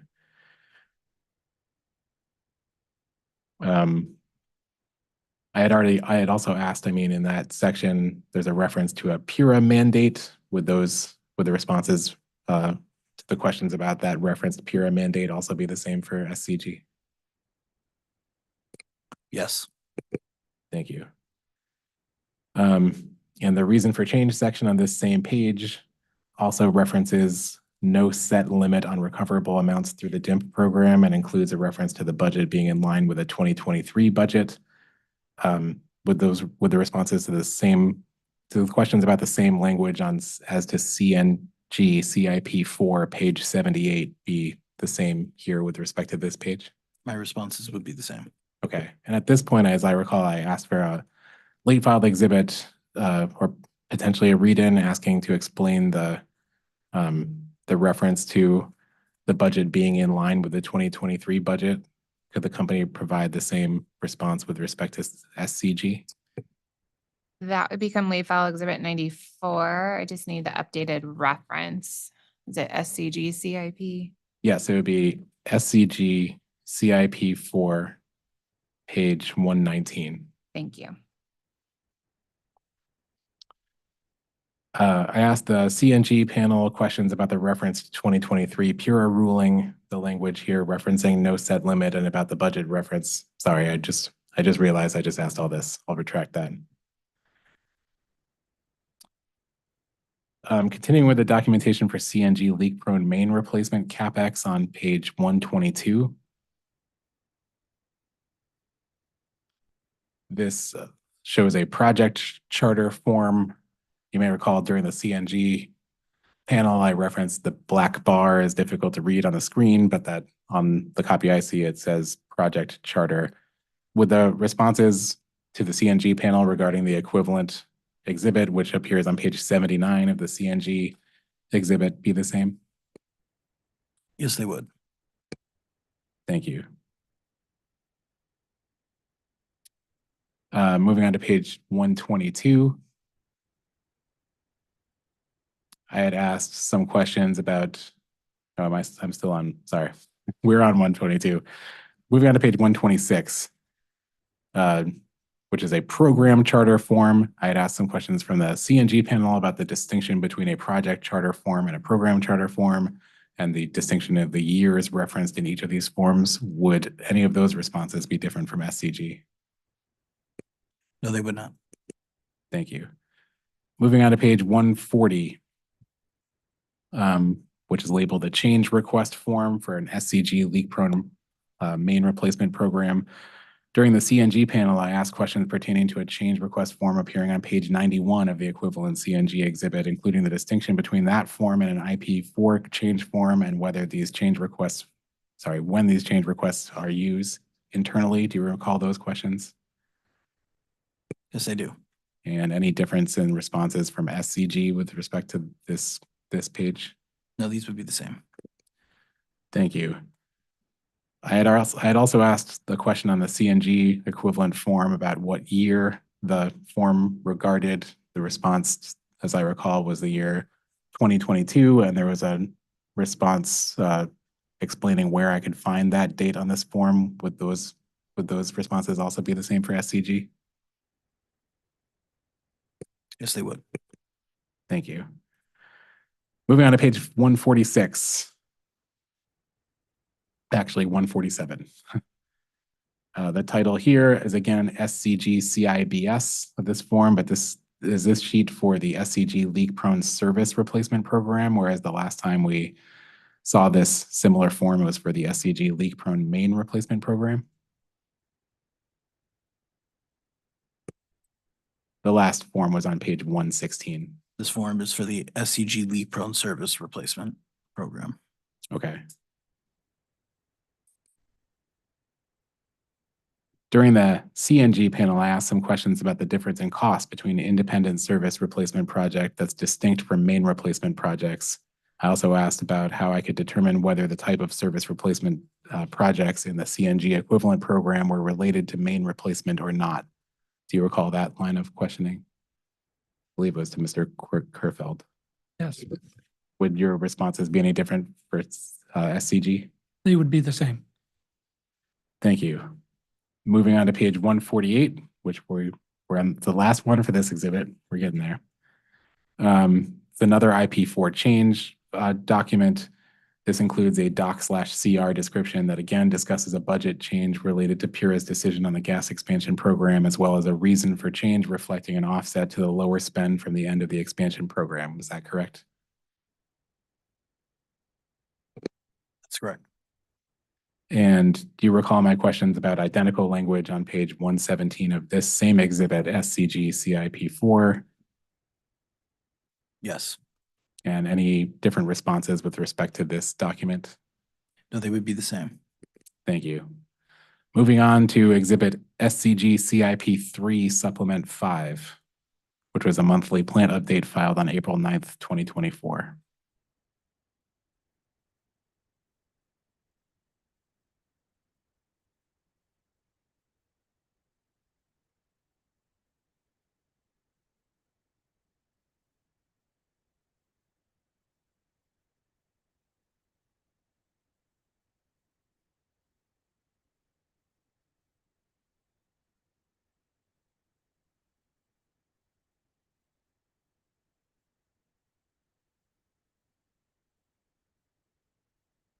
Do you have it in front of you?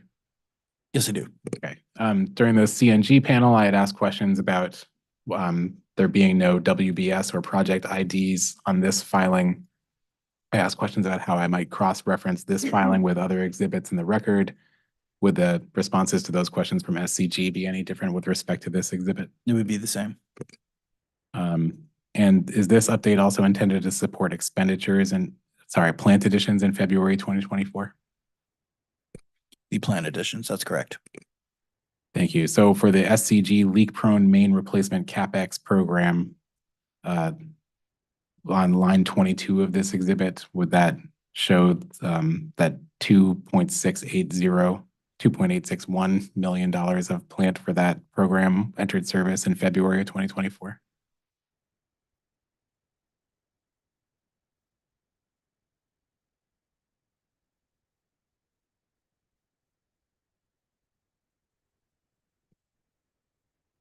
Can you, line 22?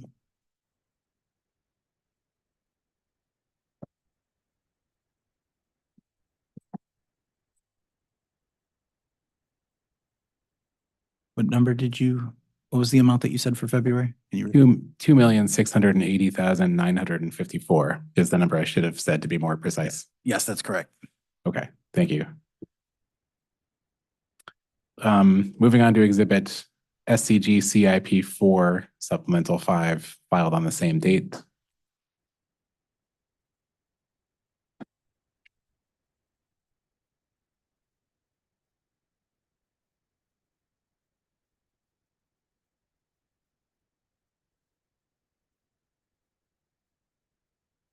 Specifically page 6 of that exhibit.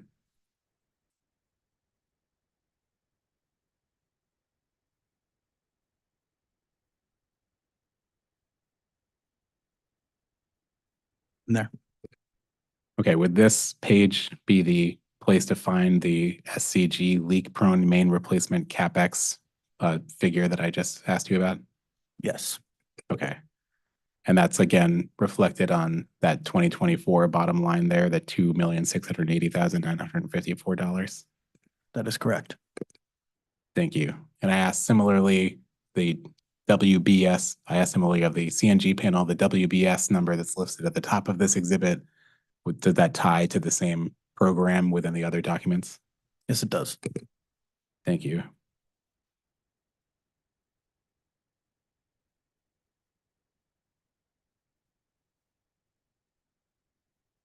Does the WBS number stay consistent year to year?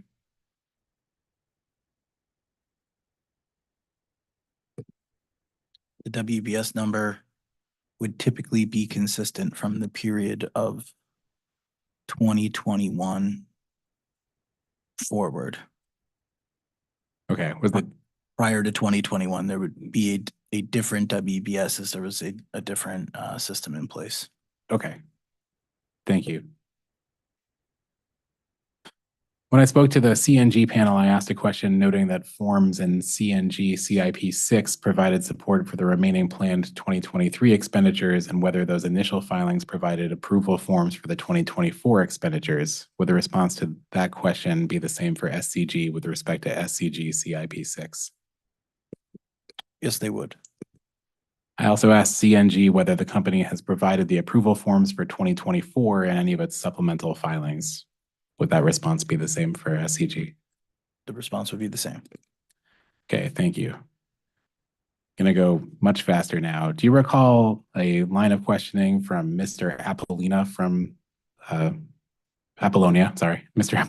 OCC staff regarding interrogatory responses pertaining to costs that were identified in docket 220808 as transmission costs? Yes, I recall discussion about investments classified as electric transmission. Okay. Would any of the responses as to that line of questioning be any different with respect to SCG than they were for CNG? No. Thank you. Just a moment. Do you recall answering a series of questions from Ms. Bhandari also from OCC staff regarding how the company defines customer interest and asking specific examples of what kind of interactions might be categorized as customer interest? Yes, I do. Would your responses from CNG be any different from the responses provided by would SCG's responses be any different from the responses provided by the CNG panel? They would be the same. Okay. I also we had asked a late file regarding the gas expansion plan performance of CNG. Does the panel recall that line of questioning regarding the gas expansion plan performance? Yes, I do. Could we ask for a similar late file for SCG? So late file 85 is repeated as late file 95 for SCG. Thank you. And there were some follow-up questions from Ms. Bhandari regarding what has changed since the gas expansion plan with respect to customer interest. Would the responses to those questions be any different from SCG? It would be the same. Thank you. Ms. Bhandari also asked questions about meter replacement and specifically whether meters that are removed prior to being fully depreciated are removed from rate base. Do you recall that line of questioning?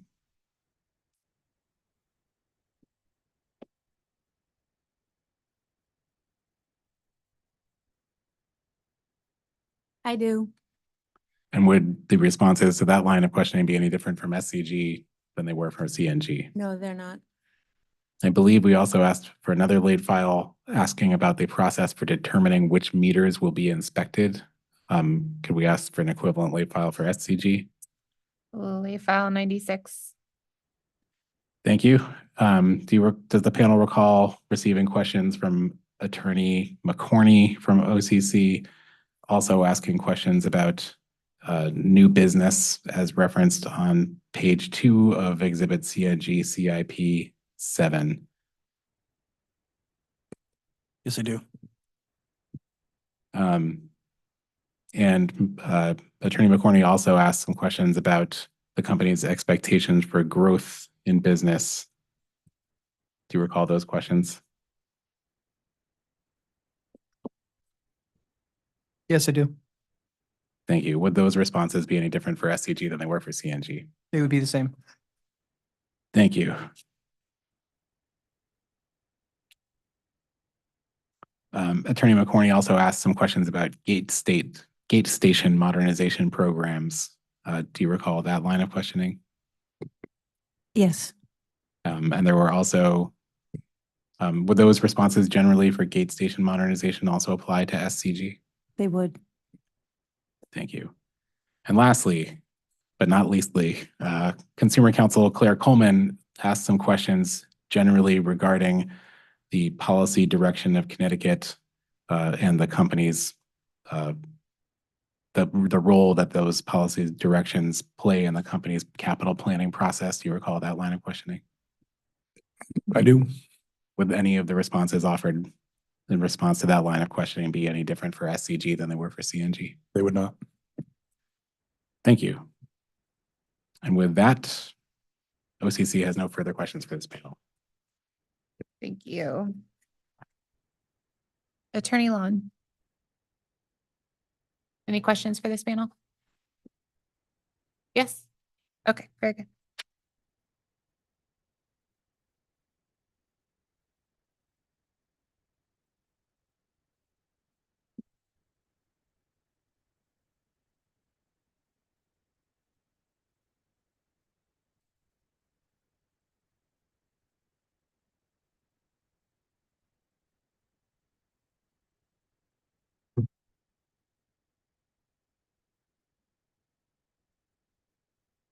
I'm Shannon Lawn for Conservation Law Foundation. Just a few questions. So earlier today, the panel answered some questions about the Electric and Gas Strategic Planning Group and the consideration of electricity load forecasts in your capital planning process. So I have a few follow-up questions about your coordination with the electric distribution companies. First, does the SCG Electric and Gas Strategic Planning Group consider electricity load forecasts and the potential impact on gas demand in your decisions whether to approve gas system investments? We do not. We do not. They're overlapping electric companies over our gas utilities at SCG. Do you know if United Illuminating, which is Avangrid's electric affiliate in Connecticut, is planning for electricity load growth that factors in increased deployment of electric heat pumps? Not aware. Do you know if Eversource is planning for electricity load growth that factors in the increased deployment of electric heat pumps? Not specifically aware of that, no. Does SCG's service territory overlap exactly with United Illuminating's service territory? It does not. SCG is a larger service territory than you are. Okay, so does that mean that some SCG customers are Eversource electric customers? That's correct. Okay. And do CNG and SCG follow the same processes in coordinating with United Illuminating and with Eversource on gas and electric system planning? From a capital planning perspective, each operating company underneath Avangrid has its own capital investment portfolios, which are designed and intended to provide safe, reliable service for each company's customers. Infrastructure investments are unique to each company and are planned appropriately. Investment in the infrastructure of one company is not something that would dictate investment in another operating business. Okay, but just to clarify, do you coordinate with the electric distribution companies on like integrated gas and electric system planning?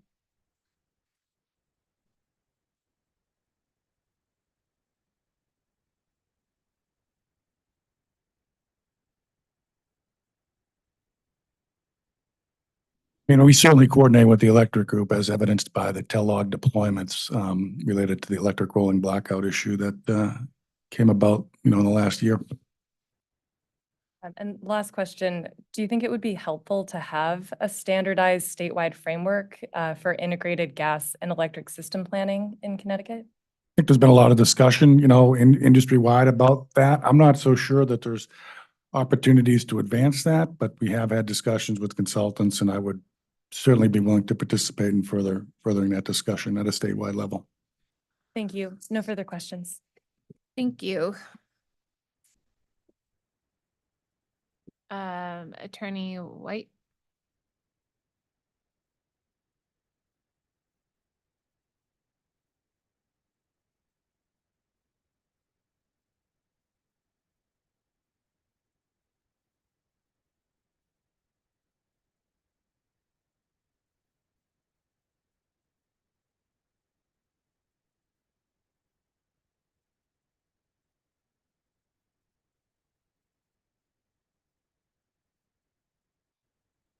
Good afternoon, panel.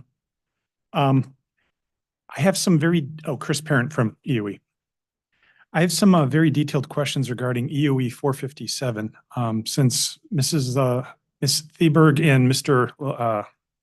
Lavulo, if I'm pronouncing his name right, sponsored the interrogatory and are not here today, I presume a late file exhibit might be the best way to go. Do you agree?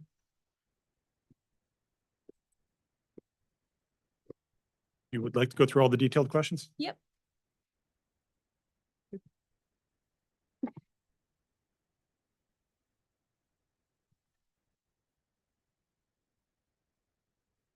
Selection number 4. I was unable to actually locate the Dell marketing invoice or invoices. There was a lot of information provided. I reconciled the support and was unable to locate the invoices. Would you be able to help me to locate that?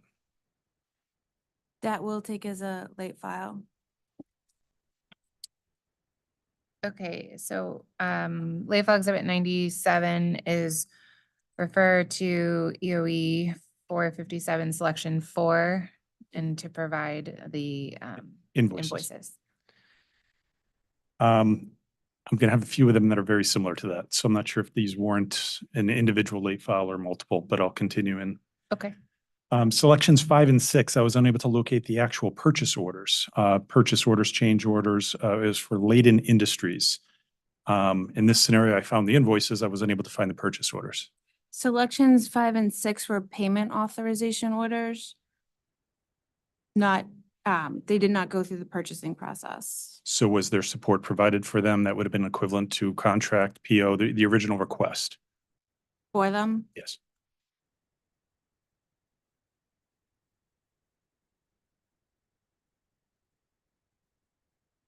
I'll take a late file on that to see if for the original request.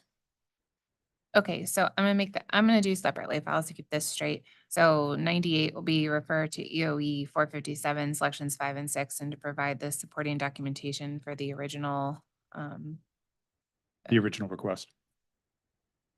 Yeah, just so we're on the same page, though, those ones are payment authorization orders. So they're for anything that's outside of the purchasing process. So anything that we don't have the possibility for negotiation for, so like fuel, energy, raw materials, real estate, contracts with governmental agencies, those items are payment authorization orders, not going through the purchasing process. Would these be subject to a contract? It depends on what they are.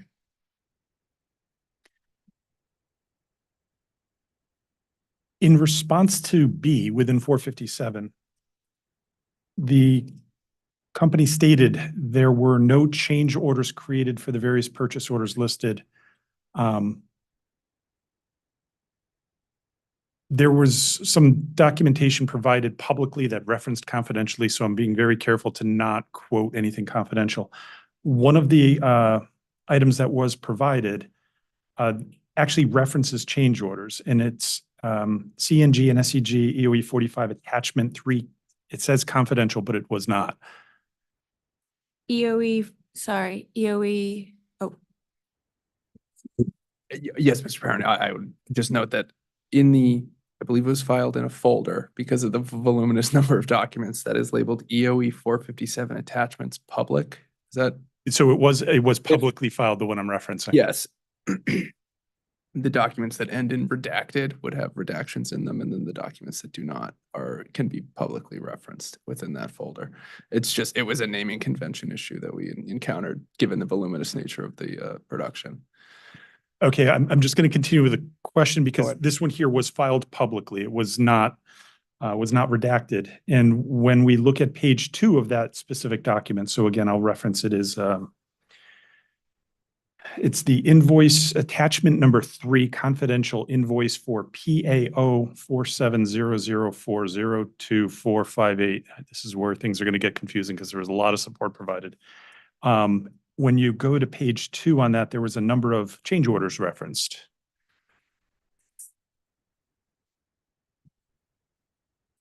Yep. I guess I'm trying to understand, this appears to have change orders, yet the response to B stated that none of the selections were subject to a change order. I'm just hoping to reconcile that.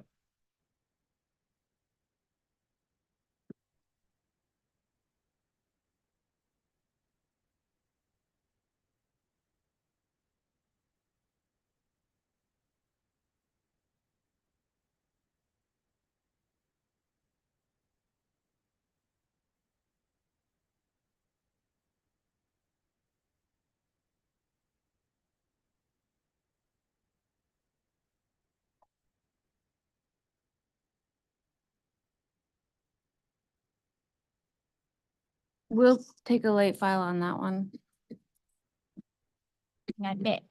Maybe we should revisit our initial request. If this is what's, because it's going to keep going down this path.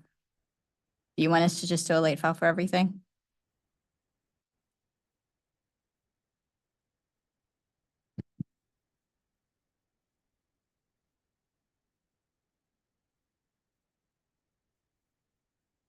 Are they all specific to what we're looking at for CNG and SCG EOE 457 attachment 3 confidential?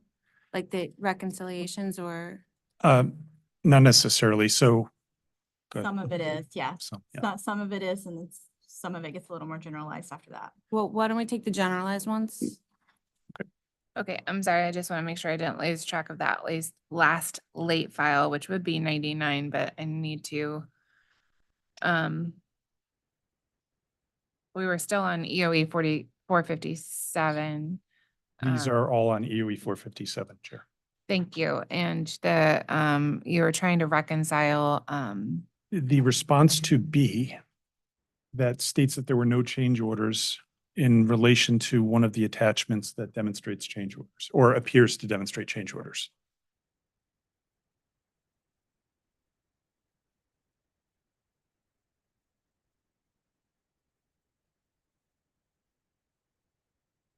okay. So that's 99. Thank you. Would the same response for CNG, would the same responses for CNG be those applicable for SCG as it relates to when a competitive bid is required, when a request for proposal is required, the adherence to the contracting policy, or I'm sorry, the purchasing policy, would they all be the same? Those would be the same. Great. EOE 457E specifically references framework agreements. Yep. Can the company clarify what a framework agreement is? Sure. So some of the ones that you selected were framework agreements. Yes. And so those are, the definition of the framework agreement is defined in ENG 002 SCG attachment 2. Yes. And so framework agreements over a multi-year period. Is it essentially a contract? It's a contract, yes. Thank you. Essentially a contract over a multi-year period, like for maybe a set price per unit, but over a multi-year period. Okay, so a framework agreement could be in place for a set period of time, and then perhaps it could be amended at some point later? Yes, they could theoretically be amended, yes.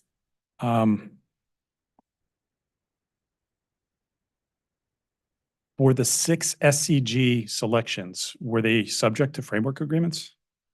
1, 2, 3, and 4 were. 5 and 6 were not, because those are payment authorization orders.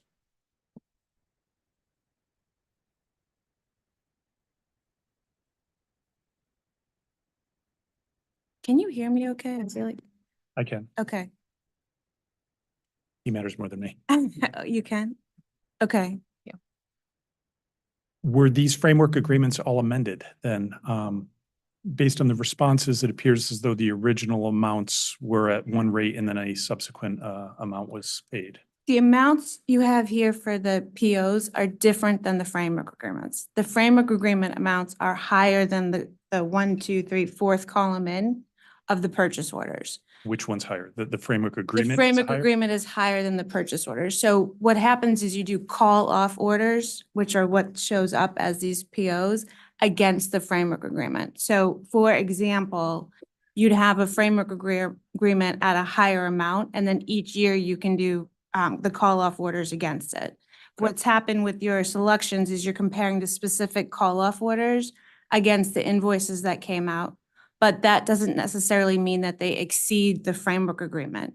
So what could have happened is someone did a PO for 10 items and instead determined that they needed 12 and purchased those, but they didn't exceed the framework agreement because maybe the framework agreement allowed them to buy 50. So these are individual costs, not necessarily overall charges. So is this a situation where the framework agreement allowed like a per unit cost of X? A PO was issued for something less than X? I guess I'm trying to understand why the amounts that were paid were in excess of the POs. So that is defined in E.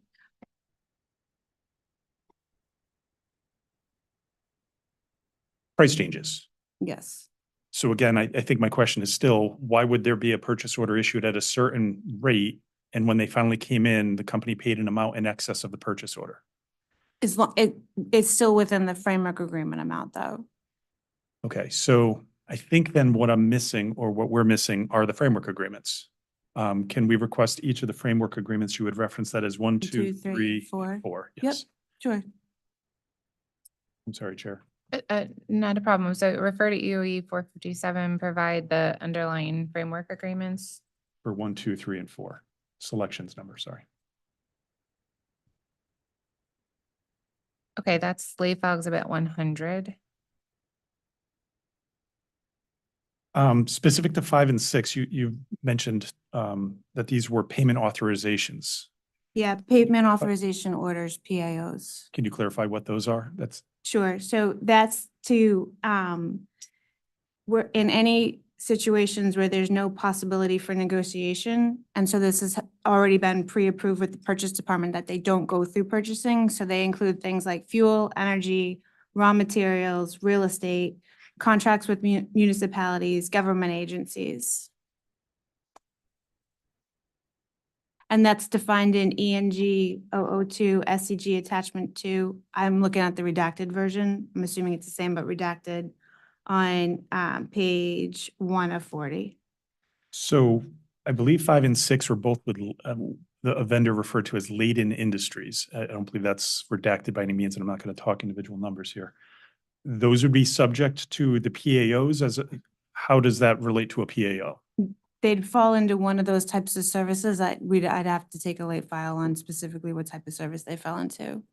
I think I would appreciate that because I wasn't clear as to how that would reconcile. Sure. Okay. So we're still on EOE 457. So this would be clarification on selections 5 and 6 on how they fall into one of the PAO categories. Is that a? Yep. Okay, that's slave file exhibit 101.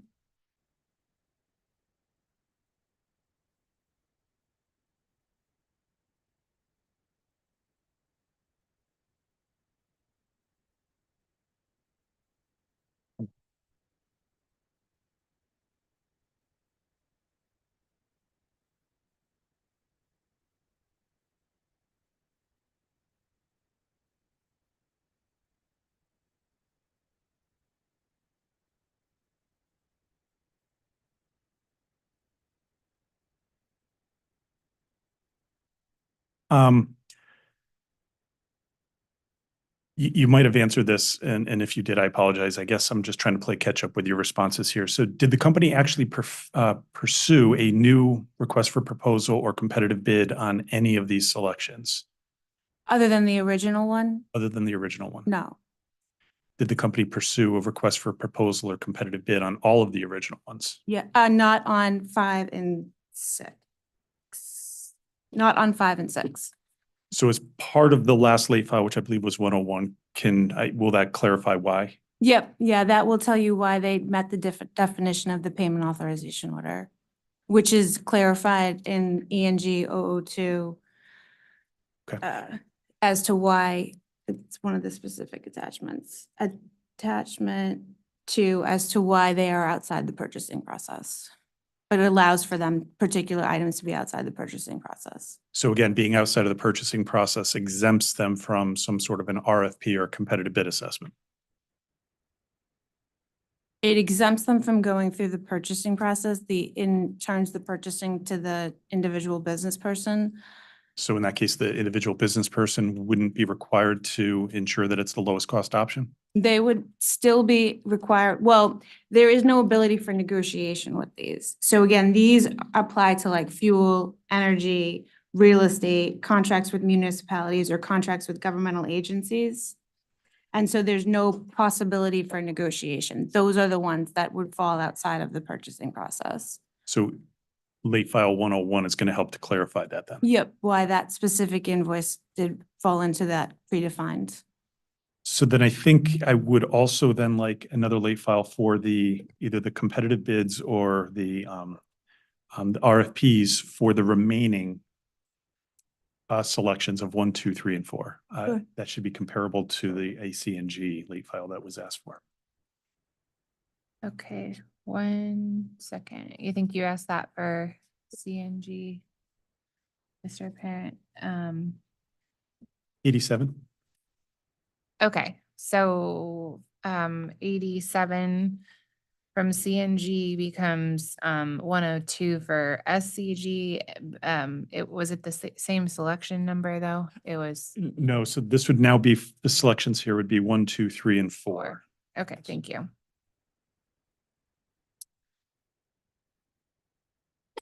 Bless you. I have that. I would have that. We're good. Thank you, and appreciate you going through the details with me. You're welcome. Thank you. Attorney Wright? Thank you. Attorney Anaouiji? Commissioner Karen? No question. Thank you. I also don't have any questions. So we can take our break and do redirect when we come back from the break. So let's take 15 minutes and we'll come back that puts us at 3:40.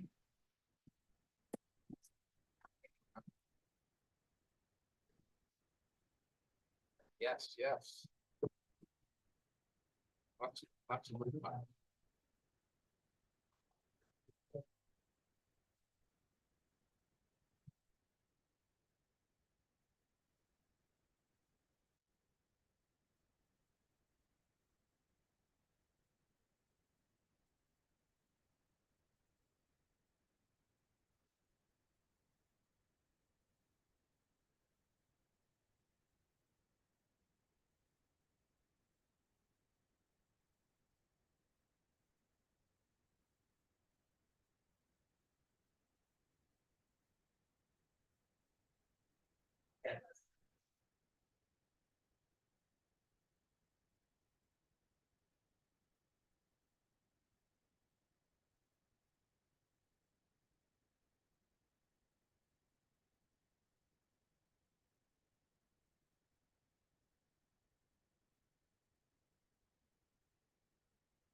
Right, please be seated.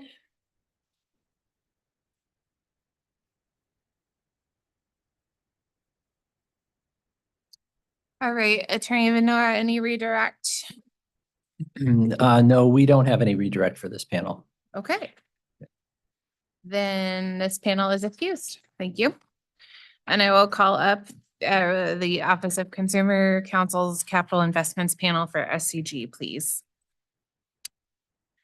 And the company is up first for cross-examination.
Okay, I will remind Mr. Larkin Connolly, you remain under oath, and Attorney Talbert Slagle, any preliminary matters?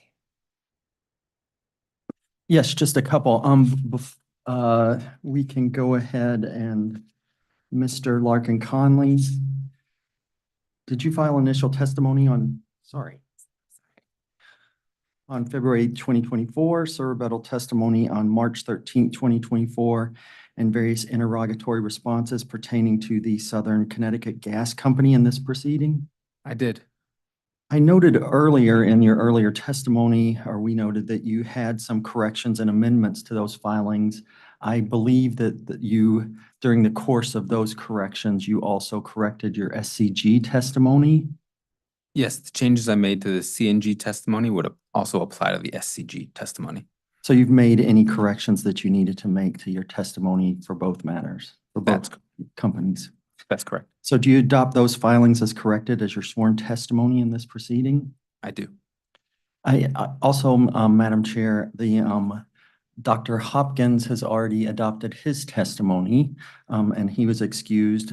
We did have a late file exhibit. I think it was OCC agreed to provide late file exhibit 88, I believe. Is that correct? We would be happy. We spoke with Miss Attorney Lawn before she left, and we would be happy to provide a similar a similar late file exhibit for SCG in this matter. Okay. That would be 103. Okay. And finally, Mr.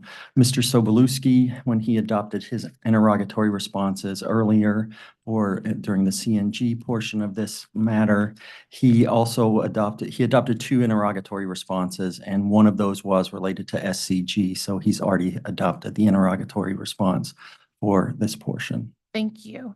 And with that, Mr. Larkin Conley is ready for cross-examination. Thank you.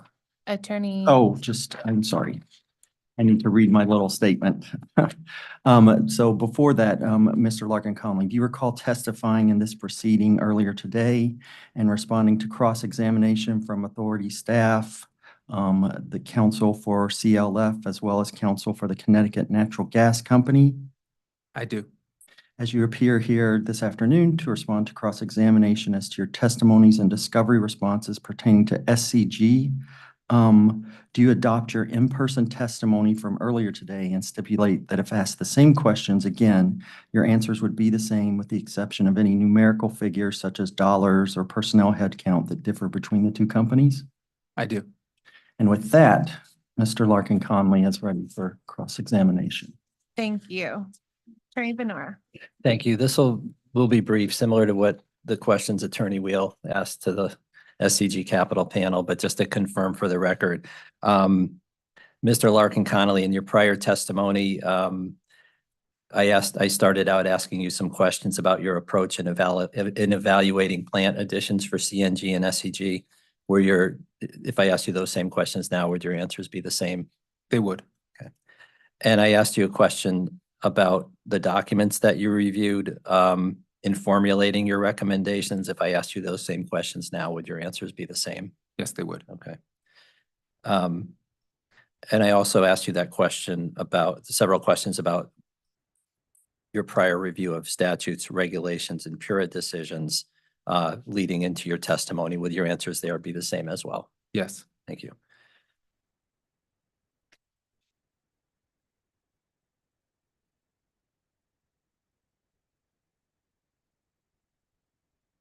I asked you several questions about OCC's past positions on capital documentation and forward-looking capital. Would your answers be the same if I asked you those questions again?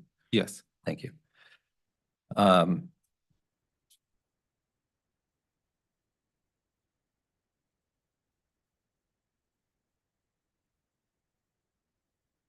I asked you questions about your recommendations regarding what we're calling the historic plant additions above the budget amounts from the last rate case. Would your answers be the same to those questions? Yes.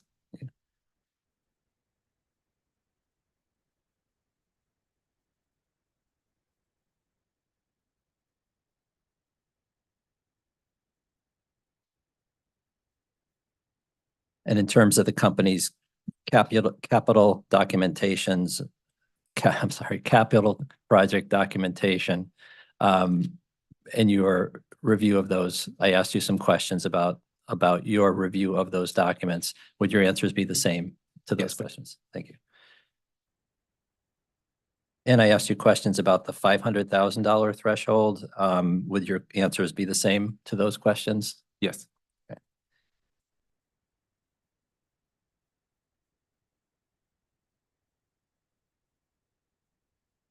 Okay, and lastly, the last topic I asked you questions on were relating to your recommendations regarding plant additions. And if I asked you those questions, would your answers be the same? Yes, they would. Okay, thank you. That's all we have. Thank you. Thank you. Authority staff. Attorney Anaouiji. Attorney Wright. EOE. Commissioner Karen. Yes, please. Mr. Larkin, Connolly, in your testimony, pre-file testimony from pages 15 and 16, you talked about some of the issues you found and that you would suggest that the authority disallow certain capital additions, and you gave some of the reasons for that. Yes. Okay. Page 15, from about line 23, you talked about how difficult it was for you to find specific programs, and some of the exhibits were which is difficult to find. And you thought that that was not a very good practice for a prudency review, right? That's correct. Are you suggesting that those items, while maybe being hard to find, maybe not the best practice, are in fact imprudent and or not used and useful? I haven't made any regarding specifically right here. I'm discussing the completed projects for SCG. That would have been I believe since 2022. I haven't made any recommendations related to those projects of disallowances. My main sort of conclusion was that in the future we should be expecting a clearer presentation and to make it sort of a more efficient review of the projects. So your suggestion essentially is that the company should make sure that both companies use the same terminology, the same codes for various projects and programs, and identify them specifically as a larger project within a larger program. That's definitely sort of the first aspect that I would expect, to have some consistency across the documentation on the project names and the IDs. But above that,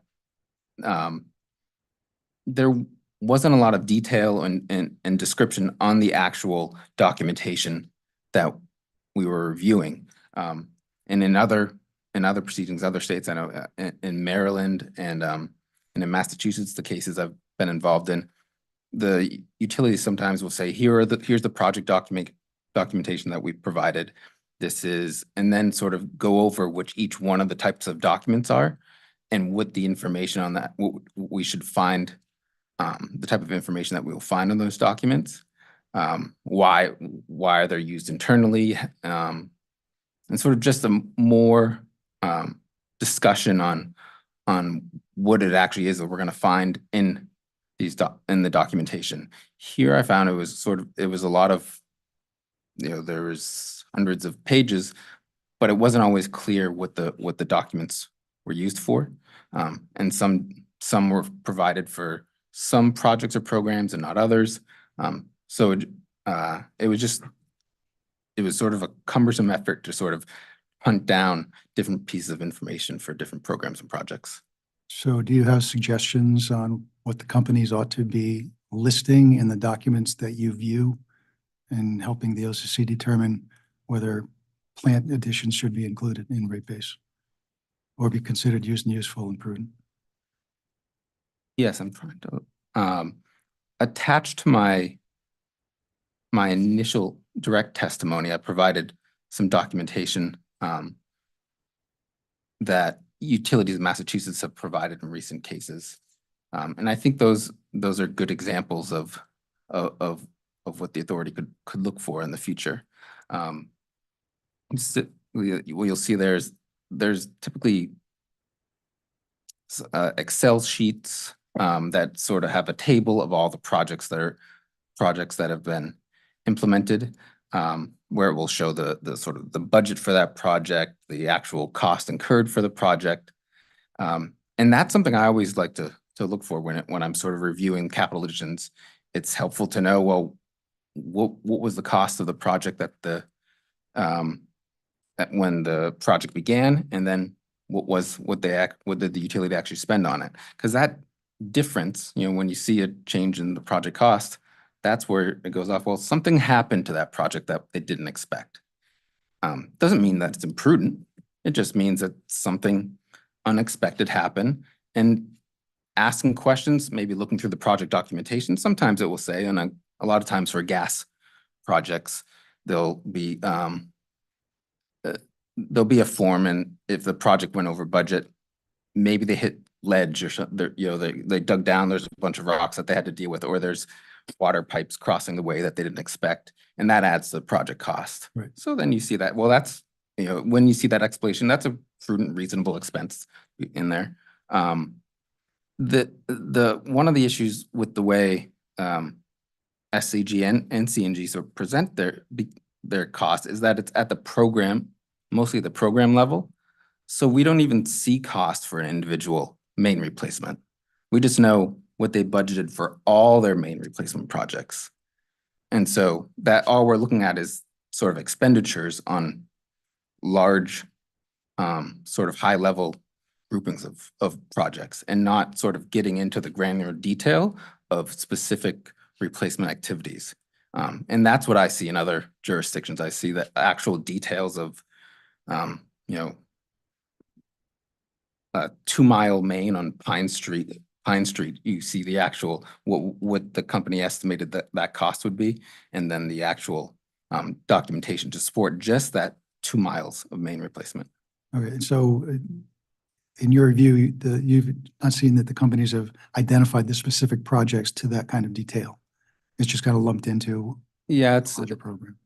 From what I can tell, it's more of what they provide is sort of the high level. And I assume this is sort of what's done internally as part of their budgeting process, that it's when they're funding their capital projects, it's done at the programmatic level, because the actual details of which projects are going to be used for those funds maybe matter less for budgeting funding reasons, but in the for regulatory review, and you're trying to understand the prudence of each of the different components that make up all that expenditures, those sort of details matter.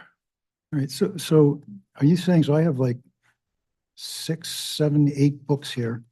I got another 12 upstairs in my office. Are we getting too much information that's just too cumbersome to find, and something more streamlined would be helpful, not just to those of us who are looking through and reviewing these things, but also the company themselves, and reducing the cost of presenting a rate case? Because I mean, it's books and books and books of documents and reasons and costs and budgets, and how much is too much and how much is too little. And I would imagine the companies, is something they would really like to know and need to know. I think that's a good way of putting it, of trying to figure out what's the essential information to include in the filing. And that's, I do, when I'm looking through it, as I scroll through documents, some of it, what I wonder is, well, what's trying to be supported by this document being in here? So I think that's an important thing as the company goes through, is trying to say, oh, well, why would to somewhat think about, well, what does commission staff need? What do the other stakeholders want to see when they're sort of reviewing the projects, and then sort of designing either different forms or documents or presentations of their capital projects in a way that sort of provides that information sort of a way that's easier to digest than just a few thousands of pages. So again, I'm not putting words in your mouth, but it sounds to me like you're suggesting that there's not enough of an objective set of expectations for all the stakeholders in these rate proceedings to observe and follow and present, and then identify and verify.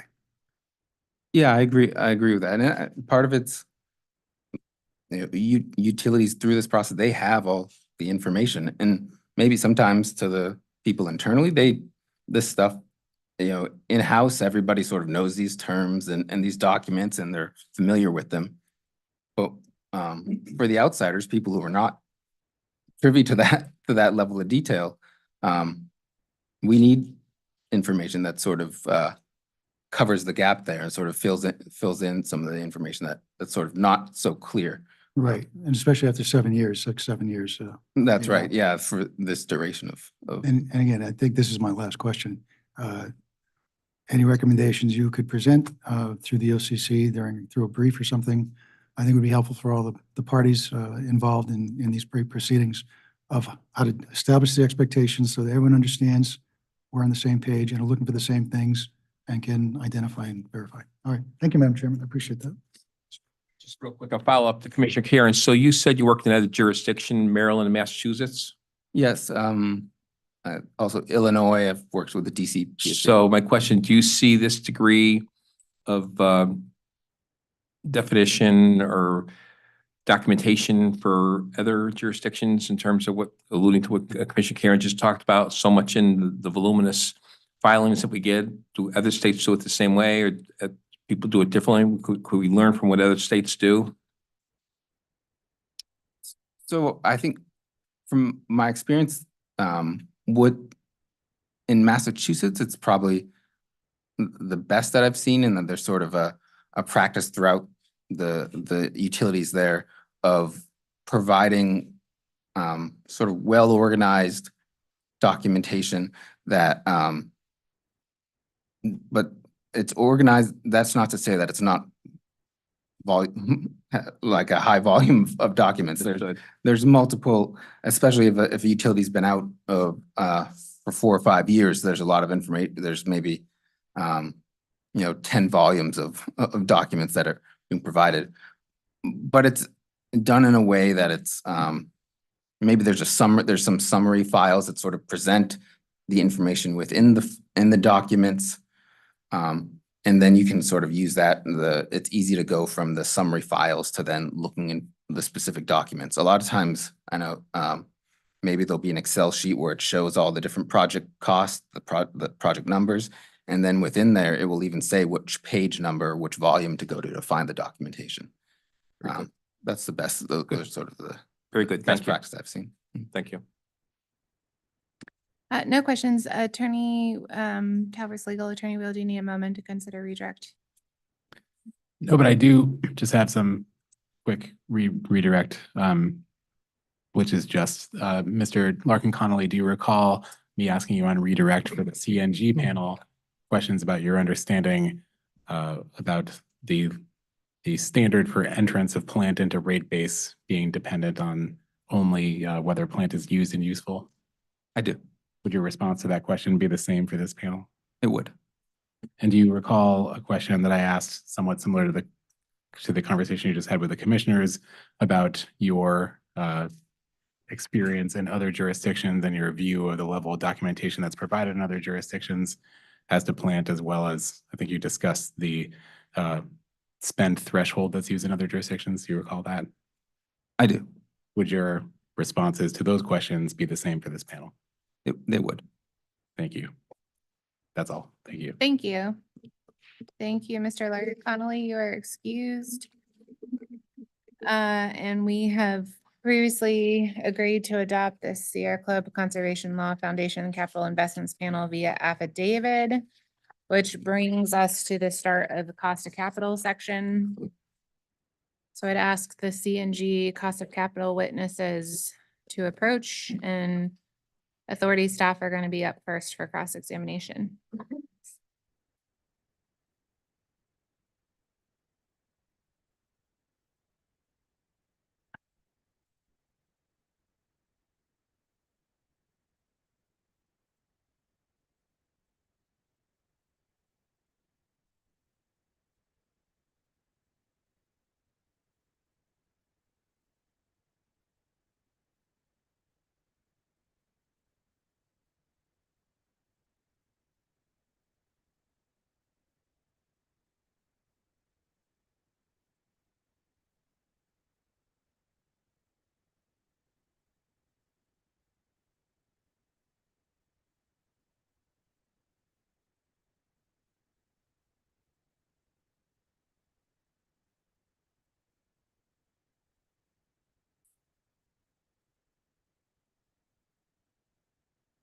Okay. Attorney Vaughn, do you want to introduce your panel, please? Sure, I'll ask the panel members to introduce themselves and state their titles in just a moment. I'll just note for the record that Miss Charlotte Ansel is listed as a witness on the schedule. She is ill today and is unable to attend. Mr. Panici will be adopting her materials. Okay. Beginning with Ms. Bulkley, could you please state your full name and positions for the record? Yes, my name is Ann Bulkley. I am a principal with the Brattle Group.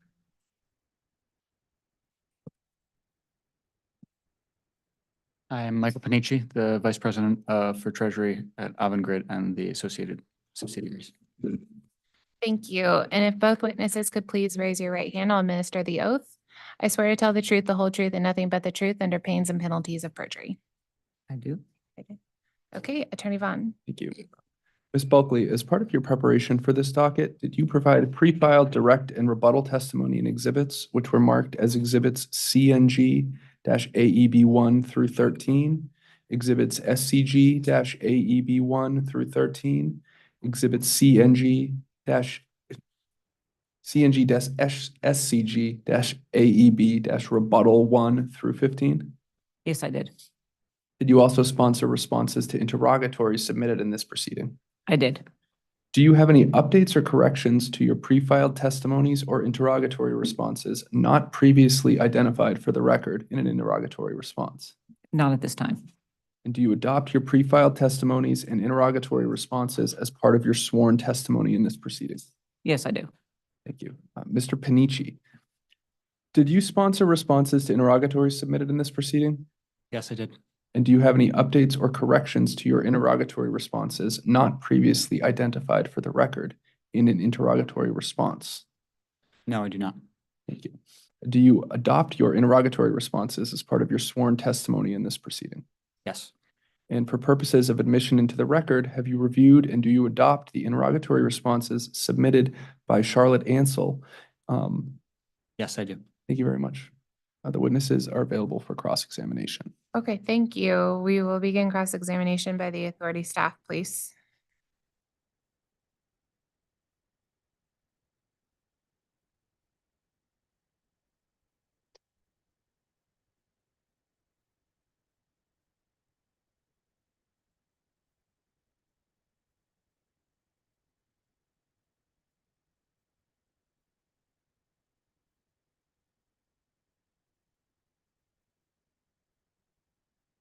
Mr. Novello. Good afternoon. Sorry if I'm a little flushed. I wasn't expecting to come down here, but here we are. Ms. Bulkley, my name is Guy Novello, authority staff. Pleasure to meet you. I've read several of your testimonies. Nice to meet you. I've delineated the cross and very easy discernible groups. We'll start with the proxy group. Sure. Your original proxy group contained 5 gas distribution companies, correct? That's correct. And when establishing your proxy group, it's important to ensure that the proxy group is of comparable risk to the company that you are asked to model a cost of equity estimate for. That's correct. And how do you establish that risk for your comparable group? I've used a series of screening criteria designed to narrow the group of natural gas utilities in this particular case that are covered by Value Line to be most comparable to the subject company. So the screening criteria include credit ratings, the percentage of their operating income that are involved in natural gas operations, a variety of screens like that to narrow the group. Okay. And do you use the assigned credit ratings of the credit rating agencies as a proxy for risk? I use those as a general screening criteria to establish some comparability. I wouldn't say that that covers all risk. Okay. Or where do you think it's deficient in analyzing risk? Well, the credit ratings really are only covering, credit rating agencies are focused on whether or not a company can meet its debt obligations. So this is a cost of equity study. And so by the fact of what they're actually trying to cover, they're not actually addressing the same risks that an equity investor might expect. And they're also not doing a comparative analysis, which is essentially what the cost of equity studies are. So they're not benchmarking against a proxy group of companies. And so the business risk portion of my testimony performs that analysis. Thank you. In your rebuttal, you expanded the proxy group, correct? No, that's not correct entirely. I continued to rely on my proxy group. My rebuttal testimony provides a proxy group in response to Dr. Woolridge that he has used in the past, and I demonstrate in my rebuttal testimony that Dr. Woolridge's testimony is really a pretty remarkable change in his methodology to rely on a combination gas and electric companies instead of the broader expanded proxy group of natural gas companies that he has used in the past. And so my rebuttal testimony demonstrates that had that proxy group been used, as Dr. Woolridge historically had done in many cases across the country and here in Connecticut, the results would be similar to the results of my proxy group. So the size of my proxy group then I did not find to be of particular concern as he raised. Okay. I recall you mentioning FERC is okay with a minimum of 5 or something to that effect? Or they are okay with a proxy group of only 5? The FERC, you said? Yeah. Yes, that's correct. Okay. Do they typically discourage less than that, or? I think they've actually gone as low as 4. 5 is their preferred number. And obviously, I think they are willing to accept a broader proxy group as well. But as I said, in doing the analysis in my rebuttal testimony, coming up with results for the expanded proxy group that were generally similar to my initial proxy group, I concluded that I did not feel that my proxy group was unnecessarily narrow. Okay. And you added Chesapeake, CHK, New Jersey Resources, and SWX, correct, to your expanded group? That's correct. That's correct. You partially answered this, but you indicated that the exercise in recreating the ROE from the OCC's group was illustrative.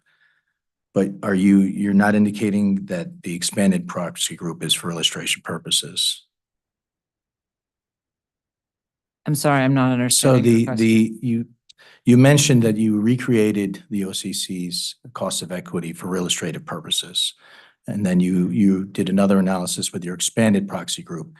Is the authority all okay in assuming that that expanded proxy group is a comparable proxy group for the company in question, with the addition of the 3 names? So my initial screening criteria, I identified a proxy group that I think is risk comparable, and I conducted all of my analyses in my direct testimony on the business risks for those companies. I did not recreate all of the business risk analysis in my rebuttal testimony on this expanded proxy group. The purpose for setting up that proxy group, as I mentioned earlier, was to demonstrate that there was really not a need to be seeking a proxy group of electric utilities as a proxy for the gas companies that are in these proceedings, and that was a departure from Dr. Woolridge's prior work. And so I relied on what he typically would have used in that analysis. So I don't think it's definitely not intended to replace my analysis, because it would not have all of the business risk analysis that I prepared in my direct testimony for those additional companies. So are you not comfortable including these names for the authority to consider in its own cost of equity analysis, the 3 additional names? As I indicated, I believe that the proxy group that I relied on in my direct testimony is reasonable and appropriate. And then in providing the results of the models, demonstrated that the model results don't actually produce materially different results for the expanded group. So I did not feel that it was necessary to expand the group. Okay, thank you. Sure. Moving on to a different topic. Utility stock performance. You indicate several times in your testimony that utility stocks will underperform, correct? Well, in my direct testimony, I indicated the expectation for that to be the case. As interest rates increase, it was expected that if you look at history, that investors typically rotate out of utility stocks and into treasuries. from the time that I filed my direct testimony to the time that I filed my rebuttal testimony, that did occur. And so I did not say that in my rebuttal testimony. That is a portion of my direct testimony where I stated that expectation. And then in my rebuttal testimony, I noted that the market indicators demonstrated that had occurred. I'm sorry, I lost my train of thought there halfway through. So you're saying since your original direct testimony and your rebuttal testimony, that interest rates had gone higher subsequently and utility stocks had underperformed as you had anticipated? Yes, that's correct. When I filed my direct testimony, interest rates were at about 3.92%. In my rebuttal, they were at 4.19 and they're currently at 4.78. And if you were to look at how utility stocks have performed over that time, they have underperformed the S&P 500. Okay. And during the last periods of ultra-low interest rates, did utility stocks outperform at any point the S&P? How are you defining the period of time that you're referring to there? Let's use a time during the Fed Reserve ultra-low interest rates, say from 09 to when we started raising again was 2015 or so, 16 before we went back down to zero interest rates for COVID. So let's say from 2010 to 15. I know it's kind of a Yeah, this hard- is something I don't have the answer to. I mean, I haven't done the analysis to compare the S&P 500 to the proxy group over that time period in order to prepare for being here today. Okay. I can't answer that definitively. I have done the analysis that we just described for the proxy group as of what's been shown in my rebuttal testimony. So through January, and then I updated that analysis in consideration of coming here today to demonstrate that they had still underperformed the broader market. So in your time as an expert witness, you've never seen an occurrence where the utility stocks actually outperform the S&P? Oh, I didn't say that. I said I haven't done the analysis you asked for. Okay. So I can't say definitively during that time period what happened. I mean, the performance metrics are typically as of a point in time when you need to designate a starting time period and an ending time period, and the starting time period becomes the benchmark. So it does depend on what you're picking for a benchmark, and I have not done the analysis that you requested with respect to the benchmark starting point. Understood. You mentioned the inverse relationship, which I'll get to later on, but have there been instances where you've seen rates drop? And I know that putting you on the spot here without putting a time on it, but where we've seen interest rates drop and utility prices spike dramatically, almost in the opposite of what you're suggesting is happening now. Yes, there have been times in the past where that's occurred. Okay. And can a stock price stay flat and still underperform the overall market?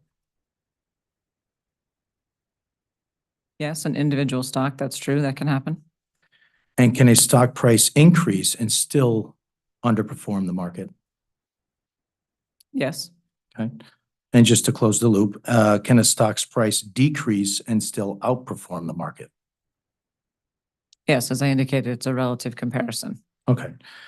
So looks like we're in agreement. So underperformance or outperformance, excuse me, you would agree that it's a relative term and that a specific stock's price performance is gauged relative to the performance of the overall market and does not necessarily indicate the increase or decrease of a stock's price. Yes, I would agree with that. I would say, however, that the dividend yields in the DCF models do capture the specific stock prices that we're referring to.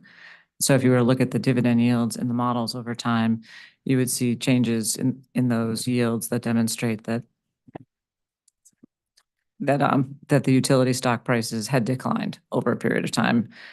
In particular, I would say that there was a significant decline in October and November of last year. And then they increased slightly at the end of December, and they were down again through the course of this year. Okay. And you might have preceded my next question. So as it relates specifically to the DCF model, if a stock underperforms and the price remains relatively flat over a period of several months, if all else is held equal, growth in dividend yields, what effect would that have on the DCF? You might have to give that to me again, sorry. Sure. So as it relates to the DCF, Mhm. If a stock underperforms and the price remains flat over a period of several months, let's say 2 to 3 months, all else held equal, growth and dividend yields, what effect would that have on the DCF? The relative performance of the stock and the S&P 500 is not reflected in the DCF. It's not. So what is reflected in the DCF, as I said to you, is the dividend yields. And as I mentioned, over the course of the time period, in the analyses that I've prepared here, the dividend yields have changed over time in response to the decline in prices. But as it relates to this question, if the price does not change, has the dividend yield changed? Barring any change in holding everything else constant, if the price remains flat, what happens to the dividend yield? The dividend yield would not change, of course. Okay, so the DCF Assuming all other things constant, if you have, that is actually assuming everything constant, Okay. right? So if you assume that the price has remained flat and you hold everything else constant, you have all of the same inputs. Okay, so we can either determine that you'd overestimate or underestimate the DCF, the cost of equity at that point. You would have no change in the number. I'm not sure that you would have an over or underestimation. You would have the exact same assumptions at two different points in time. Okay. If everything were equal, which is essentially what your scenario said, a flat price, which is equal, and all other things are equal, you have no change in the calculation at all. Okay. And you may have already answered this, but in your cost of equity analysis, you conclude that interest rates have increased in the past year, correct? Yes, since the filing of this case, as I said, it was 392. These are 30-day averages, 392 when I filed, and as of Friday, 478 is the 30-day average of the 30-year Treasury bond. 30. So, Okay, and this is both long and short-term rates, correct? well, that was the 30-year Treasury that I gave. Okay, but short-term rates and long-term rates have both increased? Yes, they have. Okay. If you could refer to page 25 of your testimony. Direct or rebuttal, please. Direct, sorry. Thank you.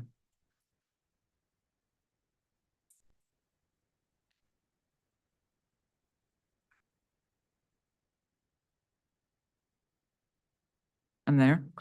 So you state that if interest rates remain relatively high, then the share prices of the utilities would be expected to decline. I do. And you cite a study indicating a high correlation to interest rates and utility prices. Not on that page. Can you reference the page for me? I have 25 here cited, and I don't have your testimony in front of me, but it would be in that range. But you cite a study, I believe it was a Goldman and a Deutsche Bank study, citing the high correlation to interest rates and utility prices, the inverse relationship. Okay, we can keep going. Okay. So I'm familiar with that study, so as long as you're not looking for the specifics of it, so I don't believe so. Okay. We'll be more in generalities. So regarding that relationship, does it hold in perpetuity?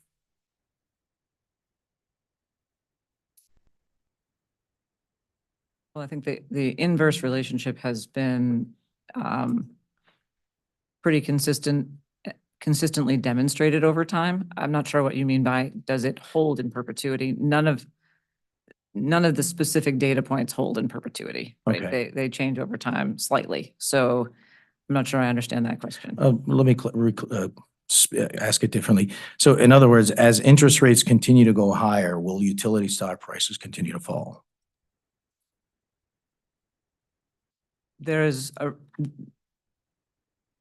Yes, we've seen as interest rates have increased that utility stock prices have fallen. Can I predict how far they'll fall? I don't have that information for you now. Okay, that's where I'm going a little bit. So is there an interest rate that is high enough where the price of an equity could go to zero? That is a theoretical question that I don't believe has borne out in the market that I'm aware of.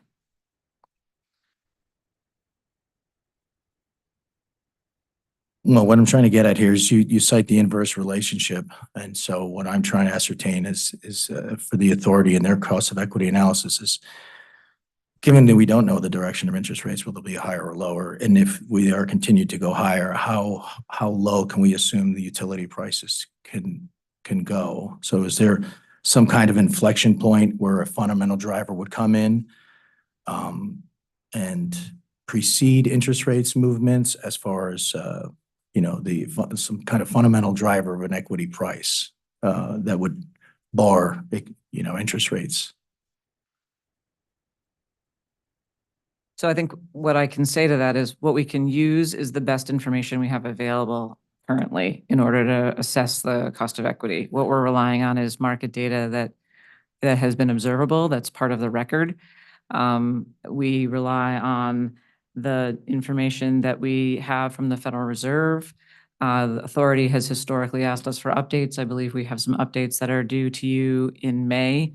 And historically, the authority has relied on the data in the record in order to establish what the cost of equity is at this time. Those data points, as I see them today, not knowing what the updates in the next 2 weeks will show, demonstrate that interest rates are higher today than when we filed our direct testimony.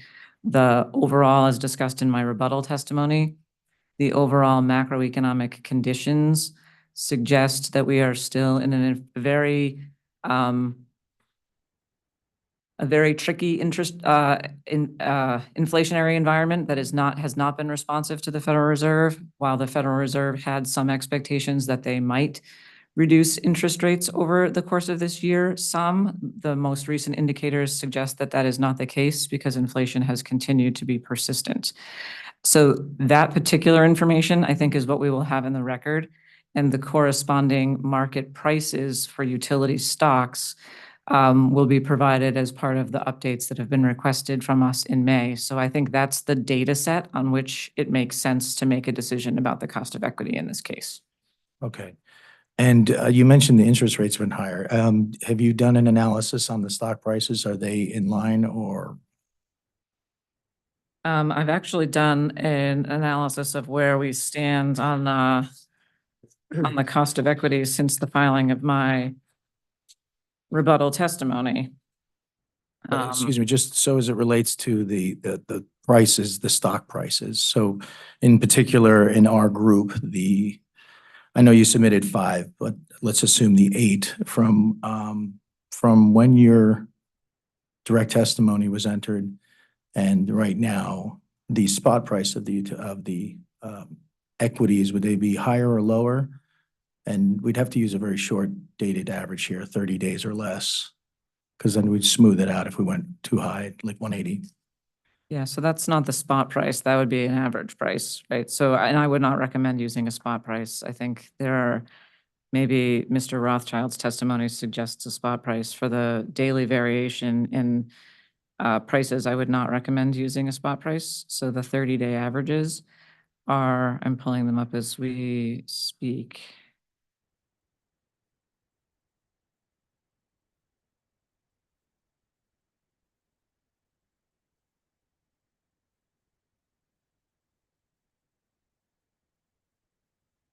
The dividend yields have been, generally speaking, consistent with when I filed my testimony in January. Slightly higher for some, slightly lower for others, but generally speaking. And the stock price, the prices?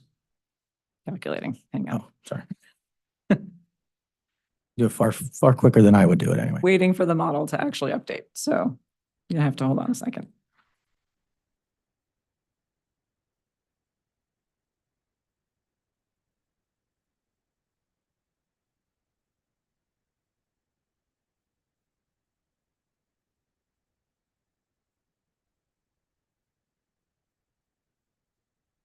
Stock prices would be down from when I filed my direct testimony, generally speaking.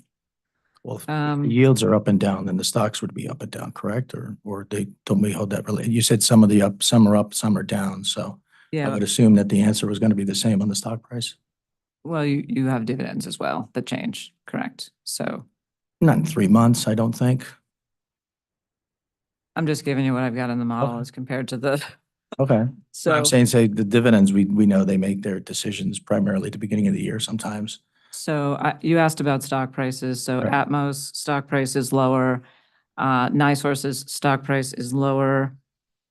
Northwest Natural's stock price is lower than when I filed my direct testimony. One Gas is lower and Spire is about equal. And what are you using for Are you using a rolling average or Those are 30-day averages. 30-day averages? So Okay. that's like terms. So 30-day average from my direct testimony, 30-day average in the model that was updated. Okay. And I understand you don't like the spot prices, but are the equity prices today higher than they were when you filed? Not the That I- 30-day average? That I don't have in front of me. Okay. So that would, Would you mind a late file exhibit on that? Just the actual prices? sure. Thank I mean, you. I think we're providing that information to you as of, my understanding is that we're providing price information, growth rates, and some updates as of The last day of sometime in May. discovery. correct? Yeah, I forget. So that information is actually that's all fine. being provided and updated as of that time. All right, that's Is fine. that suitable? Yeah, that's fine. Okay. Okay, let's move on. On page 23 to 25 roughly of your direct pre-file testimony, you conduct a yield spread analysis, correct? Yes. And for the benefits of the commissioners and audience, could you just briefly describe the analysis? Yes, the difference between the S&P Utilities Index yield and the 10-year Treasury bond. Okay. And I regrettably don't have this up to show everybody, but this has gone negative, correct? That's correct. Which indicates that the yield for the 10-year is now higher than the dividends of utility stocks? The reverse, right? The reverse, right? Right, So we have a negative reading. that's correct. So the yields are higher than the 10-year. It is the reverse direction. Let me just Yeah. pull the spreadsheet up for you.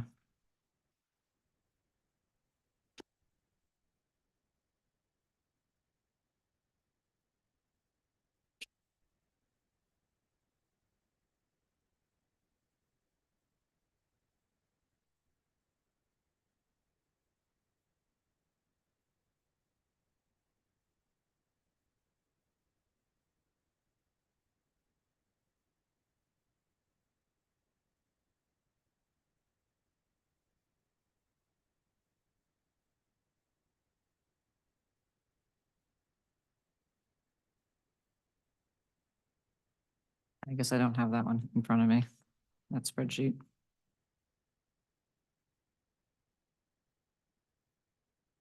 So can I continue? Sure. Okay. So traditionally, the yield on utility stocks typically is a certain amount higher than the 10-year yield, I believe, was Correct. something out of your pre-file testimony. And this analysis demonstrates that the relation is held pretty much since mid 2022 when there was a dislocation in that relationship. That's correct. Okay. And your conclusion is that the negative yield spread is an outlier and analysts do not expect that to hold. That's correct. Okay. Now, this is a two variable analysis, correct? So you have two variables. So movement in either variable will affect the direction of the spread.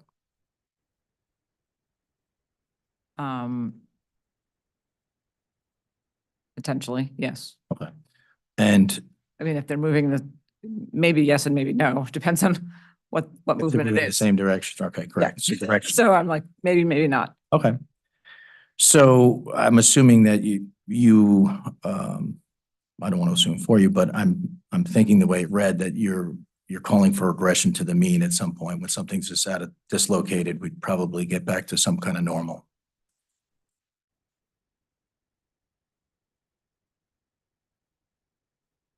What we're suggesting here in this analysis is that there is an expectation for a sector rotation. So this is what we were talking about maybe 10 minutes ago.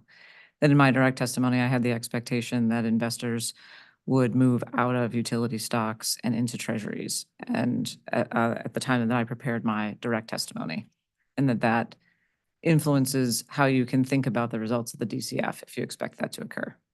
To the extent that that has actually occurred in rebuttal, where we've seen some of that movement. Some of the sector rotation that we expected has been demonstrated in the marketplace. Okay. And that's a part of your argument that you continue to believe that there'll be some underperformance and that this will understate the cost of equity if we get continued weakness in utility stock prices. No, if utility stock prices actually fall, the DCF goes up. Right. Okay, sorry, may have misspoken, but the stock prices will continue to drop. Okay.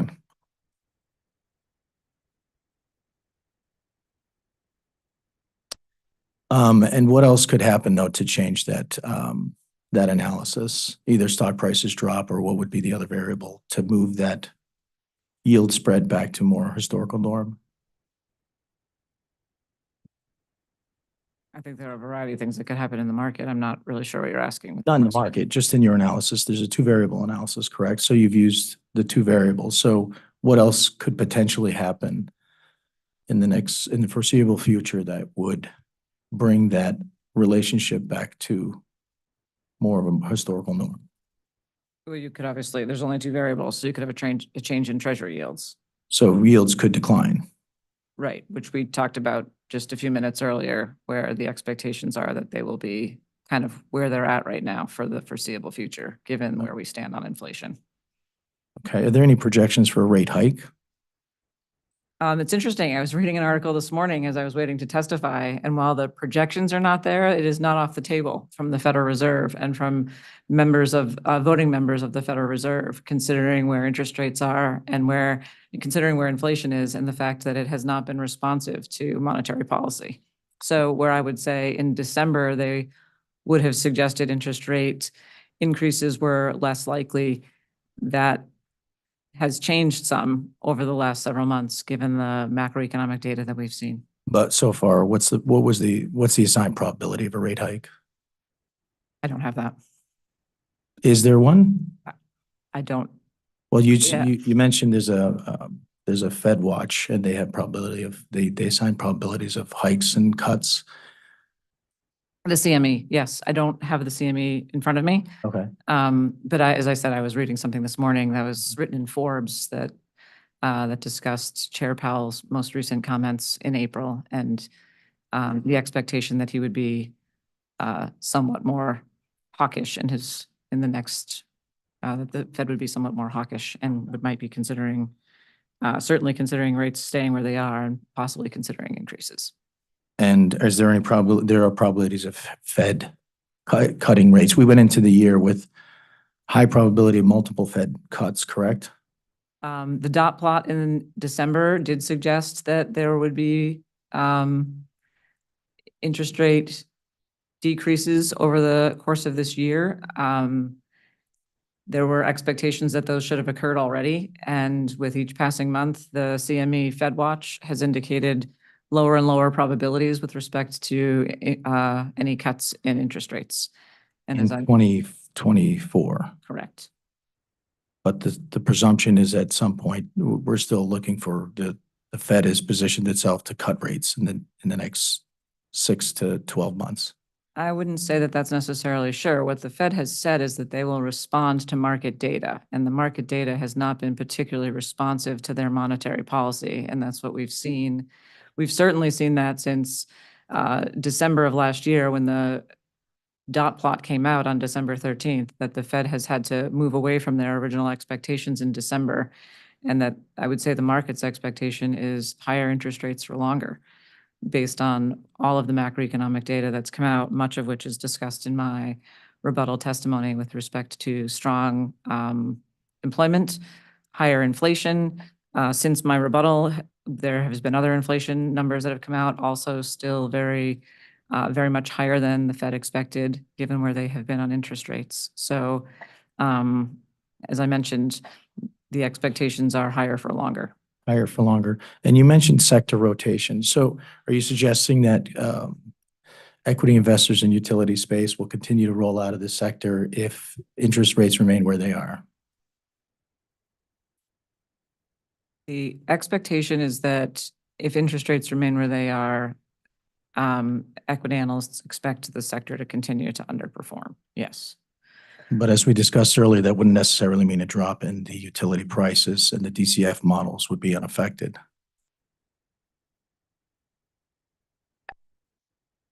I'm not here to predict to predict prices for you. As I said earlier, what I think the best opportunity for this authority to do is to rely on the data that we have today, and to consider, the updated data that would be provided in May, the best information that we have available with respect to where the market conditions are at that time, what the Fed is saying about interest rates at that time, where interest rates are at that time, and how it affects the models based on that updated information. No, I I'm not here to understand try that. to predict. Oh, no, and I'm not suggesting that you are, but a certain element of your testimony has the authority taking into consideration that the ROE or the cost of equity will be understated because of the likely underperformance and the future outlook for these names. So you've used that in the context of how we should view the cost of equity going forward. So while I'm not suggesting that you can predict stock prices, if we are to take that underperformance into consideration, then there is some element of forecasting, prediction, or something in your analysis to a certain degree. No, I don't think that's actually true. I mean, what I've relied on is what equity analysts have stated as the expectations for performance. I have not been forecasting where stock prices are going to be in my testimony. So I've relied on what equity analysts, what their expectations are for the sector and how they expect to be considering investments in utility equities over time. So I think that's very different than sort of forecasting the price. I think that's probably not a great place for this commission to be, attempting to forecast the prices that get used in the model. I think we're going to provide the updated information, and that should be the data that's used in the analysis. Okay, and just one last comment, then not a comment, but a question. So where does the if we're to take into consider the duration, the underperformance as it relates to the DCF, just because equity analysts are saying it, we shouldn't consider that? Do you think it's going to underestimate the ROE? You cite that several times in your direct pre-file testimony that we should consider an even higher ROE than the company suggested of 10.2 because of the potential of underestimating given the macroeconomic conditions that we're looking at. Yes, I think that's correct. And I think as we started this conversation, I made it very clear that that was stated in my direct testimony, but not in my rebuttal testimony, because we had seen a correction in utility stock prices. So I think I actually made that pretty clear when we first started this conversation, that that I had reviewed equity analysts' expectations when I filed this testimony, and that there was an expectation for sector rotation, and that from my perspective, I had seen that in the model results in filing my rebuttal testimony, and had also noted that in my rebuttal testimony. Right. So I think I was pretty clear over the course of my testimony what my thoughts were on that. Okay, thank you. Thank you very much. That's all I have. Thank you. Attorney Wheel? Oh, I'm sorry.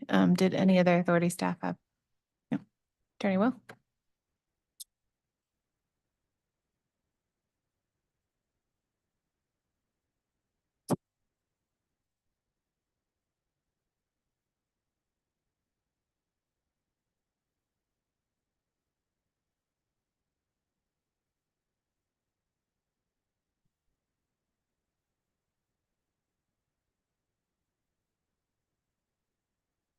Hi, my name is Tom Whelan for the Office of Consumer Counsel.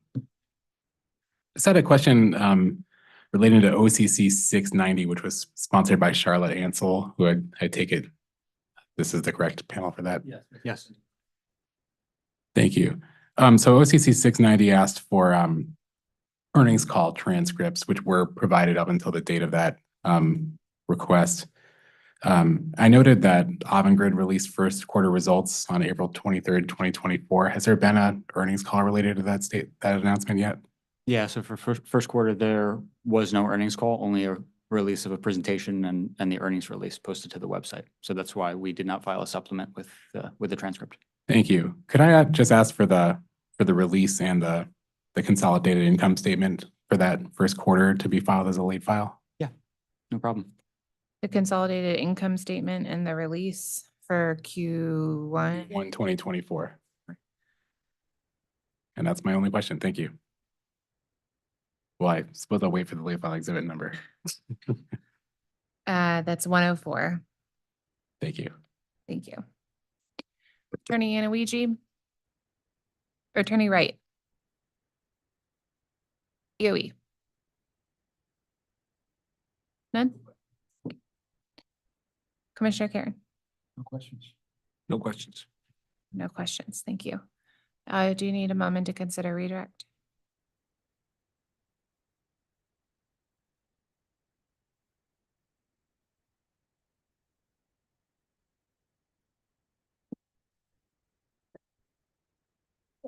Chair Gillette, I'm going to make a request that we hold Ms. Bulkley's redirect until after the OCC's cross-examination of Mr. Rothschild. I think that was the approach that OCC took in the Connecticut water case.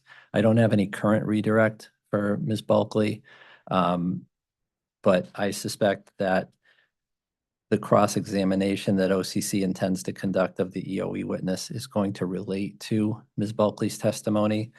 Therefore, we would want the opportunity to have her reappear and respond to that new information or any information that comes from that cross-examination. These are two parties that are both adverse to the company's rate application. So again, if it's consistent with what the OCC's approach was in Connecticut water, we would look for the opportunity to have the company's witness respond to that testimony. I'm sorry, can you elaborate on what you, I don't recall allowing that in Connecticut water. Is it your contention that I allowed that in Connecticut water?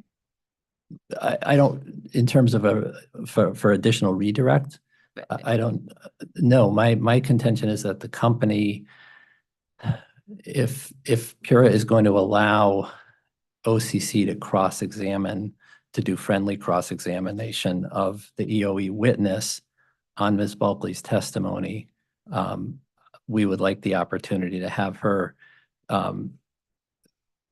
reappear for redirect in order to respond to that testimony. I gotta say that it's the first time I've been asked that request. It strikes me as unusual, to say the least. Let me see.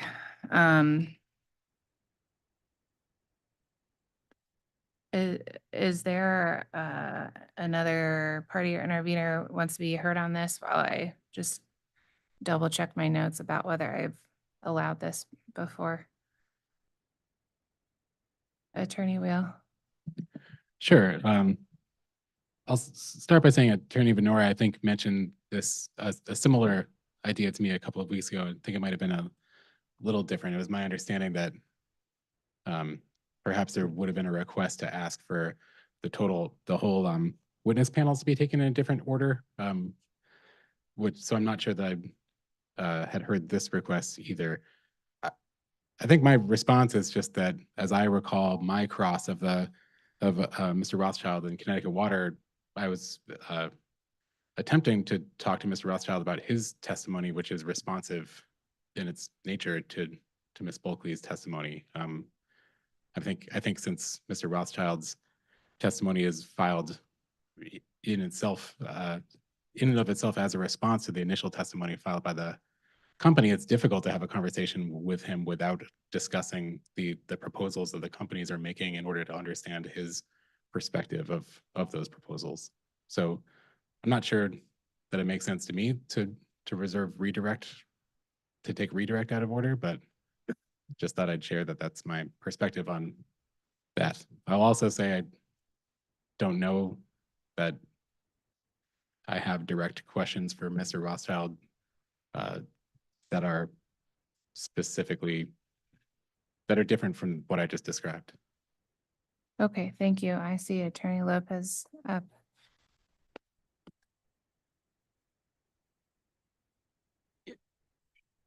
Good afternoon. I would generally agree with what Attorney Wheel just said. I mean, I don't know what questions Attorney Wheel may or may not ask of Mr. Rothschild, but I would imagine that the cross-examination, if there is cross-examination of Mr. Rothschild by the OCC, that it would be responsive to Mr. Rothschild's testimony and his opinions. So it just seems a little bizarre to me to take reopening out of order. That's all I have. Thank you. Okay, thank you.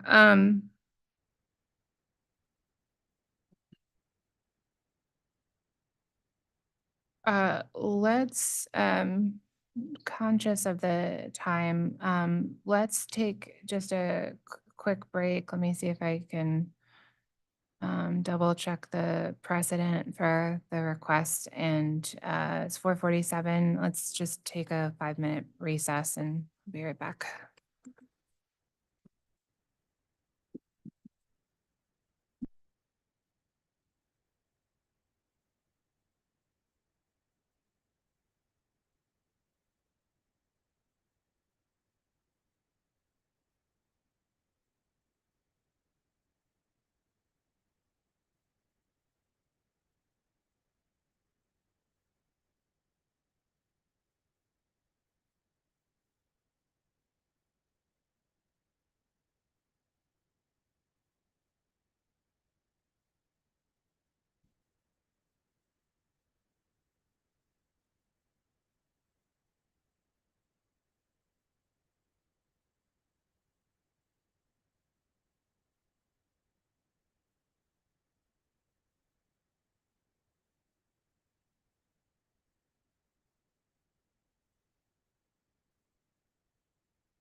It is that time.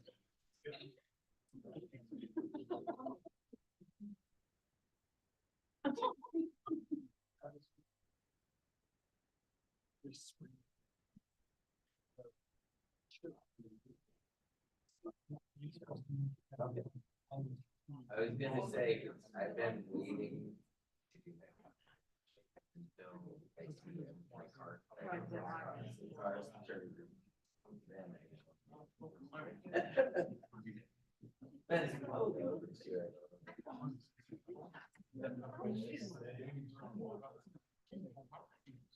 Oh,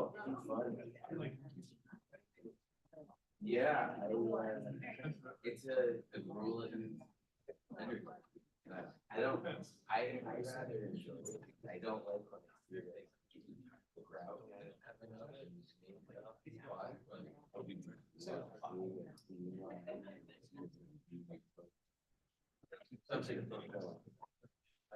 You clearly can tell what the city is.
Yeah, they can handle it this one little there. Okay, so now. I mean, right in there. I'm not sure they ate it last year either. They just like received it. Right. 24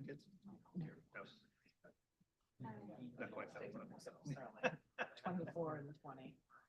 No, I'm just thankful that they're working on. So I have one that's working.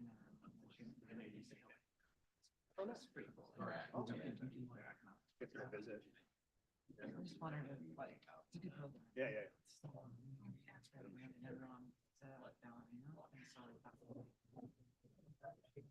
Oh, there you go. That's awesome. Yeah, it's good.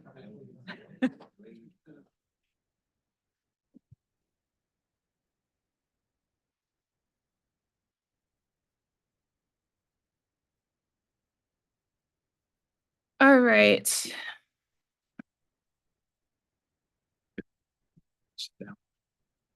Oh, I'm so sorry. Please sit down. All right, we'll go back on the record.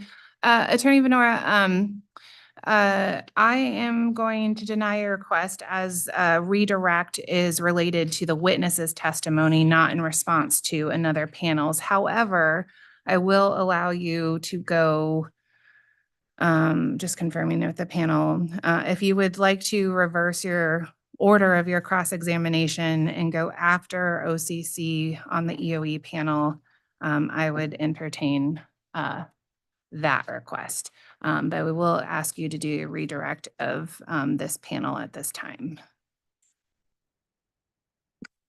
I guess, I mean, we will take the opportunity to do our cross of Mr. Rothschild after the OCC's cross-examination of Mr. Rothschild, so that we would do. I think we will reserve an objection, though, as to the process, to not allow the company to have Ms. Bulkley come back for additional redirect.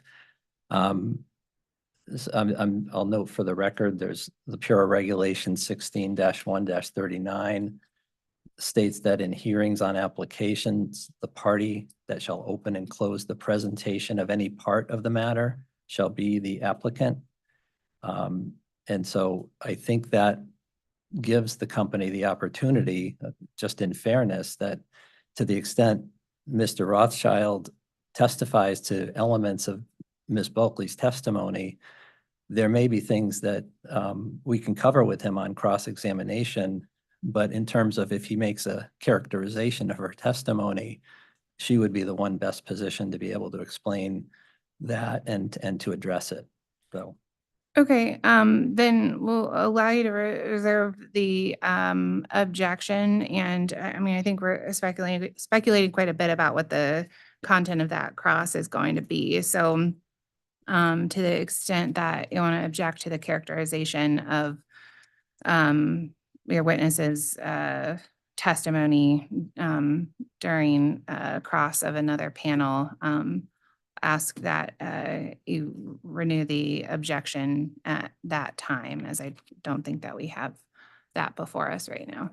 Okay, thank you. Okay, thank you. So let's wrap today by completing the redirect of this panel, please.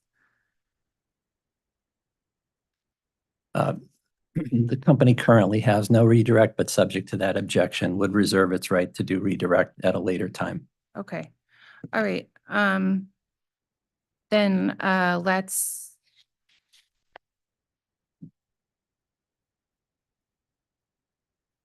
Attorney Wheel, is your witness present? No. Yeah. I think I mentioned during administrative He's- matters, Dr. Woolridge isn't available till tomorrow. He will be here tomorrow, though. That's right. Okay, well, it's almost 5 o'clock anyway. So we will resume tomorrow at 10 a.m. with the OCC's cost of capital panel. And for clarification, I think we have Attorney Venora up and Attorney Vaughn up first for crossing the OCC panel. So we'll see everyone back here at 10 a.m. tomorrow. Thank you. Take care.